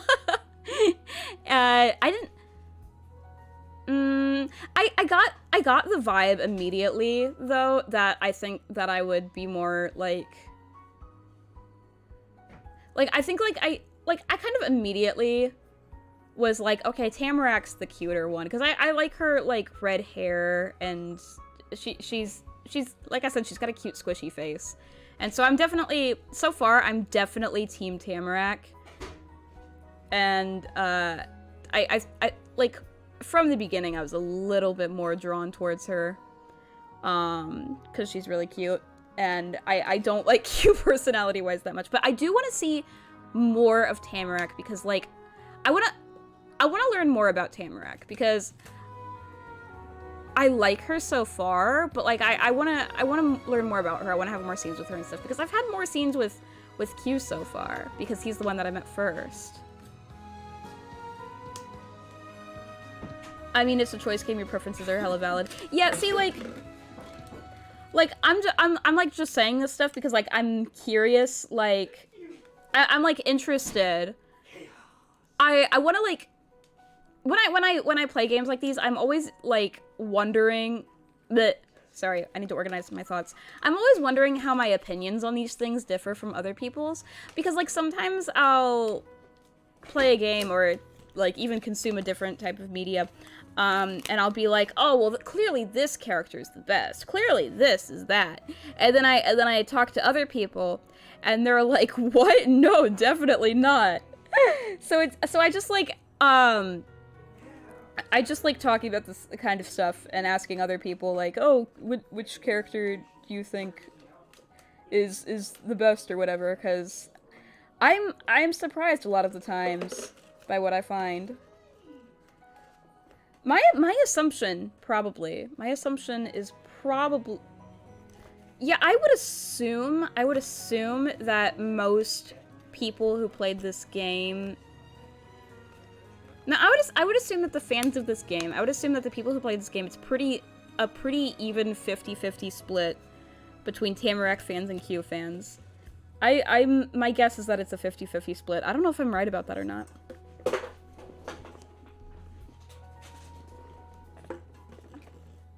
I wanted to like Q. I want to like both of these characters, but Q annoyed me.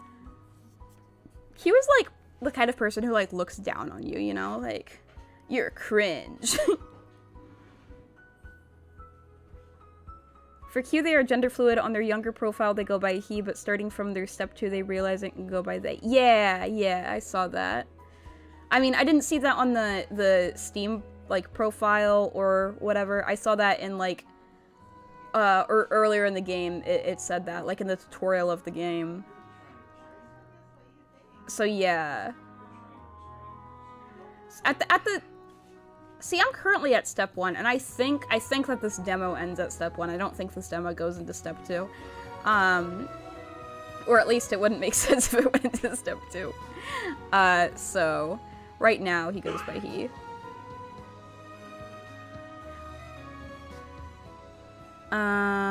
It's odd imagining this entire building collecting dust for all this time, isn't it? No one wanted to live here, not renters, not the man who owned it, but it's a charming house. It doesn't seem that hard to believe to me. I bet it's haunted. I bet it's haunted.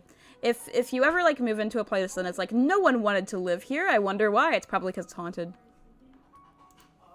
You mumbled the words under your breath and Mom didn't notice. She just kept talking pretty much to herself. There aren't a lot of opportunities out in these woods, I suppose. There aren't a lot of opportunities. Okay, I am once again asking, what is this mom's job? Because apparently she moved here for her job. She moved here because there were job opportunities here. And now she's saying there aren't a lot of opportunities out in these woods. What are you? What are you? Are you a woodcutter? Are you a lumberjack? Are you a leaf inspector? Do you inspect leaves? What are you? Tell me what you are. I think it's all about who you can relate to, I guess. I guess so.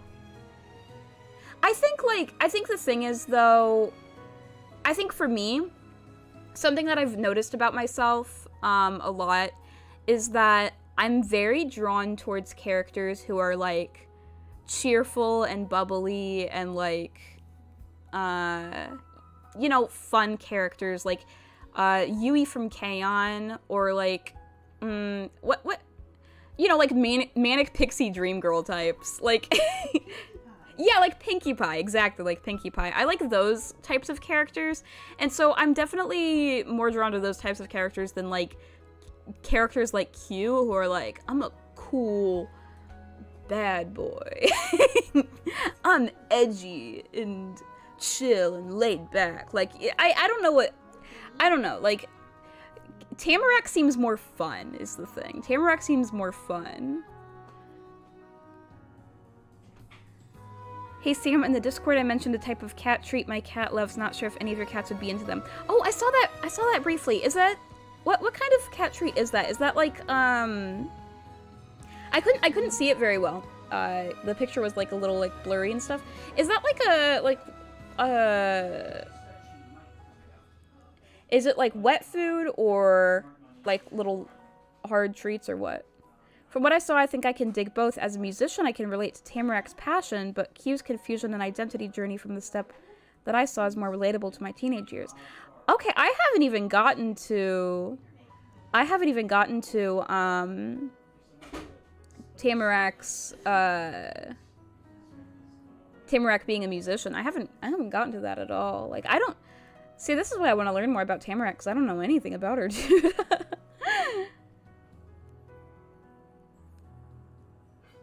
I should spoil Hoof. No, it's fine, it's fine. I mean, if it's something that if it's something that's just like so outright that they put it in the profiles like before you get the game, then it's not a spoiler. You need a drink? Yes, thank you. I just saw the things that were posted on Twitter by the dev. Yeah. I follow GB Patch Games on Twitter.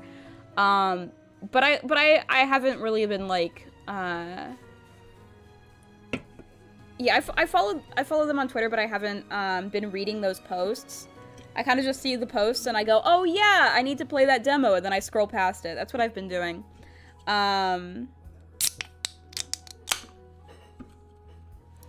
Yeah, that's what I've been doing. So I haven't read that.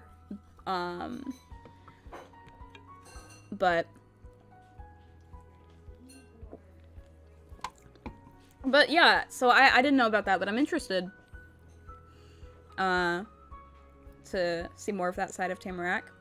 And yeah, I know that a lot of people can really relate to Q, and that's why I think it's really cool that you know, that they have a character like that and stuff. I think that's really neat. And I mean, I definitely and it's definitely not like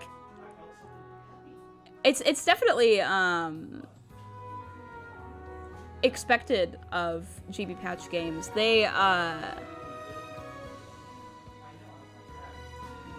do a good job at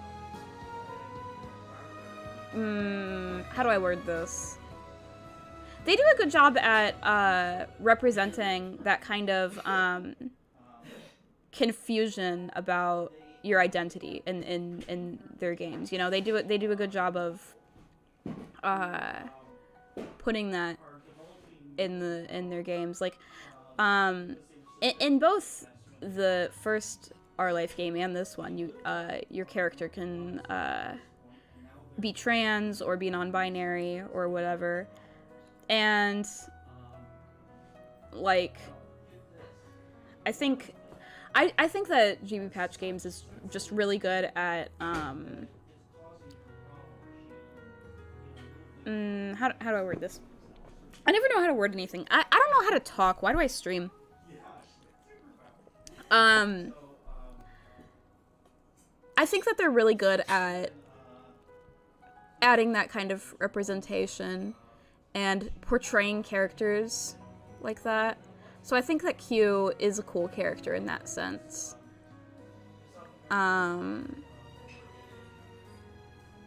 So yeah, that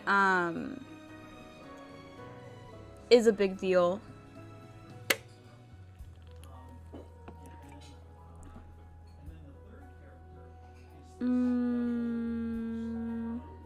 The cat treat is called Shuru? I'm looking it up. Chicken puree.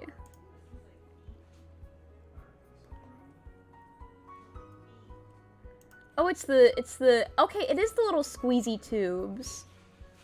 Yeah, it's the little squeezy tubes that you feed to them. Okay.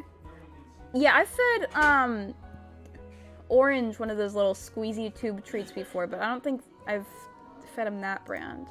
I will keep that in mind.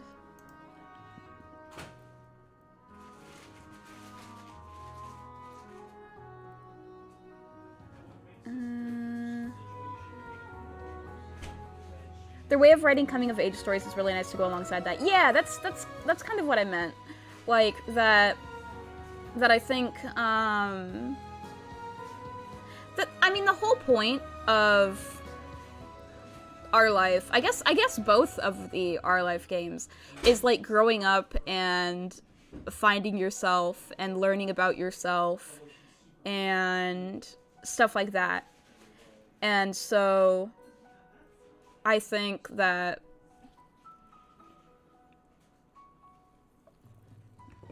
they do a really good job of that, of portraying that theme.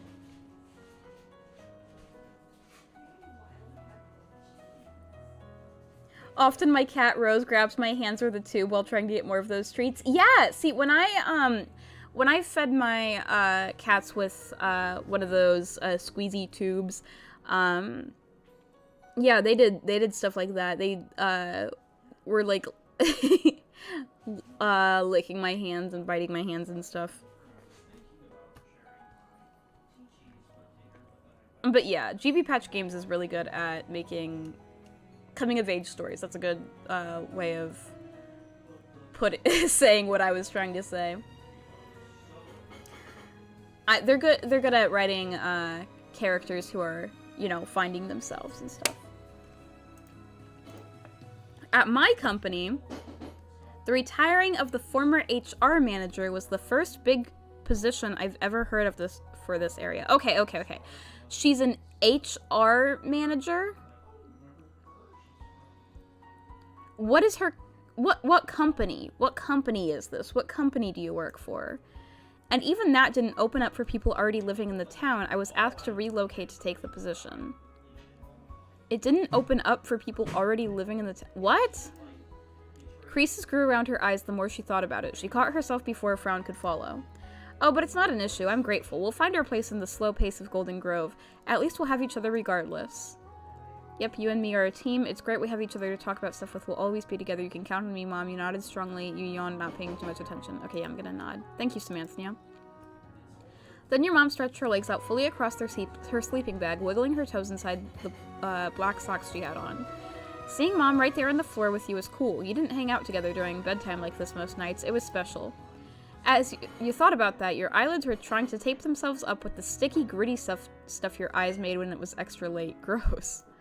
Alright, dear, you should get inside the sleeping bag now before you blink out on top of it. I think I would have loved to read one of these visual novels when I was growing up. Yeah, yeah.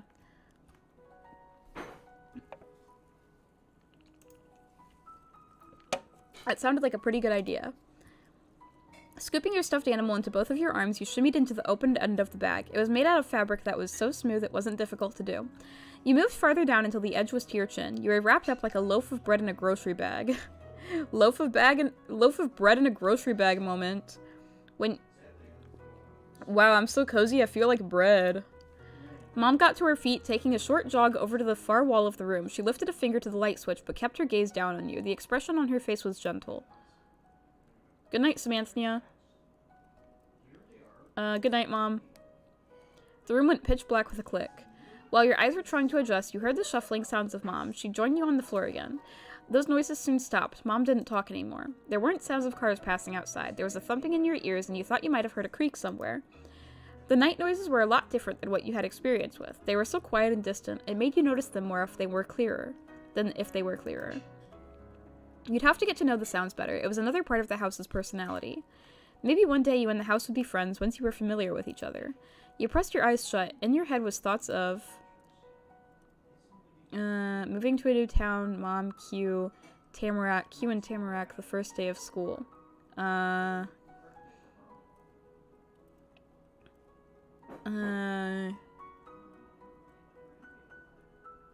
Q and Tamarack. You fell into a comfy dream in what felt like an instant. It was the best kind of sleep, the type that was well earned after a good day. Then your second day in Golden Grove arrived. Hello again, we mentioned it earlier, but occasionally you will get the opportunity to change what you are wearing during the game. You may also be able to take off accessories like hats and scarves during certain endgame moments. If you don't want to bother with changing your outfit, you can toggle these sections off from your details screen, click info on the right to find it. Would you like to see the dress-up sections in the future? Sure. Have fun.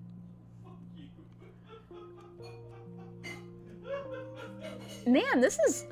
I feel like... I expected this demo to be a lot shorter. I can't believe we're going on to the second day. I thought it would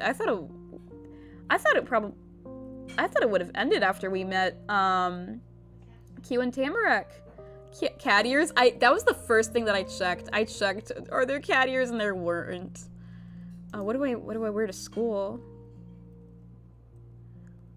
I think I should probably... I want to just wear what I'm already wearing. Yeah, I don't actually want to change. I like what I'm wearing right now. Can I just X? Okay. But your second day had only just arrived. Only one corner of the world outside the window had any sunlight. The rest was all shadows. The lights in the house had to be turned on for you to see your own hands. You left when it was that early. Your mom had to work really hard to get you up. You didn't mind that. You thought it should be criminal to make people have to be awake this early. Yeah, this one. I hate waking up early. But your home phone wasn't working yet, so you couldn't call the police or the mayor to complain. At least your mom didn't start making you do chores. The unpacking wouldn't be started again until a lot later. That's what your mom said when you were brushing your teeth. For now, you both only had what was already out. The food around to eat was still just the same stuff from yesterday. It was what you had for breakfast already, and you could see your mom packing it into a brown paper bag for lunch, too. That was the last of the preparation she had to do for your school, you were pretty sure. Your mom really wanted to be the one to get your supplies for the day together. She'd put stacks of stapled papers, a notebook, your pencil case, a ruler, and more into your backpack. Mom had kept the pack on the middle seat of the car to make sure it would be right there when it was time to use it for class. Anywho, I'm gonna save myself from spoilers for now. It was nice to meet you. I hope I can see you again some other time. Yeah, please come to another stream. It was nice to meet you too, and it's good to meet other fans of our life. I do recommend staying away from spoilers so that you can experience everything yourself. Have fun with the story. You too. When you play it, I'll check you out. I want to see. Yeah, I wanna watch you stream it. Yeah, I will look up your Twitch after this. When I was time to... If it had gone missing, maybe you would have had to carry your school stuff in a cardboard box the same way you had to bring everything else you owned to this place in big boxes. Just not my YouTube, lol. Why do you, like... Do you have, Is it, like... Oh, it has nothing of note but a hellish D&D session. Okay, I was wondering if it's, like, barren, if there's, like, nothing on... Okay, from... Yeah. I was wondering if it was something like that. Just, there was nothing on it.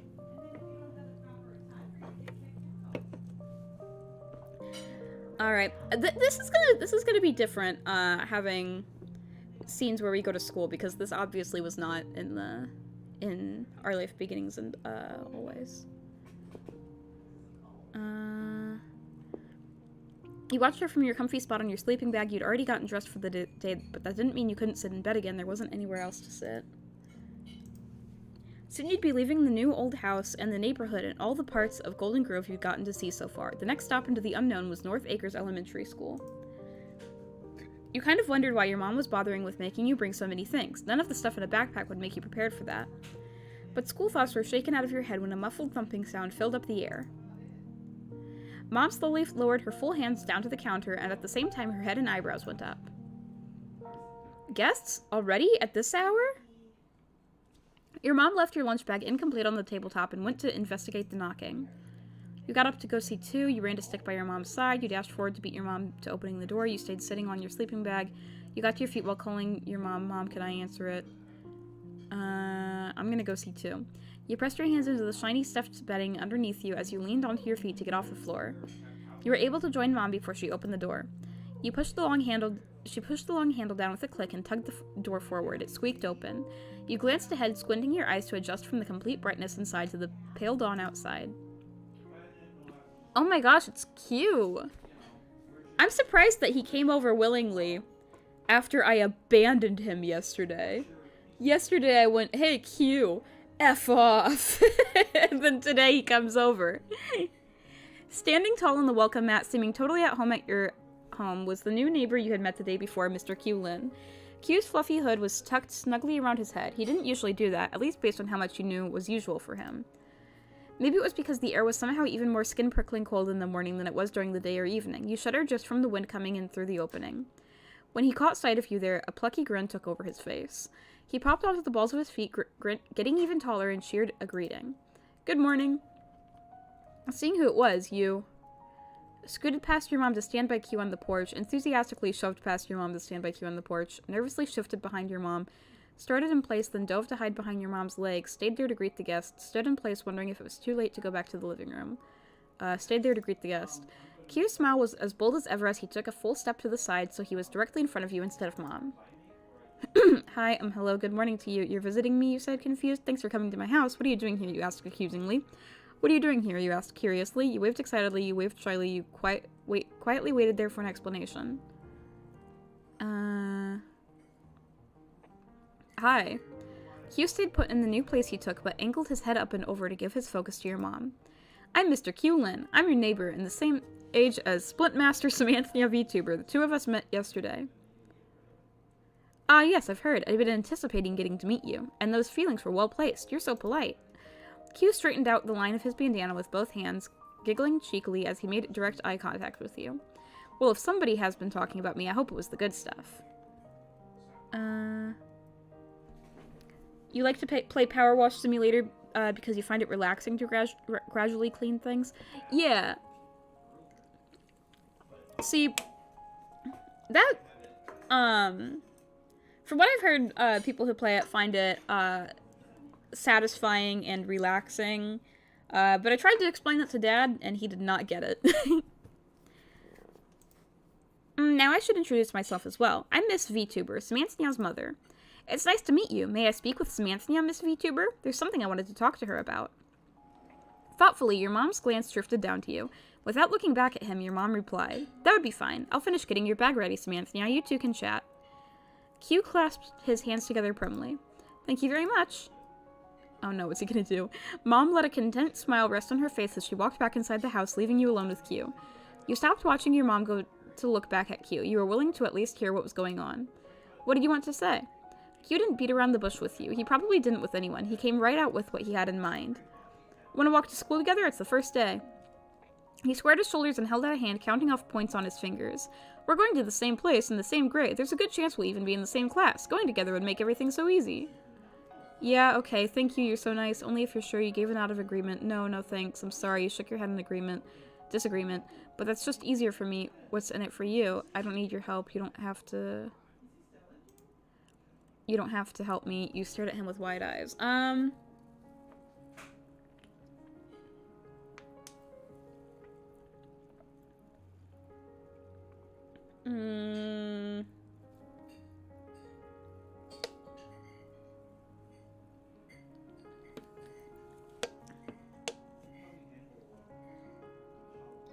Okay, I don't really like him, but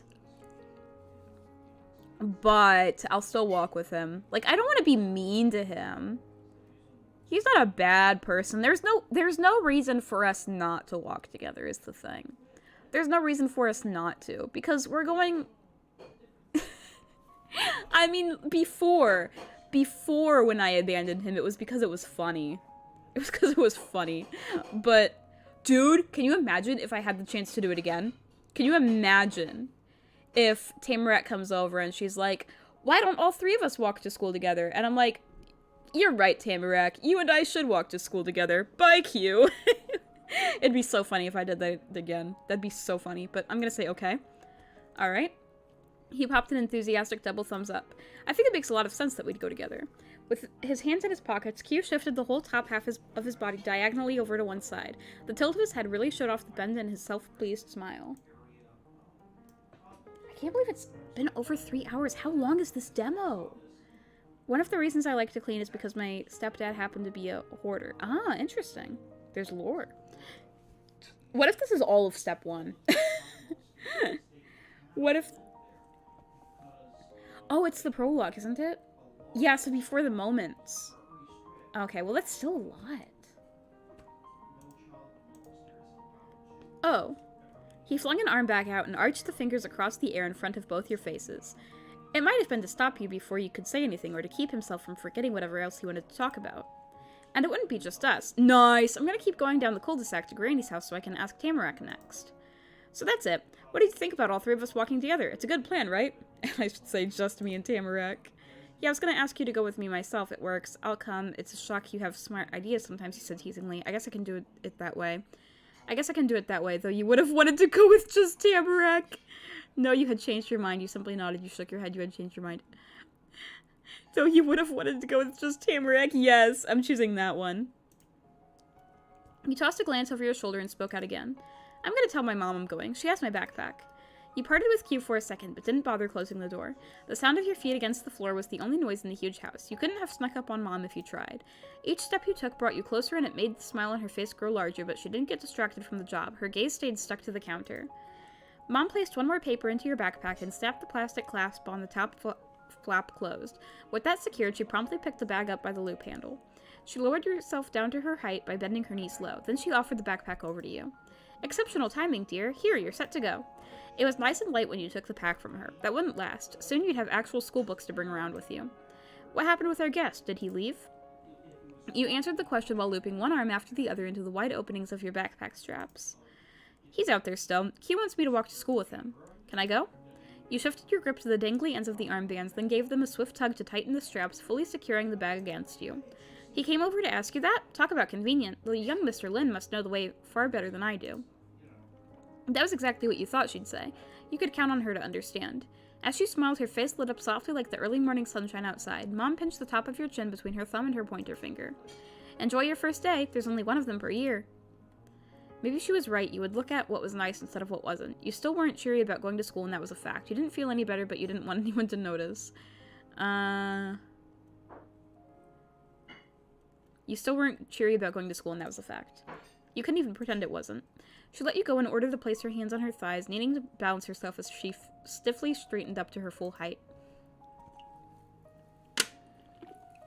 Your mom folded her arms proudly, watching you leave for the day. You were going ahead without her. Through the open door, you could see Q waiting patiently on your porch still. He turned his back to the house and stood looking around the neighborhood. You came to his side, and that caught his attention. But his gaze didn't go to yours. It went right to the backpack you had on. Q grinned hopefully. I told Mom. It's okay. He smacked his hands together enthusiastically. All right, time to go. You know, Samantha, it's been forever since I've gotten to walk to school with a friend. You flinched in absolute shock. Oh! He said friend? Okay, that's weird because in the screen earlier, I did not pick friend. I picked neighbor. I did not choose in the screen earlier for him to be my friend. Does that mean that he considers me a friend, but I don't consider him a friend? Because that's pretty crazy. Or...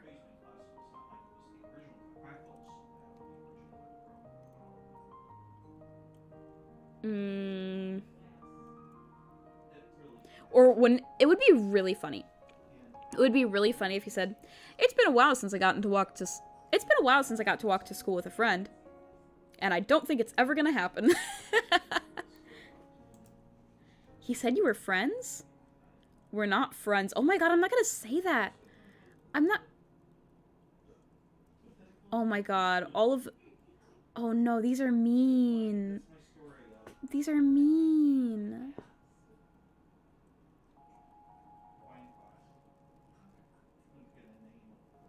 No, these are mean.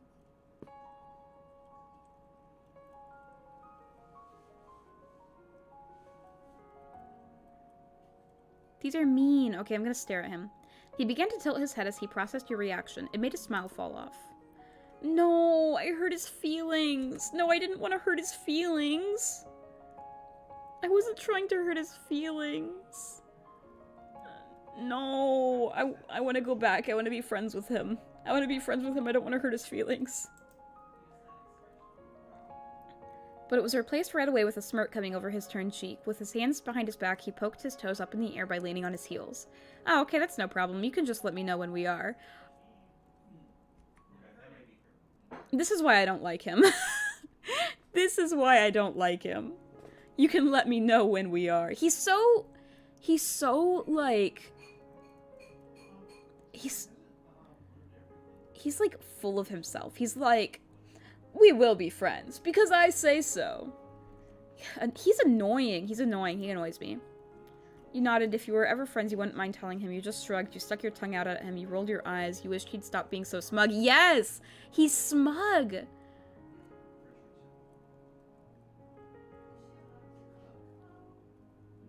He's so smug. Q easily swiveled all the way around on his heels. He had firmly planted his feet into the floorboards of the porch to close out his move. He's so annoying. I don't like him. Then he confidently strode forward and leapt over the little steps to get onto the ground. Q had places to be and nothing was going to stand in his way. Curiously, you went along with him down the stone path, past the fence, and onto the neighborhood sidewalk. It took less than a minute to go around the bendy curve of your neighborhood that led to the least pointy, least colorful home on the street. Tamarak's house, also her Omi and Opa's house. Q and you wandered right into the uncharted territory of their porch. Q tapped out a rhythmic set of knocks. You reached forward to knock. You jabbed their doorbell button before Q could. Now I'm gonna let Q knock. Q brought his arms to his side, shook his head to readjust the way his hair fell around his shoulders, and positioned himself squarely in the center of the entryway. The old door began to jiggle on its frame like it was shivering cold from being outside this early too, but someone was fiddling with the doorknob on the other side. And then the door swung open with a clattering yank and a gust of flowery perfumed air coming out from deep inside the house. Still clasping the handle and leaning her head against the wood, Tamarak was there to greet you. She had her bag and scarf on for the day already. Hello. Good morning, Tamarak.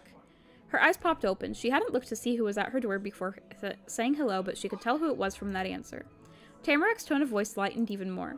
Q and Samantha? Ooh! Guys, look at that! And Samantha is italicized. Like she's happier to see me. You're both here? Hi! Hey, good morning, Tamarak. That's right, we came to ask you to go to school with us. You waved at her, you lowered your gaze shyly. Want to walk to school together. That's right, we came to ask you to go to school with us. Q followed your invitation with a nod.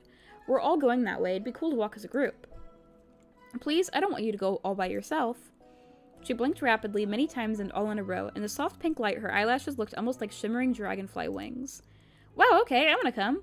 She twisted almost the whole way around, turning her back to you. You could just barely glimpse the darkened hall behind her. Tamarack then leaned over, bending her knees, and powerfully shouted into the depths of the gray house. I'm going to school now. Her loud, high-pitched call echoed through the hallway. Have a good day, young lady. Tamarack hopped forward. It was small, but that was all it took to go from being in her house to being in the outside world. She tugged the doorknob with her to slam the door shut. I'm ready.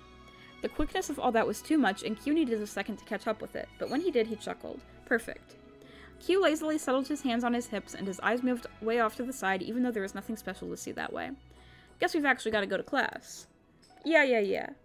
She pumped her fists up and down in the air in a pattern that matched the pace of her yeahs. Here we go, I hope we're not going to be late. You sound really excited, Q, you joked. I'm glad you're coming, Tamarack. Yeah, you sighed. Yeah, you cheered along with Tamarack. You swallowed hard, or we could not go, you teased, or we could not go, you said plainly. Oh my god, what if we actually skipped the first day of school? What if we actually skipped school?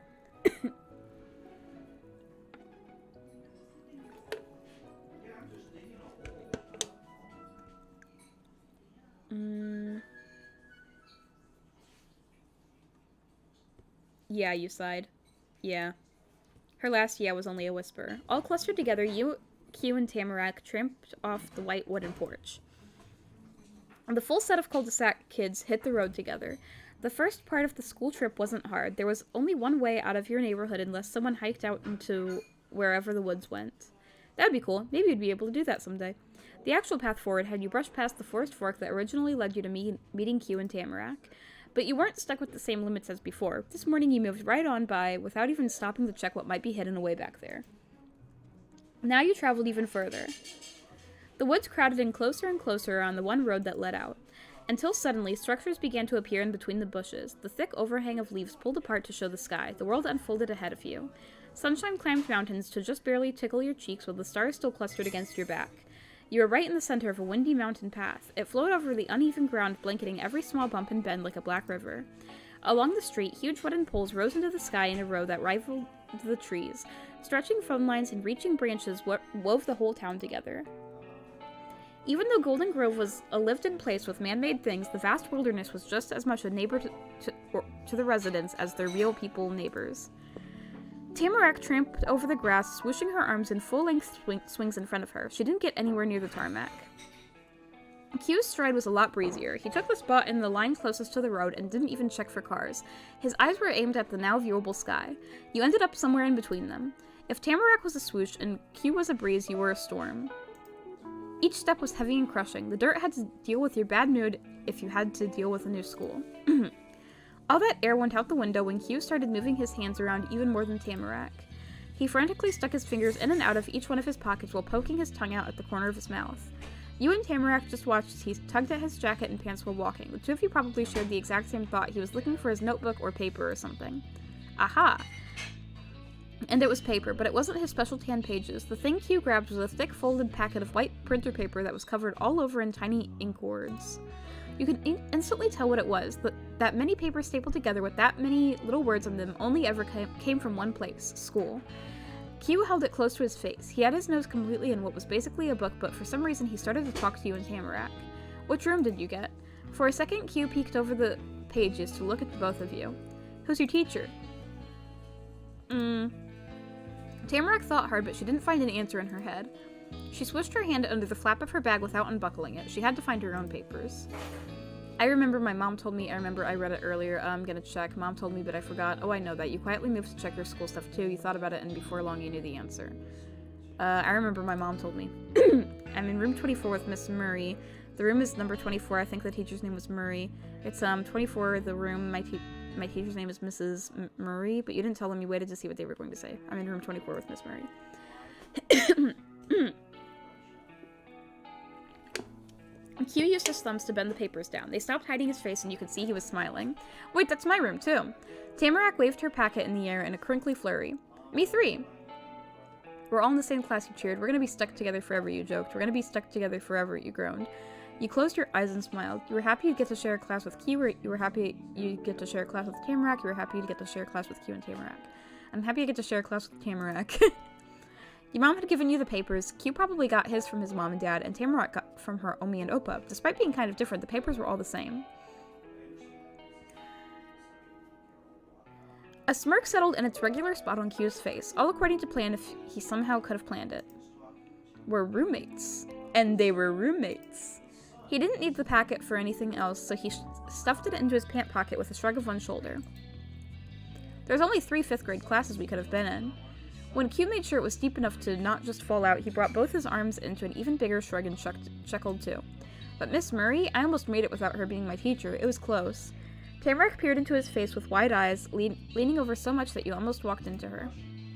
She didn't have to say what her question was with words. Q got it. Don't worry, she's nice. She's the best teacher for you two. Q made a very serious and reassuring okay sign with his fingers, but in an instant it snapped into a pointing gesture.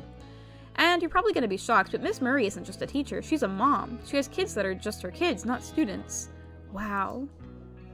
That's weird, why would that be weird? I think you're weird, Q, you joked. I think you're weird, Q, you said bluntly. I'd never want a teacher as my parent. It'd be kind of fun to have a parent who was a teacher. You stared in amazement, you stared at the two of them for how big a deal they made it. You just watched the two talk, okay. Why would that be weird? How does a teacher have kids, Samantha? You're both freaks, why can't teachers have kids? Why are teachers not able to have kids? The same way all adults do. But now I know where we're really going. I can bring us right to the door. The extra burst of confidence got Q to take a few long strides ahead of you and Tamarack, keeping his chin high. Tamarack bounded across the grass, kicking her knees high to catch up. She didn't let him keep the lead he took. If that's how it was, you weren't going to let yourself be last. You burst forward to get back in the middle of the row. You were greeted with grins from both of them. Your steps came back into a steady rhythm between the 3 of you. Tamarack, are you worried about going to a new school? Q, why didn't you want Miss Murray for your teacher? Oh yeah, I'm curious. Why? Tamarack, does your Omi or Opa know anything about my house from before I moved there? Q, do you know anything about my house from before I moved there? You walked along quietly. Yeah, why didn't you want Miss Murray? Because she knows me, not like how all the teachers have met me because I go to that school. His dark brown eyes stretched open as wide as they could. His whispered words were pulled out just as long. It was a deep, secret confession. She really knows me, outside of school and everything. Like, in what way? The seriousness of it only lasted a second. Q laughed at it instead. It's gonna be tough to get away with stuff now. How does she know you? Is she related to you?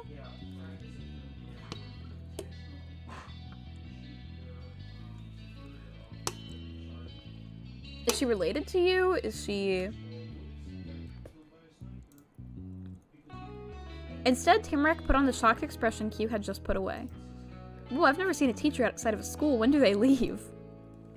Pretty late usually, but they do go home and do errands and stuff. I've experienced it. Oh. One word with 2 letters said in a weak voice. You couldn't manage more than that. Tamarack... Oh, yo! Tamarack side profile. Eyeballed you from over her shoulder. She clearly saw something upsetting there, because she firmly stuck her hands to her hips and puffed at you. Samantha, now what's wrong? You're being so sad. You tripped over your words before when trying to say them, but Tamarack's words almost made you fall over for real. Q tugged the top edge of his hood further over his forehead, but it didn't hide his awkwardly pinched expression. Her approach had caught him by surprise just as much as you. But the call-out was made, so he let the fluff go and joined in with what was being said. She does have a point. Are you doing okay? I have to go to a new school, you whispered. It's nothing, you muttered, not very convincingly. Don't worry about it, you said flatly. Leave me alone, you snapped. I don't want to go, you sniffled. You couldn't speak, you were so embarrassed, you refused to answer. Today is horrible, you shouted at them furiously. Nothing is the same anymore, you said sadly. I wish I could deal with things as well as you do, Tamarack.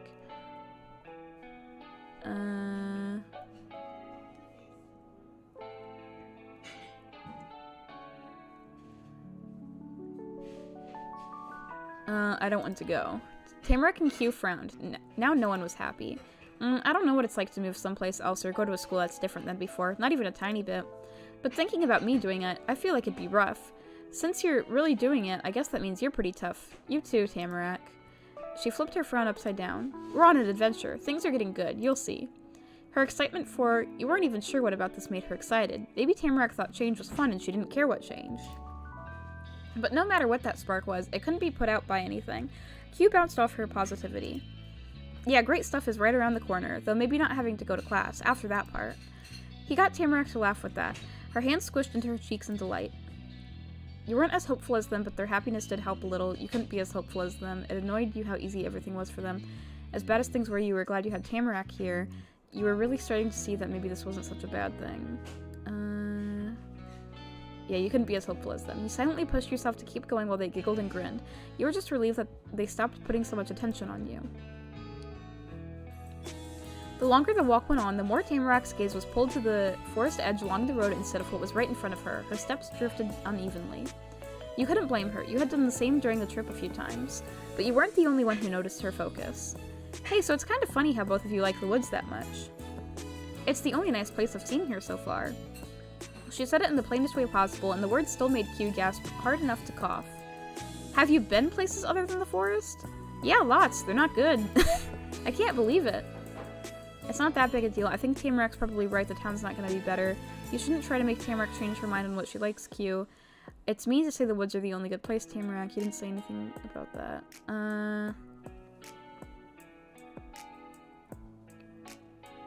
I'm not going to say anything. Q shook off the shock that Tamarack's statement hit him with. He turned his cheek to the front as he rolled his shoulder. He was winding up for a comeback. I guess I can give you one thing. There is a pretty special kind of fun that, in all my years of living here, you can only ever have out in these woods. Nowhere else. Really? What is it?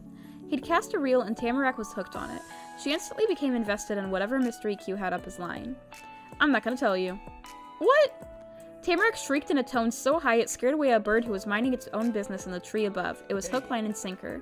The beat of its wings fluttering through the air matched Q's giggling. He brought a hand to his chin and leveled a mischievous glance at Tamarack. One day you'll understand. Probably.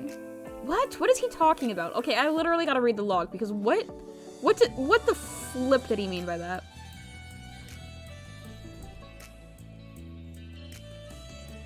There's a special kind of fun that you can only have in the woods.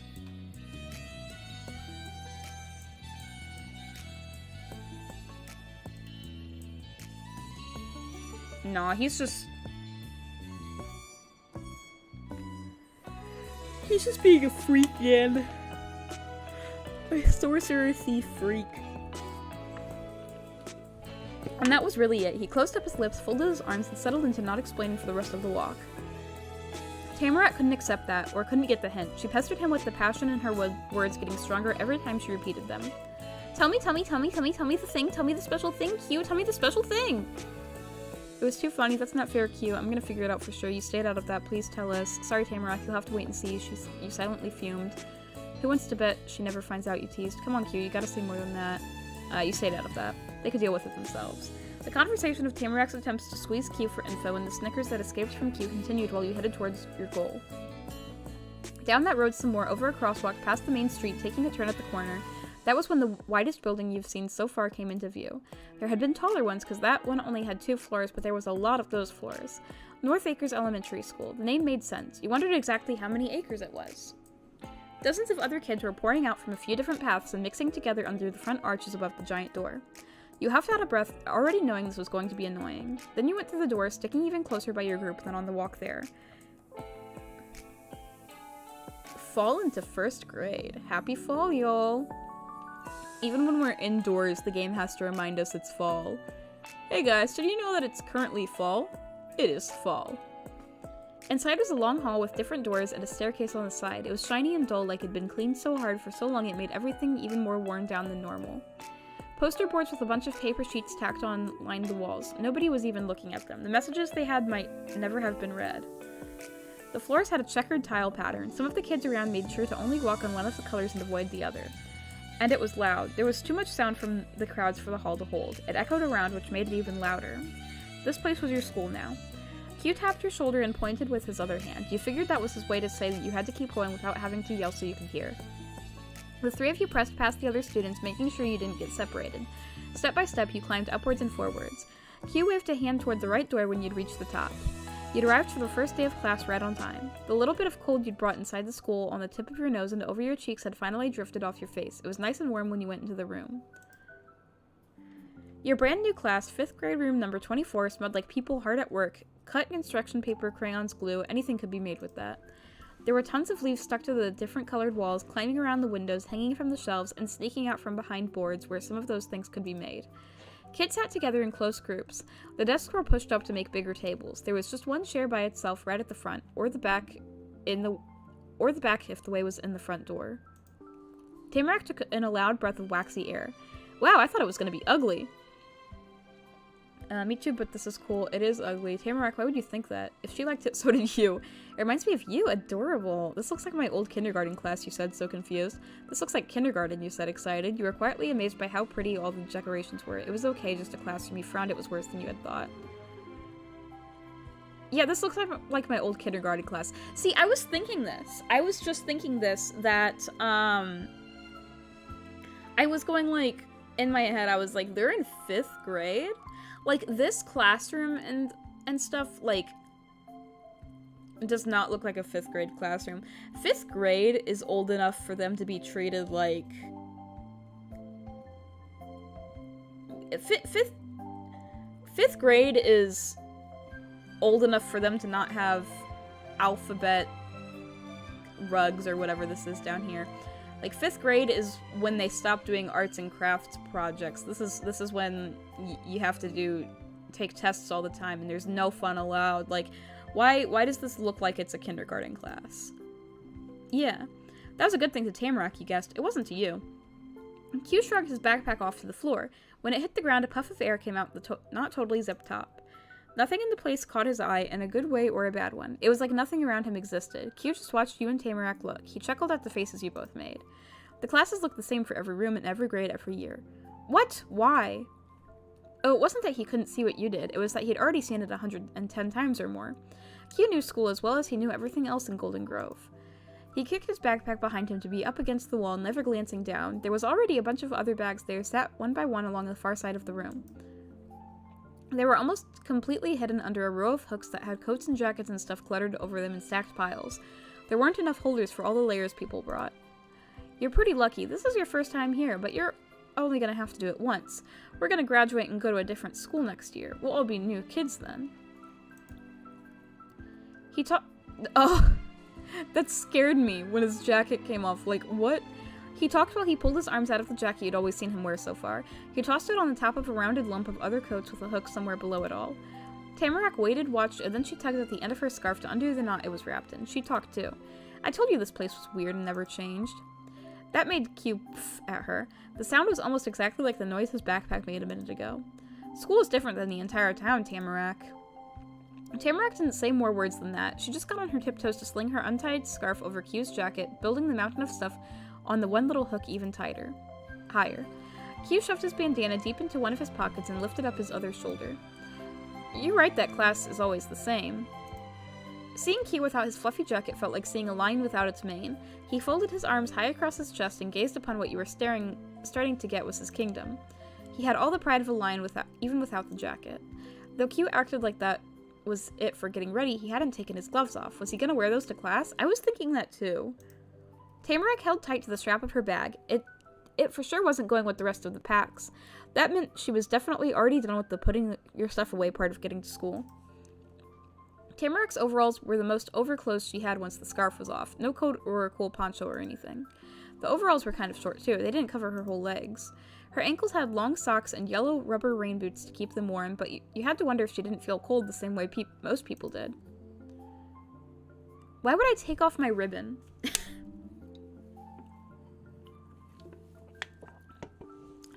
Why would I take off my ribbon? That is a weird thing to do. Good morning and welcome, students. You glanced over your shoulder. In the open door... I did not expect the teacher to look like that. She has so many freckles. She jump-scared me. In the open doorway was another new person for you to have to know. Her braids did match a few of the kids there, but she wasn't going to be sitting in the desks with them. She was twice as tall as everybody else in the room. That had to be the teacher, Miss Murray.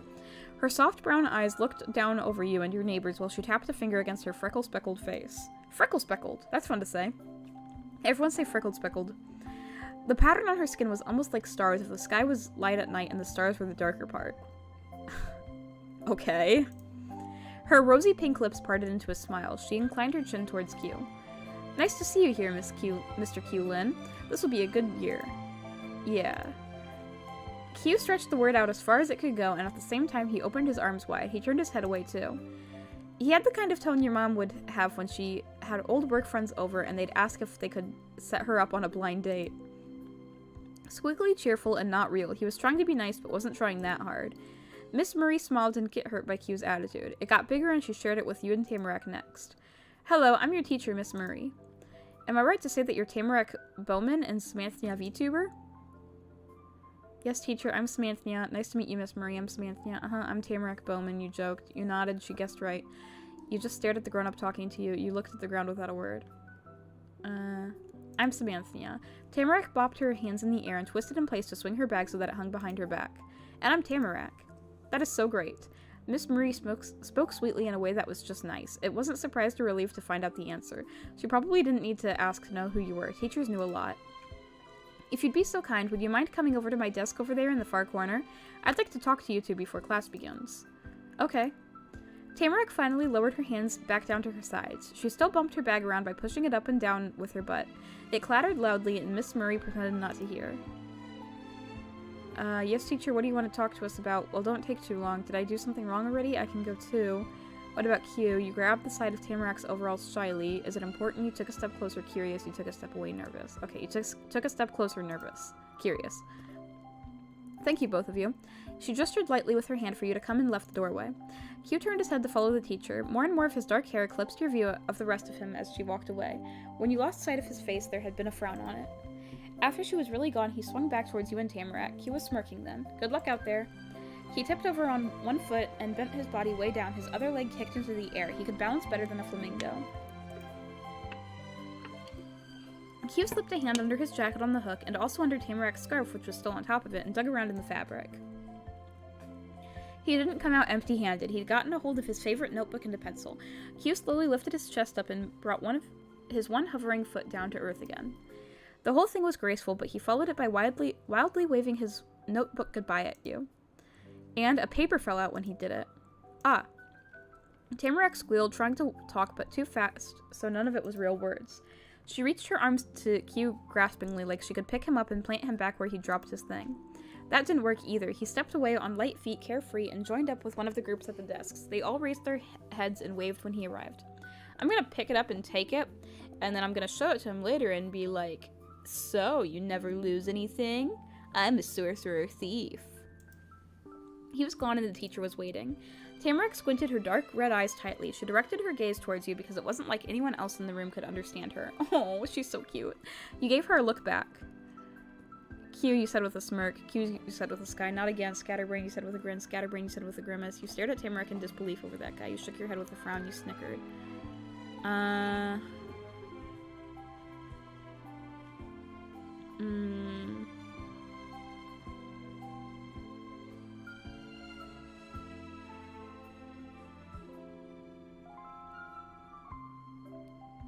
I gotta be smug about it. Q. You picked up the paper and peeked at what it said. You made a beeline to the tan page on the dark blue carpet and snatched it off the ground before somebody could step on it, or it could blow away and get lost in the middle of a forest. Before putting it in your pocket, you read over the top side and flipped it over to see the back. It was a list of food and other things. Maybe he was trying to remember stuff to get when he went to the store with his parents. You tucked it away in your pocket. That was taken care of. Tamarack pretended to be a jack-in-the-box like she did yesterday. This time it was by bending on her knees before bouncing straight. Her fluffy locks of hair shook around her round cheeks. Come on, Samantha. She skipped off to the teacher's desk, all smiles. You trailed after her lead. You didn't want to be left behind. Off in the corner on the other side of the room was the teacher's old dark brown desk. At least the very top of the wood was dark. The inner part was a lot lighter. You could see that from all the tiny cuts and scratches all over the surface. It was as far away from the desk as it could be. You guessed that was so she could have these kinds of talks without everybody else hearing the whole thing. Miss Murray didn't sit in the cool rolling chair that went behind the desk. She stayed in front and only leaned her back against the top edge. She got to talk to you and Tamarack gently because she didn't have to push her voice across a piece of furniture that separated students and teachers. I appreciate you coming to this meeting. I wanted to let you know a little about today, what you can expect from your first day. Why? Well, this class is a unique arrangement of the students, but you're the only two who have never attended this school before. Everyone else is simply returning after a summer break. I'd like to introduce you during roll call later. I want all the other kids to know who you are. Oh. Tamarack flicked at the buckles on her bag. They made a clinking sound when she hit them up, and a thump when they landed back down. Her gaze moved around too. The meeting wasn't exciting anymore. You were with Tamarack. That wasn't a big deal. Your teacher was definitely smart. That would help a lot. That was horrible. Having your own introduction made you feel special. It was going to be so awkward. You knew it. You were just relieved it wasn't only you Tamarack was getting it too. You were with Tamarack. That wasn't a big deal. Most schools did things like that. Miss Murray smiled approvingly at how you and Tamarack handled the first assignment. I'll make sure it goes well. The teacher slid her hands across the desktop behind you and spread her fingers out wide. In a couple minutes, I'll be telling the class to take their assigned seats. You'll have those spots for the rest of the year. I made a seating plan already, but there is a bit of wiggle room to help you get comfortable if you'd like. Oh, it's gonna give me a choice. It's gonna ask me whether I want to sit with Tamarack or Q. Tamarack's hands flew from her bag to her cheeks. That sounded like a smack. Does that mean me and Samantha get to sit together because we're neighbors and friends? Her outburst made you want to cover your face with your hands too, for a really different reason. You were so nervous. Your heart wasn't going to stop running around your chest until the teacher said if you'd get to be with Tamarack the whole year or not. A twinkle was in Miss Marie's eyes when she finally said what you were hoping for. You thought she might have paused on purpose to make it more dramatic. Yes, I can put you next to each other. Nice! Woohoo! It made Tamarack explode in celebration. She popped up on one foot, pulling the other up near her chest, and her arms went in the air. Samantha, we're gonna sit together. Yeah. We've got something then. Anything else? Any seat is okay. Can Tamarack and I sit with Q? Can I sit close to the front? Can I sit in the back of the class? Can I sit by a window? Can I sit away from a wall? I don't care what seat I have. You couldn't think of anything to say. Yeah, I'm not gonna sit with Q. I'm not gonna sit with him. That's alright. Oh, is Q next to us too? He's our neighbor. She wants to sit next to him. Miss Murray was a really proper lady from what you'd seen. She didn't have one wrinkle on her fancy suit, but creases suddenly appeared around her eyes and mouth after she heard that. Why? The line spelled not again. No, I'm sorry. I'm glad you're getting along with Q, but there were students who wanted to sit next to him last year and didn't get to. It's their turn now. Wait, what? He's so popular that everyone wants to sit next to him? Are you serious? He's a popular kid. Your eyebrows went up so high you almost could have lost them. That many people wanted to sit by Q? It was kind of rude to the teacher, but you had to turn your head right around to look at the guy you'd been talking about. He was leaning over the bunch of desks from before and still talking to those other kids you didn't know. There was a big smile on every face. You tilted your head back to where it came, but not all the way. You only moved it enough to be looking to the side instead at Tamarack. Her gaze was directed straight at you, too. She gripped the strap of her bag that was weighing against her chest. Since the day you moved in, it had been just the three of you in your cul-de-sac, even if the day you moved in was yesterday. It was the same group, you, Tamarack, and Q, neighbors. But you weren't in your neighborhood anymore. On the outside of that street, Tamarack was exactly like you, and Q wasn't. Yeah, that's why Tamarack is better.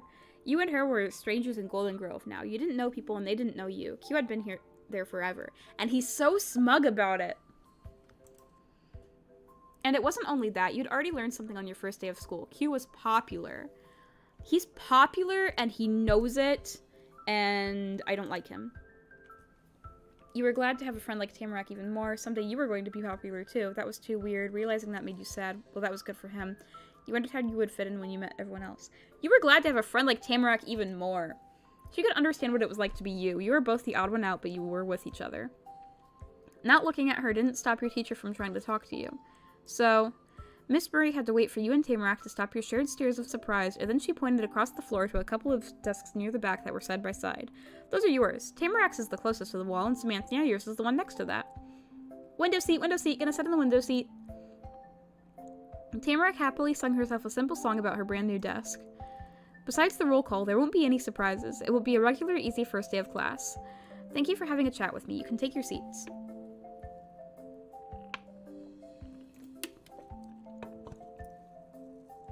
Tamarack's cheeks inflated and she pushed a smile between two balls of air. Okay, let's go, Samantha. Bye. The teacher stayed resting up against her desk while you and Tamarack went towards your own seats. Tamarack sent quick, excited glances from the desks, then back to you over and over as you walked towards them. She chatted about how it was going to be so fun being right next to each other and all the things you could do during the year. She beamed so bright it was like her sparkly golden hair made the sunshine that filled the room. But the grin you had on your face had to be as gleaming. The two of you might burn the place down. A clap and a call came from where you just left. Attention, students. Class is starting. Take your seats. Just like she said she would, Miss Murray was beginning the lesson. Oh, that's the end? We finished it. We finished it.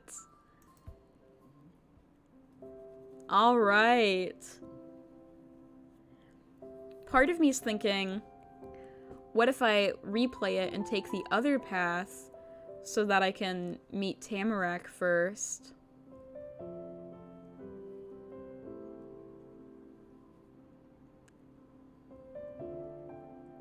I kind of want to know what it's like to meet Tamarack first.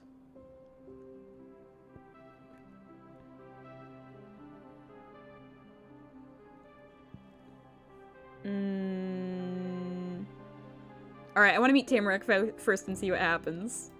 I need to see.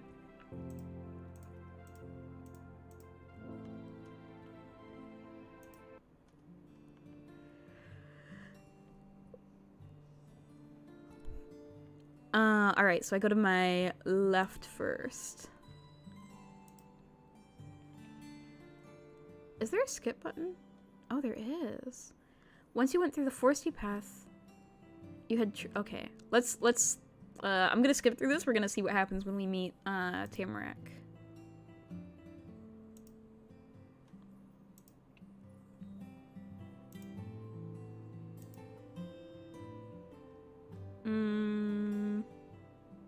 It was sort of nice.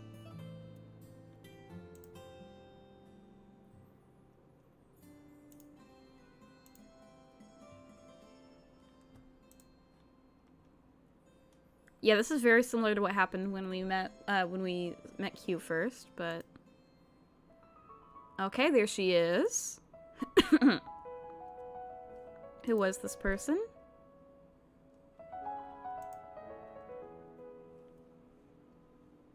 Okay, it's the same dialogue options, so I don't know if anything different's gonna happen.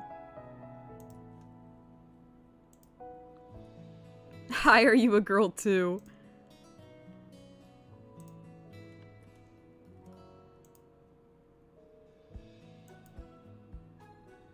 I'm Tamarack.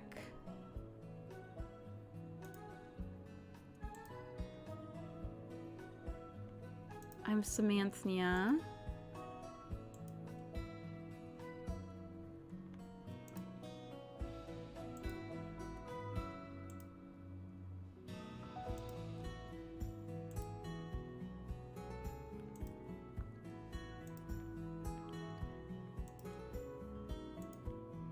Me too. I'm new too. She's so cute.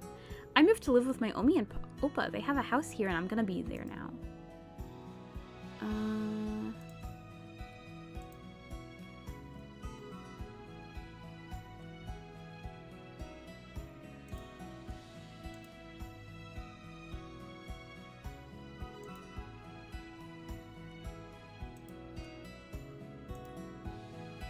Yeah, see, this is the exact same dialogue options with Q, except the only difference is that Q isn't here. Yeah, this is exactly the same conversation that we had before.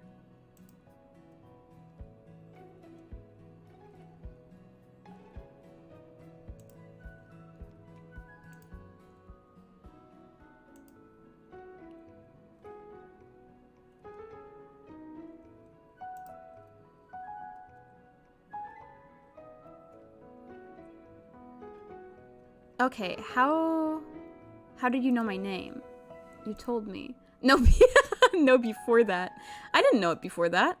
What is that supposed to mean, You thought you knew what disbelief was a second ago, but hearing that made you feel it in ways you never had before. The stunned look on your face got Tamarack to add more. The paper I used wasn't mine. It was litter in the woods. I picked it up and put it in my bag because I couldn't leave it there on the ground. Then when I saw you standing in the road, I just had the idea I could do something fun with that garbage by making it a paper airplane for you. So you didn't write anything on it? Yeah, I didn't. Oh, well that part makes sense, but this is still confusing. What's the point of sending a paper airplane if you don't have a message? Why would you use a piece of paper that had stuff written on it for that? Are you kidding me?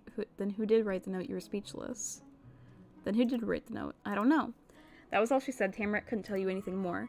The person who wrote that strange message for you was still a mystery. You hadn't found them even after meeting the paper airplane person. You were more determined than ever to figure things out. There was no way you could let this go until you gotten answers. You started thinking more and more about this, making plans in your head. Tamarack could tell something was going on with you. Samantha, what did the paper say? Was it funny? Do you think random stuff is funny? It was short and all the parts were on different lines. The words were, hello, go out, hide out, Samantha VTuber. What's so weird? Who would write that? I know, that's what I was thinking. It's strange. She took a big hop closer to you, a smile growing across her face as she landed. You should keep going, and I'll come too. That paper isn't very old. It would have gotten wet or eaten by bugs if it was out there in the forest for a while. We could track them down and ask them what they were doing.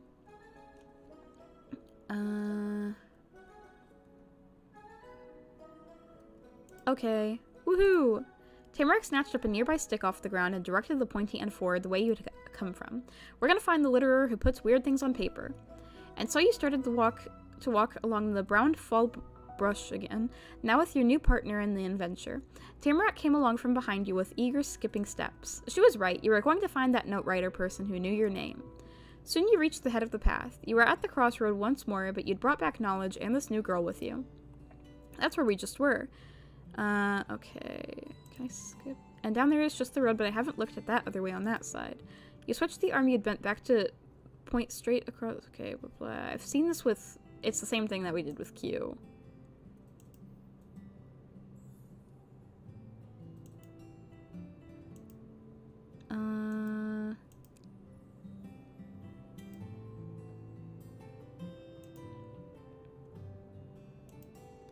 It's good that we're looking this way. Walking down the road that goes to the town would have been a bad idea. Do your Omi and Oppa have a rule against that too? I don't know. Oh, then how come? Her eyes went wide. Whatever news she had to give must be something awful. Samantha, you have no idea because you just got here, but I've seen it. The town here is bad. What? Okay, this is weird. This is weird because earlier she said something like this too. She said the woods is the only good part of this town. She said the woods is good, but everything else is bad. And I don't know what she means by that. Why does she say that? What's wrong with the town? The buildings were probably new when my Omi and Oppa were 10. It's old and dusty. Okay, so she doesn't like the town because it's old? Nobody's going anywhere or doing anything. They just live in this place, sit around, and do that forever. You could never have fun there. She spoke gravely, giving the topic a moment of silence. After that, her spark came back, lighting up her features. But it's all okay since it's right next to here. Tamarack hopped along, directing her stick to the tree line at your sides. Everything in the forest is growing or dying or changing no matter what. Oh. I get it. I understand the themes now. I understand now.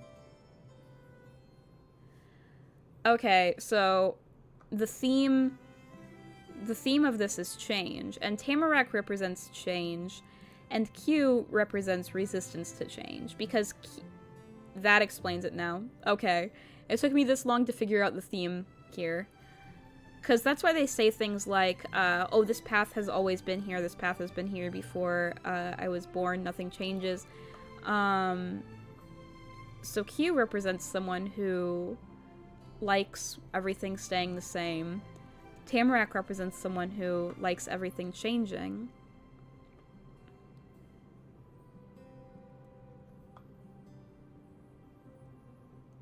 And that's why Tamarack is new, and Q has been here for his whole life. That's what the theme of this is, and that's what the two characters represent. You look at one spot, you look at a different spot, you look back at the spot, and you'll see something new you didn't even notice before. She spread her arms across and up in front of your face playfully. It's magic. Wow, you're right. Then as you strolled even farther, something came into view. You almost didn't notice it at first. Okay, yeah, I like Tamarack way better than Q. Tamarack is way cuter. Let's go see it. She pulled away from the side of your head to march to the tower without waiting for you to even answer. I feel like Tamarack, like, I need to be doing a voice for her. Like, she needs to be talking like this. Curiously, you moved closer until you were right in front, and that's when you came to this... Okay. Hey, guess something there. Yeah, somebody home? It was another kid. Who were they? I just want to see how this discussion changes. I want to see if Tamarack has anything new to add.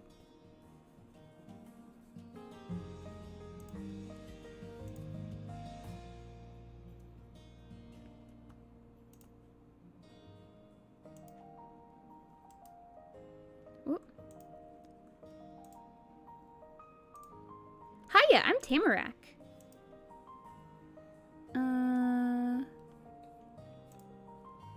Whoa.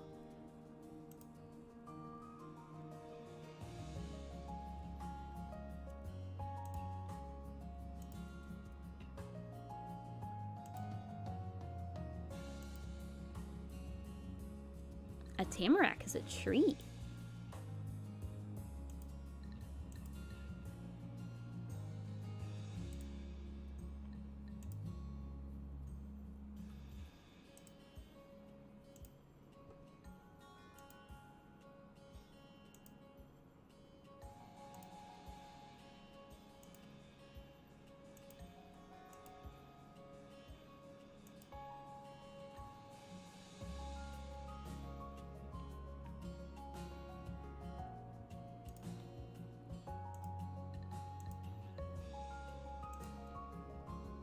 Is he gonna...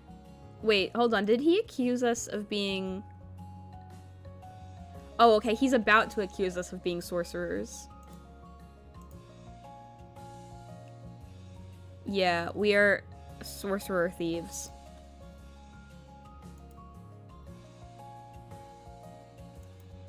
Oh, she's so cute.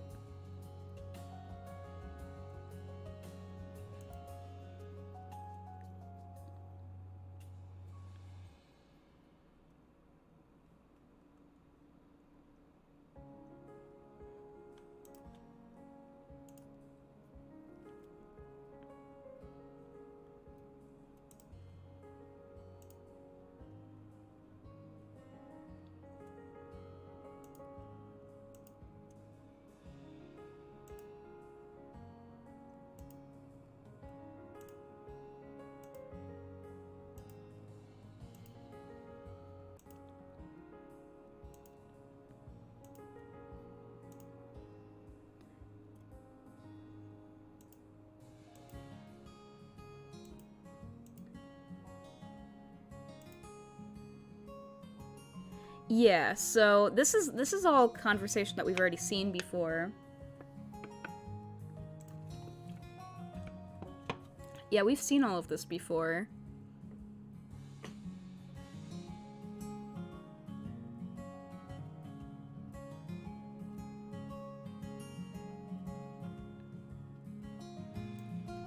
I like when we saw the colors of his notebook paper, and she squealed and bounced towards me because she knew it was from the airplane. She's very cute. She's very energetic and, like, bouncy. She's bouncy and squishy and squealy. I love her. She's so cute.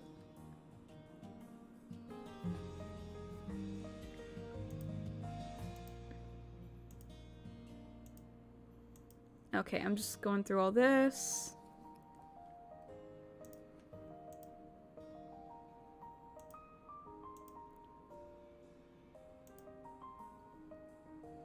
Wait, what did she just say? What did it just say? Tamarack put her fists up eagerly in her own preparation to talk about what she had done. She's like so excited about everything. She's so enthusiastic about everything. I love that. She's great. She's way cooler than Q. She's like so bubbly. She's bubbly, that's the word for it. She's bubbly. I love how bubbly she is. That was me. I threw it and ran away. It was great.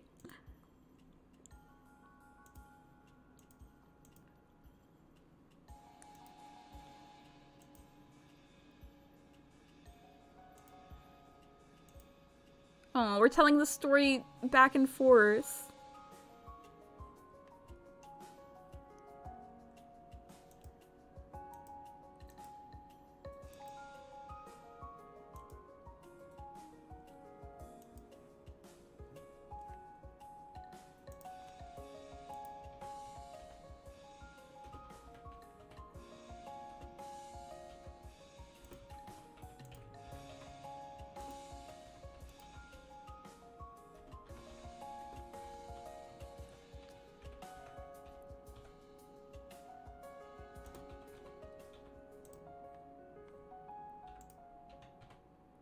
I'll walk you back around to the front. I want to hang out more.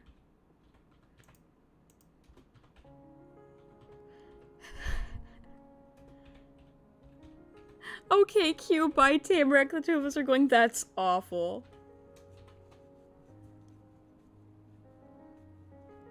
Alright. Well, that's all that I wanted to see. I just wanted to see what Tamarack's side of it was like. And yeah, she's so much more fun. She's a way more fun character. Q, like, Q is so smug and, like, snarky and full of himself. Like, I know this town really well. And that makes me really cool and smart and better than you.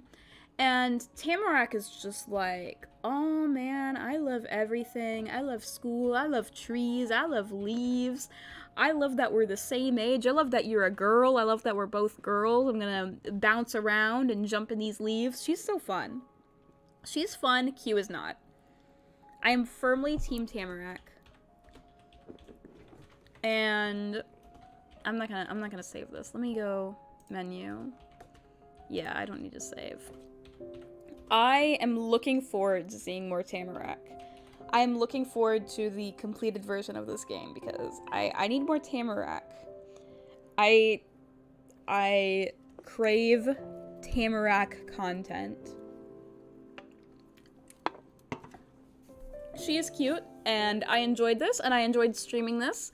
I'm very, very happy that you guys all came to watch this. Thank you so much. And I'm going to end it here. I will definitely stream the full game when it comes out. Might even get the DLCs depending on what they are. Do you guys think, oh, maybe there's gonna be a wedding DLC? Because they said that that you're gonna get the option to become engaged to one of them. So probably they'll do what they did for the first Our Life and have a wedding DLC. That'd be cool. Oh my god, I love the wedding DLC for the first game. That was so fun. I wanna plan another wedding with Tamarack. Anyway, yeah, that'll be fun. Thank you so much for joining me for this, and I will splint you later. Have a great night, everyone. End screen. If I can find it, where's my end screen? Why am I? There it is. Bye.